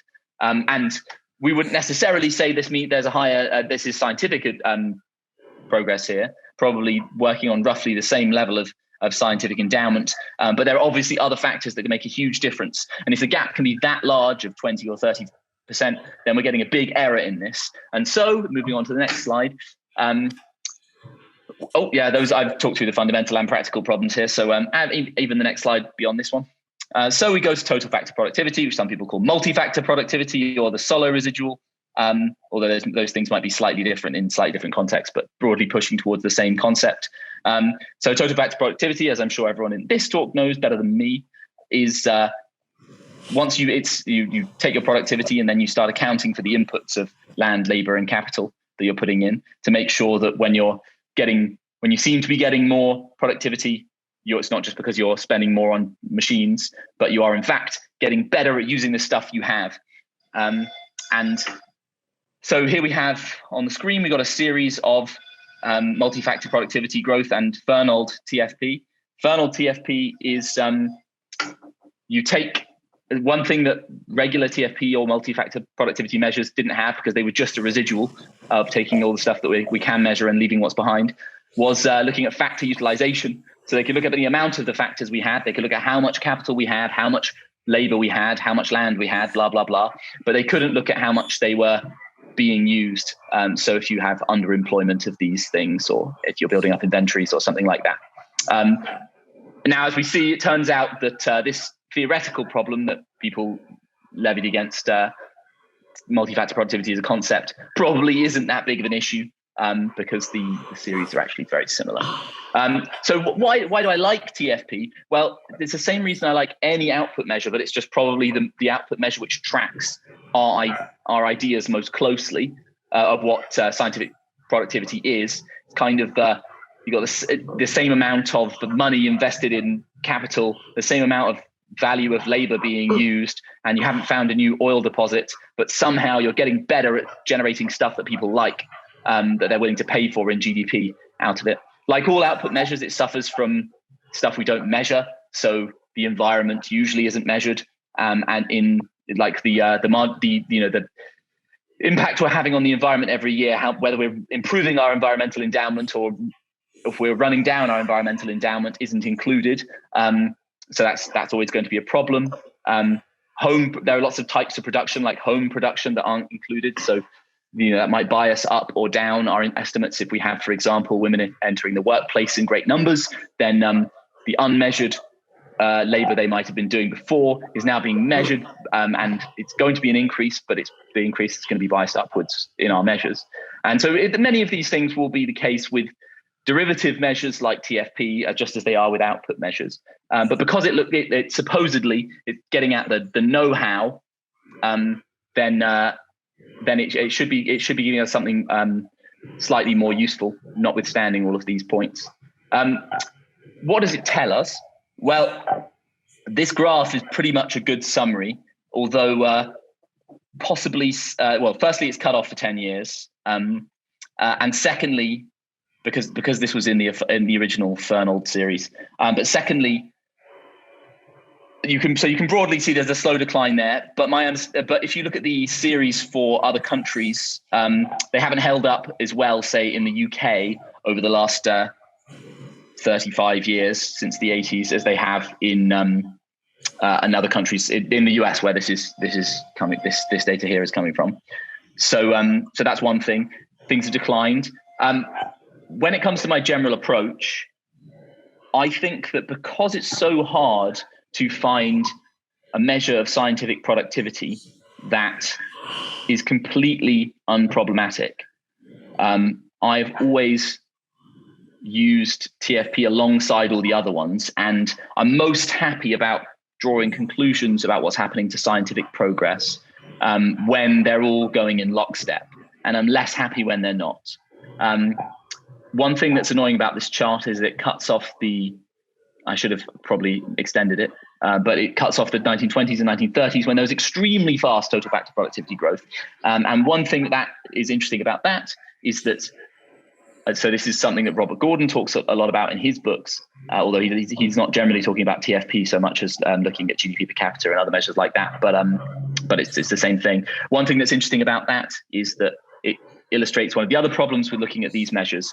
So if we're looking at raw measures of actual scientific advances, then their impact happens, or at least with the innovation, the thing we care about most is probably when the innovation actually happens, whereas TFP is likely to measure it when the innovation spreads. This is something we talked about with the moldboard plow, but there's an ambiguity there, and I'm not sure there's a right answer of whether we should track scientific research productivity, scientific innovation when it gets to the impact, or we should track it at source, because there are all sorts of important things. Like let's say we introduced a type of open science that meant that the literature was more quickly reflected in everyone's understandings, then we would get more. This would just be a type of spread, really, but it would also lead to better science in the long run. So I don't think there's a right answer there of when we should track. If TFP does show a lag in scientific progress being applied to the actual measure, then I'm not certain that that's wrong or whether it's right, because I think there's arguments for both sides. But so I think there might be one more slide, but I think I've already talked about it. Let's just see if something comes up. I talked about all of those things. Oh yeah, there's one more thing, just tetanus measurement. So this is like a special application of the do output measures actually get in all the cracks, or are they just as flawed at looking at things? Conceptually, you have 3 minutes left, huh? Then. Oh, I've had my time. 3 minutes. Left. Oh, 3 minutes, perfectly. Well, it gives me time just for a bit of peroration. Okay, well, I'm just in very short. Tech mismeasurement is, everyone's talked about this. Maybe productivity growth seems to be declining just because we get lots of free services now that do clearly deliver us welfare, but don't necessarily, but aren't necessarily measured in all these output measures. I think this has intuitive plausibility. However, when I surveyed the literature here, all of the empirical papers I could find, which use things like willingness to pay or willingness to accept to get rid of services like Spotify, Google Search, Wikipedia, and so on. It was counterintuitive to me because I value these things extremely highly, but maybe I'm just very online relative to the average person. I'm not sure. And maybe it's not normal for someone to spend an hour a day looking around towns on Street View.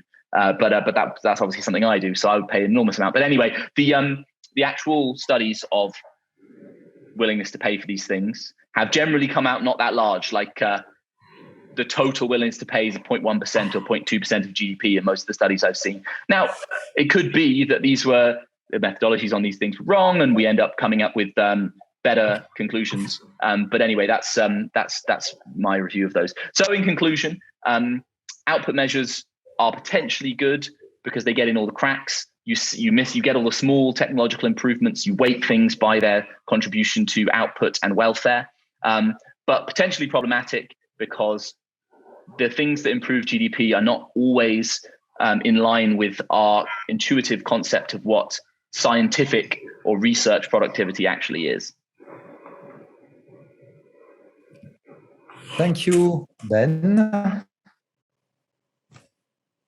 Are there questions from our speakers, participants, and the audience to Ben?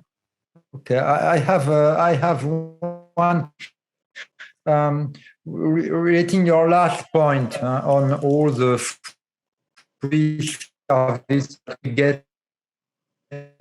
that we are getting from Google. In-depth studies at OECD in that regard, because measuring GDP is an important matter for the OECD.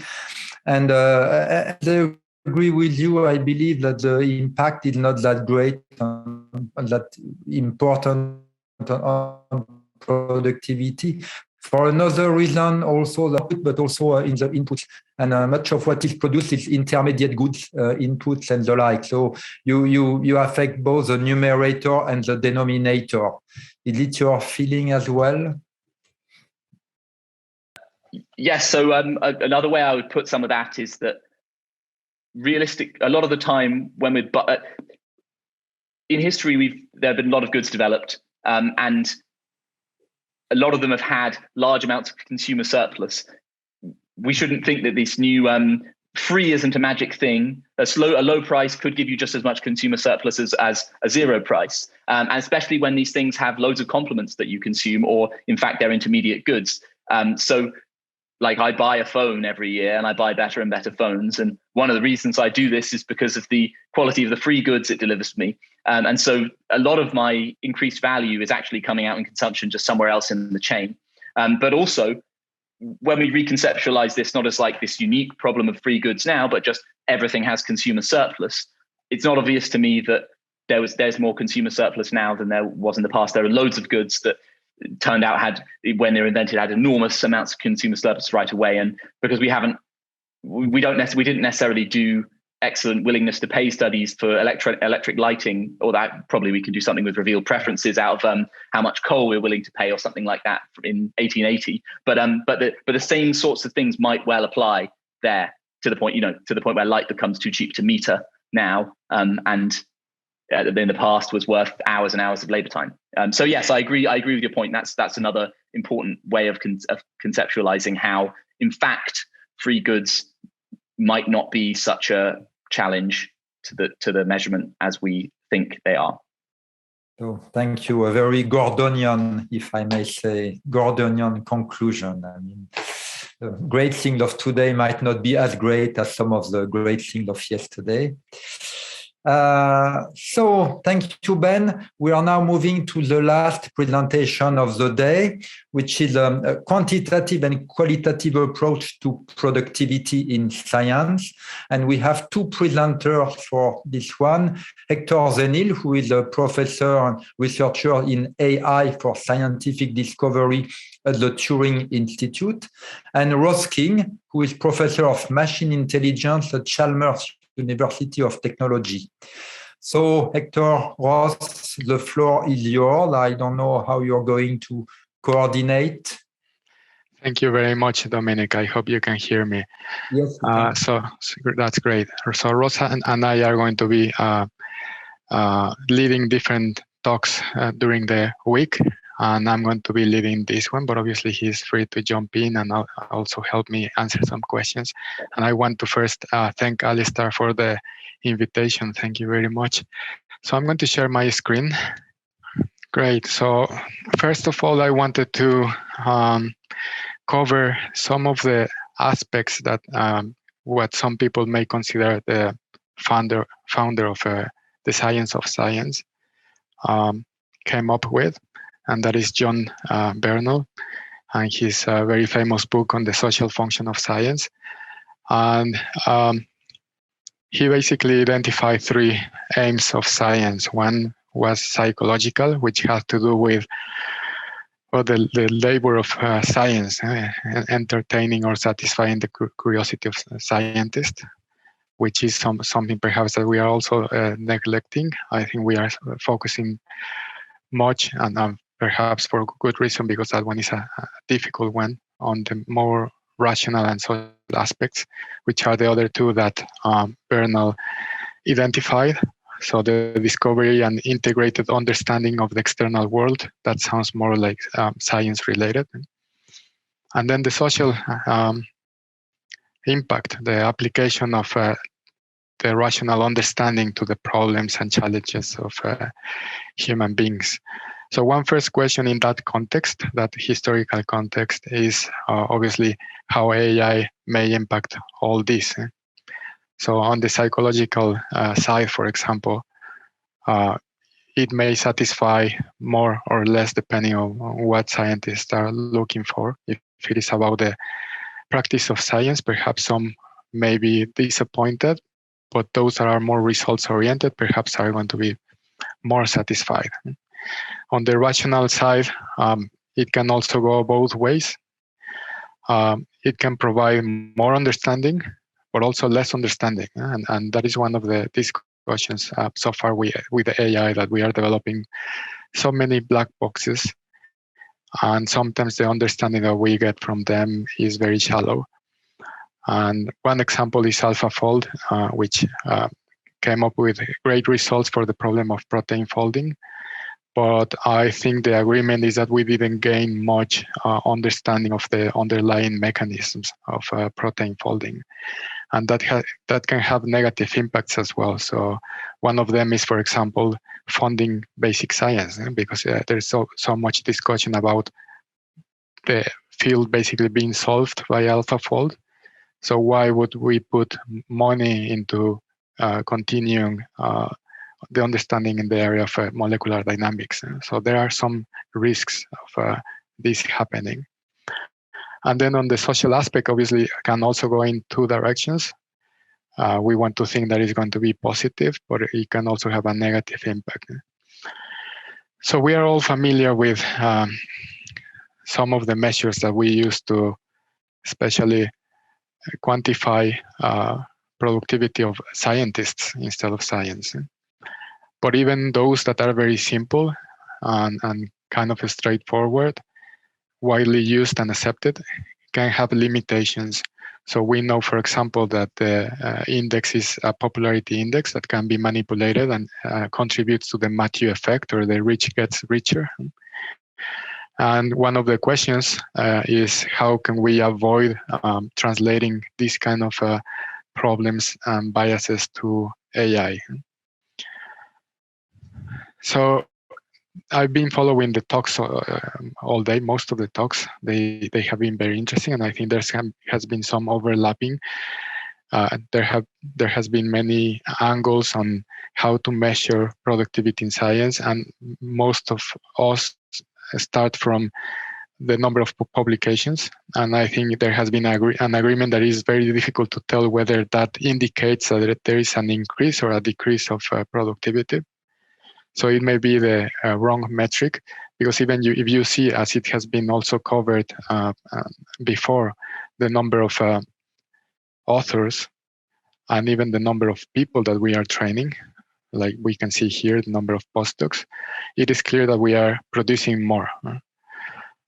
So in that sense, it is difficult to tell why productivity is going down. But on the other hand, we can also look at how long it takes to produce a PhD, for example. And there has been an increase in the 90s, but actually it is now coming down again. So it is also kind of sending mixed signals. But I think this one is slightly perhaps more interesting, although it could be also very misleading. So it is the age at which the Nobel Prize has been awarded, for example, and there has been some trend, even with 3 data points, in which one can see that it has been awarded later in age. And that may indicate perhaps that it is taking longer to discover something, but not necessarily. So this is just an association and doesn't necessarily imply causation. But it is true that we are producing way too many that I think an argument can be made that no single scientist is able to keep up with the number of publications. And there has been suggestions, for example, that scientists are reading less, both relatively and in absolute numbers, and perhaps because they are also distracted with all sorts of things. And even when technology may be helping, because obviously we now have search engines, it doesn't matter how much we rely on technology, leaving AI aside. There's going to be a point in which scientists are not going to be able to ingest so much literature. And actually, there's also some very interesting results from James Evans, where they show that new articles are tending to cite more recent articles over time. So less citations and more recent.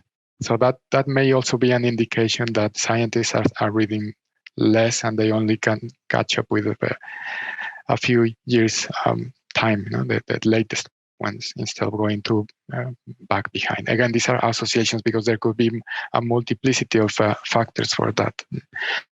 One of them is obviously that we are producing many more papers the closest it gets to the current year because of the exponential factor.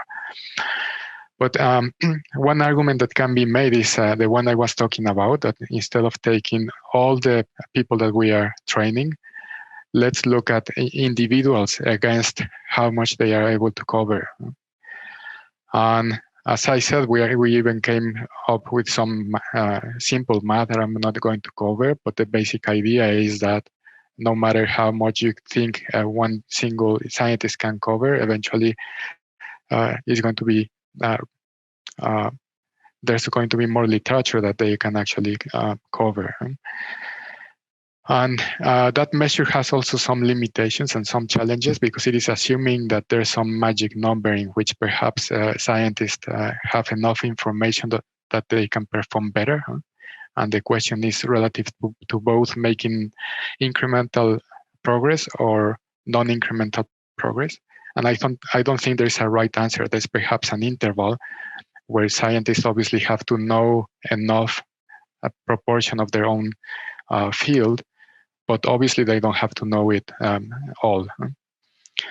But these are questions and a way in which we could also measure productivity. So one other aspect is that so far we have been talking about productivity in science, and we are thinking of humans as separated from AI. But obviously we are now starting to work together.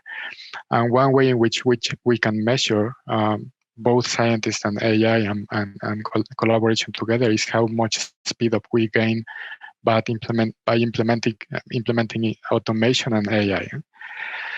And I think there are some agreements. We know that we can do things faster with computation. It is not completely known whether by teaming up with AI that is faster than just using AI. So far, I think it is the case, but we don't know in the future if actually just having a completely automated AI that is able to close the loop is in general going to be able to accelerate science, and that is the assumption. And there are obviously some specific cases in which one can obviously see that is the case. But this is another way in which it could be quantified both AI and scientists together. So there are some other factors that could be slowing down scientific progress if we buy the idea that actually it is slowing down, because we have seen over this day that actually we have signals pointing into both directions. But what I get from the talks today is perhaps that there's a little bit more consensus on the fact that perhaps we are slowing down. So one of the things is that education is optimized for the average person. And it is difficult to tell whether that is good, bad, fair, unfair, because obviously science, and that is also an open question, makes progress either incrementally or not. And which one is the best way, I wouldn't be able to tell, but it would be interesting to ask the question. Science has also kind of became a popularity contest on their current publication and grant systems, and this was even before social media, but now it is even worse with social media. One can also ask the question of whether we are funding the wrong people. We are all familiar how much damage a single reviewer can make, and the kind of sometimes reviews about, for example, too much innovation.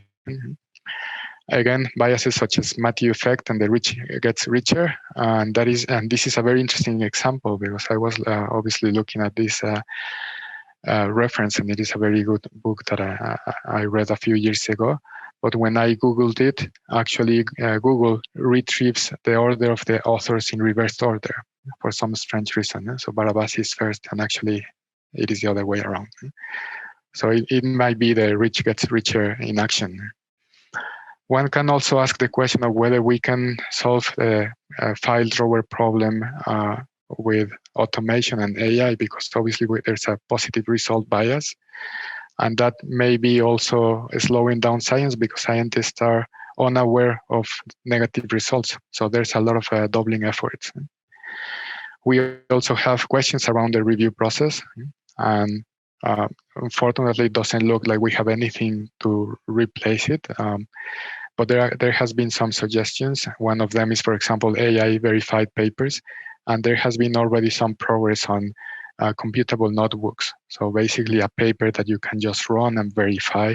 And this regardless whether it is a positive or negative result, only because the methods are right, it will be worth publication. But that could make even things worse, because maybe we're going to be producing 2 or 3 times more or an order of magnitude more papers if that is the case.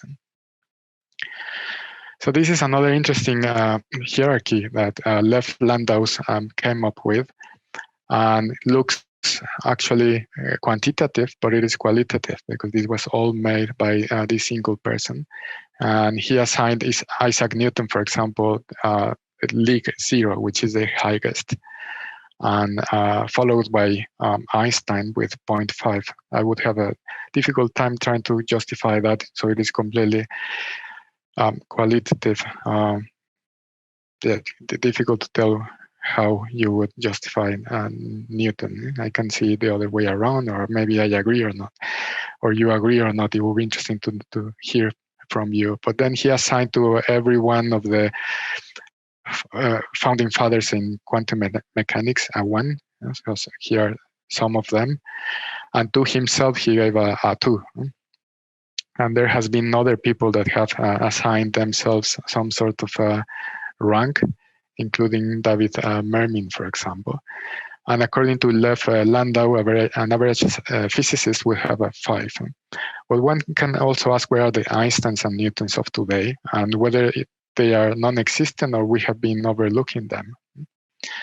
And this rank also begs the question of whether we can come up with some similar measure for AI in science, and obviously how to avoid the human bias and these qualitative aspects, or if even we want to, because at the end we are going to be qualifying AI in terms of how much they contribute to human science. So how much can we accelerate science with AI? And we also AlphaZero, for example, training itself in only a few hours for chess and for games like Go.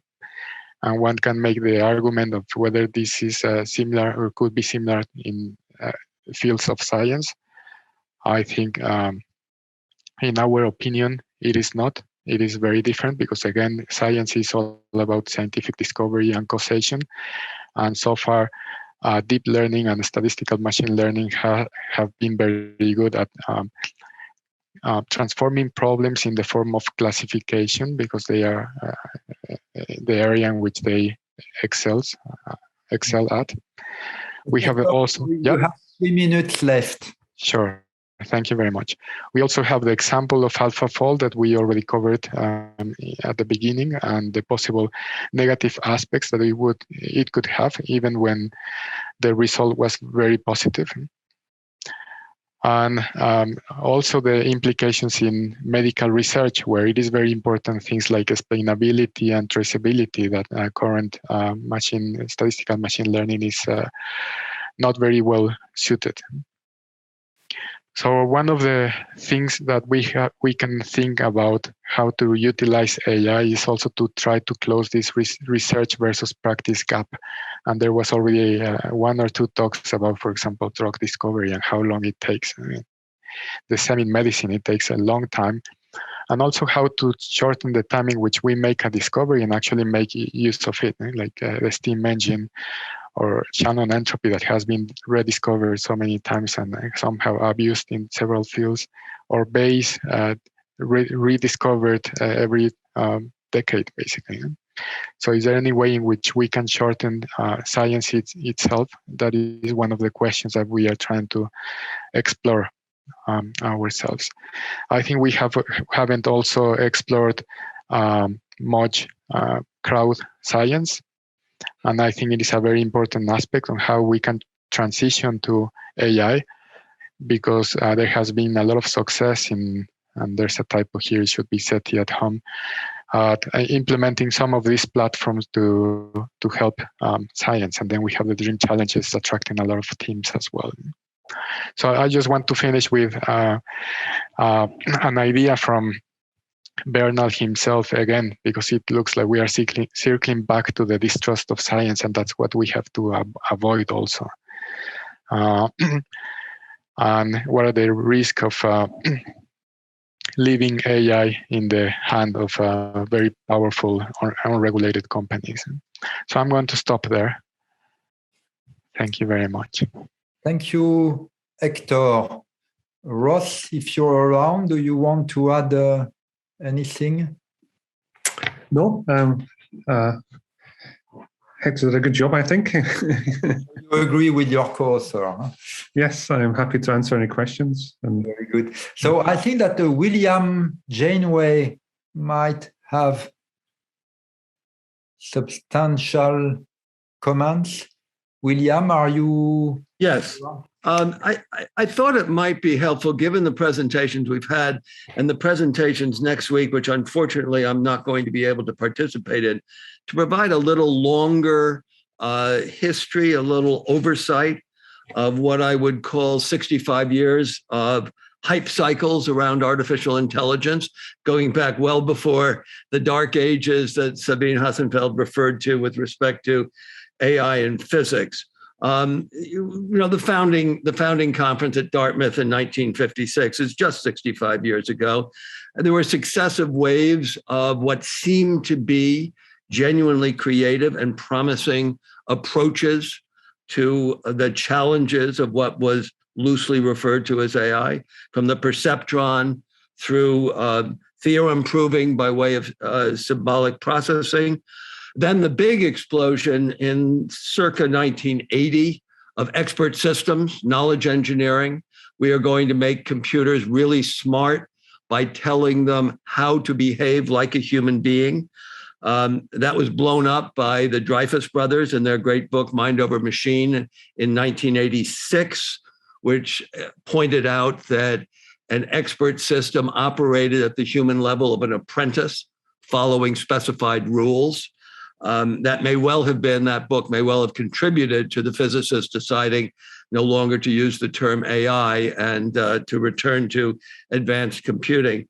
And then, over the last now 20 years, but with increasing intensity, as some of the presentations have pointed out, the mobilization, the development of neural networks, machine learning, and associated techniques from random forest to descent gradient for pattern recognition and analysis. And I really want to take my hat off to Sabine for her excellent analysis of pattern recognition and analysis as that which machine learning is best applied to. And as I very briefly mentioned in response to her talk, that we should think about where those patterns come from. Patterns from nature, it seems, we can think of as basically different from patterns from society. Now, the examination, the identification of patterns from nature actually has a very, very long history. The great intellectual and cultural historian, Perry Miller of Harvard, wrote his volumes on the New England mind, focusing on how the Puritans examined nature and created an intellectual basis for the empirical roots of science in pursuit of patterns that would reveal the presence and the purpose of God. This goes back to the 17th century. Obviously, over the next 200 years, science demystified nature. And I don't want to in any way, I think I can just leave to what we heard from Sabine, the extent to which these techniques now, machine learning techniques, are implementing that program of analyzing patterns that are discerned in data that are generated from. Excuse me, do you actually have a question? I'm trying to. I'm sorry, Alistair suggested that I might be able just to provide some context. Okay. This is not the context. Sorry, I thought we were still on our question. It's a further contribution to the discussion that Bill is going. Yeah, I'm sorry, it was not intended to be a direct question. AI, and I would not characterize it the way you did. I've been working in the field. I suggest that we have the discussion when Bill has finished his intervention. And then I'll just very quickly wanted to say that in identifying patterns from society, the difficulty in extracting information from the data is more than it is much harder to extract what that information actually means, because of the extent to which it's context dependent, where the context includes the intent of those who generate the data, whether consciously and deliberately, or in fact, sometimes unconsciously, but understanding how the biases can be built into the data, as I previously referred. There's no need for me to go on and I'm happy to defer to Ross King, but I do think that we should be very careful in seeing how machine learning techniques applied to socially constructed data inform policies as if that which was brought out from the data were an objective truth, as distinct from replicating and in some cases cleansing biases that have been generated in the data because of social practices and sometimes malign intent. I'll stop there, and I'm sorry if I did not seem to be appropriate to the discussion. I do think that the work that's been done on the application of machine learning in science itself is compelling, powerful, and it's been great to learn what's been going on at the frontier. Thank you, Bill. Your contribution was highly relevant to the discussion, don't worry. Ross, do you want to react?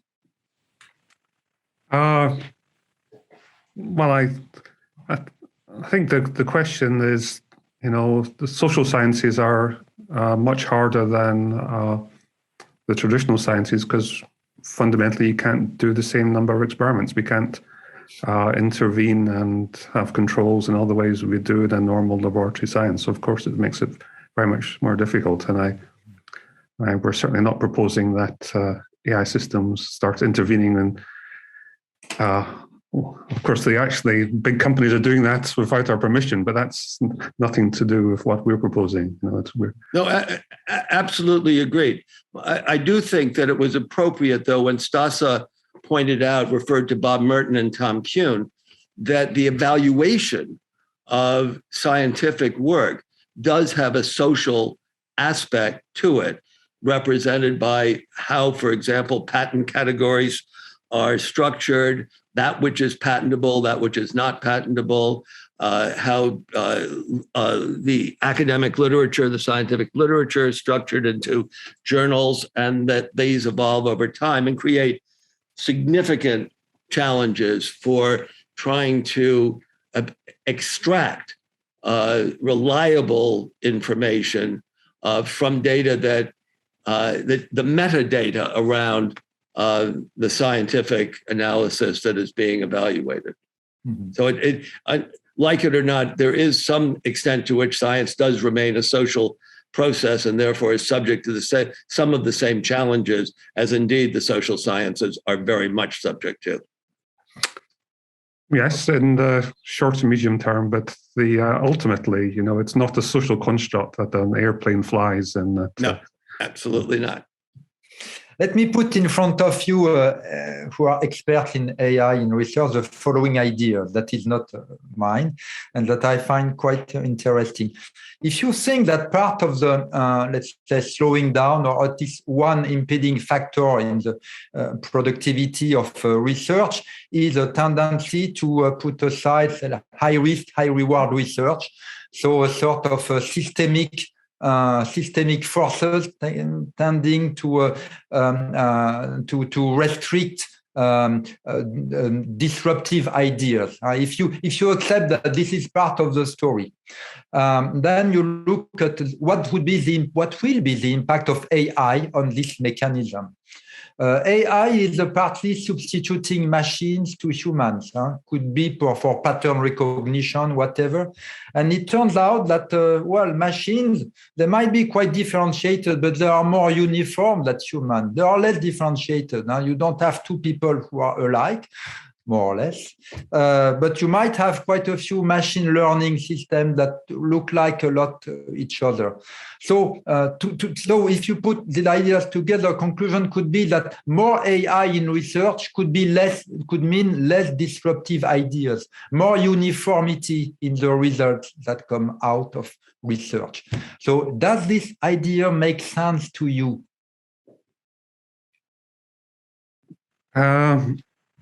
Not at the moment, because it's all the AI is far from really sort of pushing any frontiers. It's mostly making existing science more efficient, doing what it's already doing. It's not, we're far from our AI systems who are really doing anything truly innovative and disruptive. So it's still mostly human. Well, all the big decisions are still being by humans. Okay. In my career, actually, I noticed, at least in the British funding system, that there was a really big change in what happened after the economic crisis in 2008. Before that, given a choice, the research councils would go for the more crazy idea. That was what we were told to do in the panels. And then the Treasury took over and said, no, British science is going to help British industry, and we're going to just do things which will have an impact pretty quickly. And things became much harder, risky things to be funded then. But that was a big decision at the government level, and they could change that round again if they wanted. Okay, thank you, Ross. Tony, hey. Yes, there was a comment about AlphaFold and AlphaFold 2, which did the protein folding. And I do think we need to make a distinction between the type of science. I don't know if you remember the book called The End of Science. It was by a guy named John Horgan, but it was quite stimulating, and it was talking really about fundamental science. So we now know there are 4 forces of nature, and it's not likely there'll be others. We know the galaxies, and we know things that the Earth goes round the sun, not the other way. So there are certain truths that we have now, but something like AlphaFold, yes, it solved the protein folding problem, but it did more than that. It has just released 350,000 structures which have not been determined experimentally. And this can enormously accelerate the number of avenues of research for new drugs and so on. So it's hugely stimulating. So instead of, as was said, that it closes off research and says it's all solved, it isn't. It opens up new avenues for research. And so although fundamental science, yes, there aren't going to be many discoveries like Darwin or Mendel or Einstein and so on, but there will be lots more of more applied, and there will be also more team science that it requires these to get results now out of these extremely large amounts of data and subtle things. You need a large team of people. And the whole AI discussion, I was at Microsoft in 2012 when the ImageNet competition was won by a deep learning neural network. And those now are used routinely by all the big IT companies. And that was the big influence. And the big change was, we've got lots of other things. We've got decision trees. We've got all sorts of other algorithms. But the one that really changed the game with big data, big compute, were deep neural networks coming from originally the ImageNet competition, but now also being used in almost all the things you see in that the big IT companies give us. And so that is really an expansion of things, and it's about the deep learning revolution. And AlphaFold 2 has also opened up a huge new area for the whole of molecular biology. Thank you, Tony. Any reaction? I saw in the discussion a bit earlier some skeptical comments on the relevance of the AlphaFold exercise. That's why I was actually responding to it, because it's been extremely creative and will generate huge amounts of interesting and serious research in drugs, biology, and all these things. So it's a huge stimulus to the whole field. Mm-hmm. Okay. Does anyone want to comment on that? Alistair. Not directly on AlphaFold. I don't have the technical expertise, but I was very interested in the point that Hector sort of harped on and pointed to a number of times, and that's this question, not just of peak reading.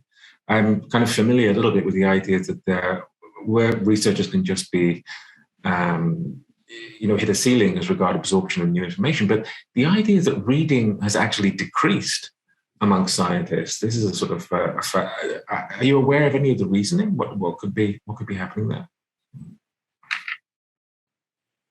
So if it is to myself, it was kind of a fluke because it was with a question mark. They don't really know if scientists are reading less, but there was a year in which they read less, and I think people have to continue investigating if that is the case or not.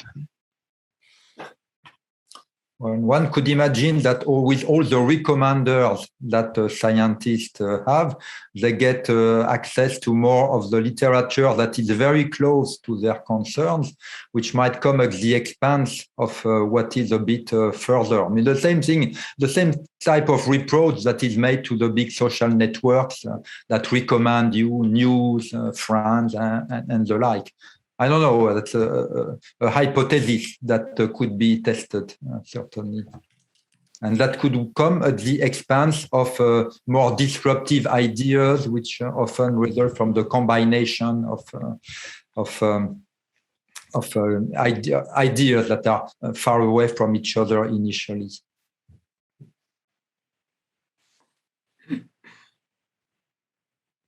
Maybe I could also ask a question of Stasha, because I thought it was a really fascinating presentation. There wasn't time to get to respond and to ask you about all your points. But where's your research going next on this question of cognitive extent? I may pick it up again. So I have to see, that was one of the ideas where that paper was very difficult to publish. It took over 2 years. Once it was published, I presented it a lot, and there are reactions, but there are lots of questions about it.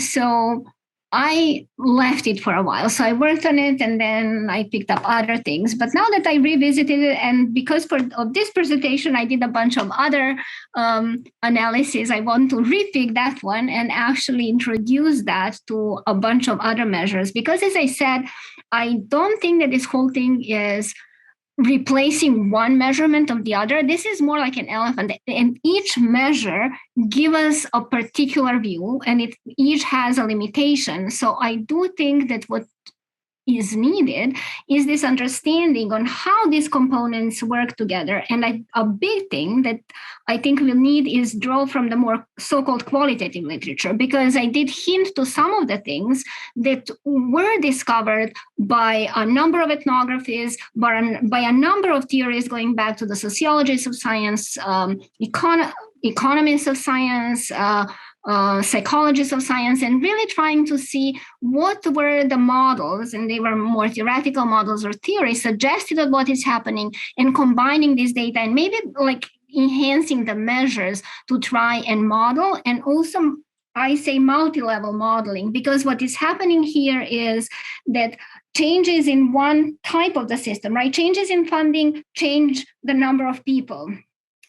People group differently, right? So there are different team sizes, different composition in terms of interdisciplinarity. There are different pressures on publications. So the output is different. The knowledge they're drawing from is different. It may be uni or multidisciplinary, and trying to actually focus on some fields and try to understand its feedback loops better in terms of what are the processes. So more modeling and more multi-layer modeling, trying to understand how these pieces actually feed into each other and actually change back what the input was. So maybe it was too long. I'm sorry, I didn't mean to take too much time. Justine Cassel, the floor is yours. Thank you. I just wanted to comment on what seems to me to be an unexamined assumption so far, which is that the increased collaboration across universities and the increased collaboration across fields, it contributes to increased productivity in science. And I was surprised not to hear anybody who spoke thus far cite in the US anyway, very famous study by Sarah Kiesler and her colleagues.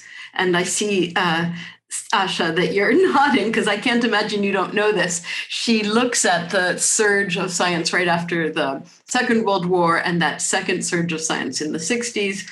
And she points out that the National Science Foundation, other funding agencies have requested and often required increased collaboration across institutions and across disciplines. But her research shows very clearly that with every additional university or institution of any kind and every additional field, there are fewer publications and fewer coordination activities. And so we seem today, as we talk about productivity, I've just heard people kind of drop into the conversation, increased collaboration across fields, increased networked collaboration. And I just want to remind us not to take that for granted as a positive. So thank you for the comment. Just a quick, I'm aware of that, and I didn't address interdisciplinarity at all. And Alistair, that is an answer to your question. I'm now working mostly on interdisciplinarity. And you are right, most science still is monodisciplinary. And I'm trying to address like why we are not seeing it more if we believe and if the policy believes that we should do more. But it's still work in progress. Right. And if not only if we should do more, because if it helps, you know, we kind of have this assumption that it's going to help. Yeah, so we're looking into some of that. Great, really glad. And that's one of the things about using machine learning is that it gets used across fields. And so in and of itself, it's a kind of interdisciplinarity that is increasingly unexamined as it becomes the a priori tool of choice. Henry Crystal. Yeah, I just want to add a little something when we talk about productivity and we talk about public funds, tax money basically, being used to support what we call science. And basically the reason politicians do that is because I think that science will contribute to GDP growth and a growing economy and happy citizens. The one thing I want to notice, because I follow these fields, is that as industries move offshore, for example, in the United States, there are hardly any solar panels made. So money which you spend on solar panel research or solar cell research in the United States is likely to lead to manufacturing offshore. So what we call productivity has to be measured also insofar as what its impact is on national GDP.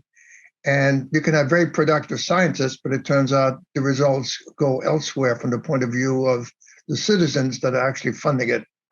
And I didn't see that in any of the discussions that we have so far, but I think this is something that I see when I look at productivity. And the same goes, for example, in work on process research and integrated circuits. Insofar as about 85% of all manufacturing today in integrated circuits is offshore, you kind of ask what's the value to the citizens of the United States of supporting more research on manufacturing. I have an answer for that one. It really turns out that the equipment is still in the United States, like Applied Materials. So it is used. But this is an important factor insofar as one seeks public support for research. Thank you, Henry. I will now pass the floor to Philipp Shapira, and it will be the last intervention today. We still have 4 days of this cognitive marathon to run, so let's keep in a good shape and not doing overtime the first day. So, Philipp, the floor is yours. Thank you. Just a quick comment. I think it's important to distinguish between scientific productivity and scientific creativity. And productivity usually measured in terms of outputs, and scientific creativity a little bit harder to measure, but we're talking about really important breakthrough kinds of research. And I think the question, particularly since the context is AI, is to what extent does AI change scientific productivity, in what ways, but also how does AI change creativity? And I think I'm sure that I guess the conference will come back to that question next week. I look forward to that discussion. But I just wanted to make that distinction. Mm-hmm. Yes, when we are talking of a slowdown in the productivity of research, it might be that a number of us have more the creativity side in mind that production, the sense you mean. The frontier is... it could be, yes. Okay. Thanks to all. I think we are going to close the day. Let me thank the OECD team, of course, not only for assembling this incredibly bright group of speakers, presenters.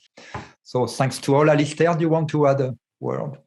Yeah, if I may, again, just reiterating your point, Dominique, thanks to all these bright minds. I think it's been a really encompassing session, looking at all the kind of creative ways and of grappling with this kind of measurement and conceptually elusive question that we've been talking about. I think it's a great day, exciting day to begin the workshop. And I'd also like very much, in particular, Dominique, to thank you. It's been a long session, it's required a lot of stamina. These are a very diverse array of papers and contributions, and your questions and observations will be extremely penetrating. And so I think you've been the perfect moderator for this session. Thank you very much.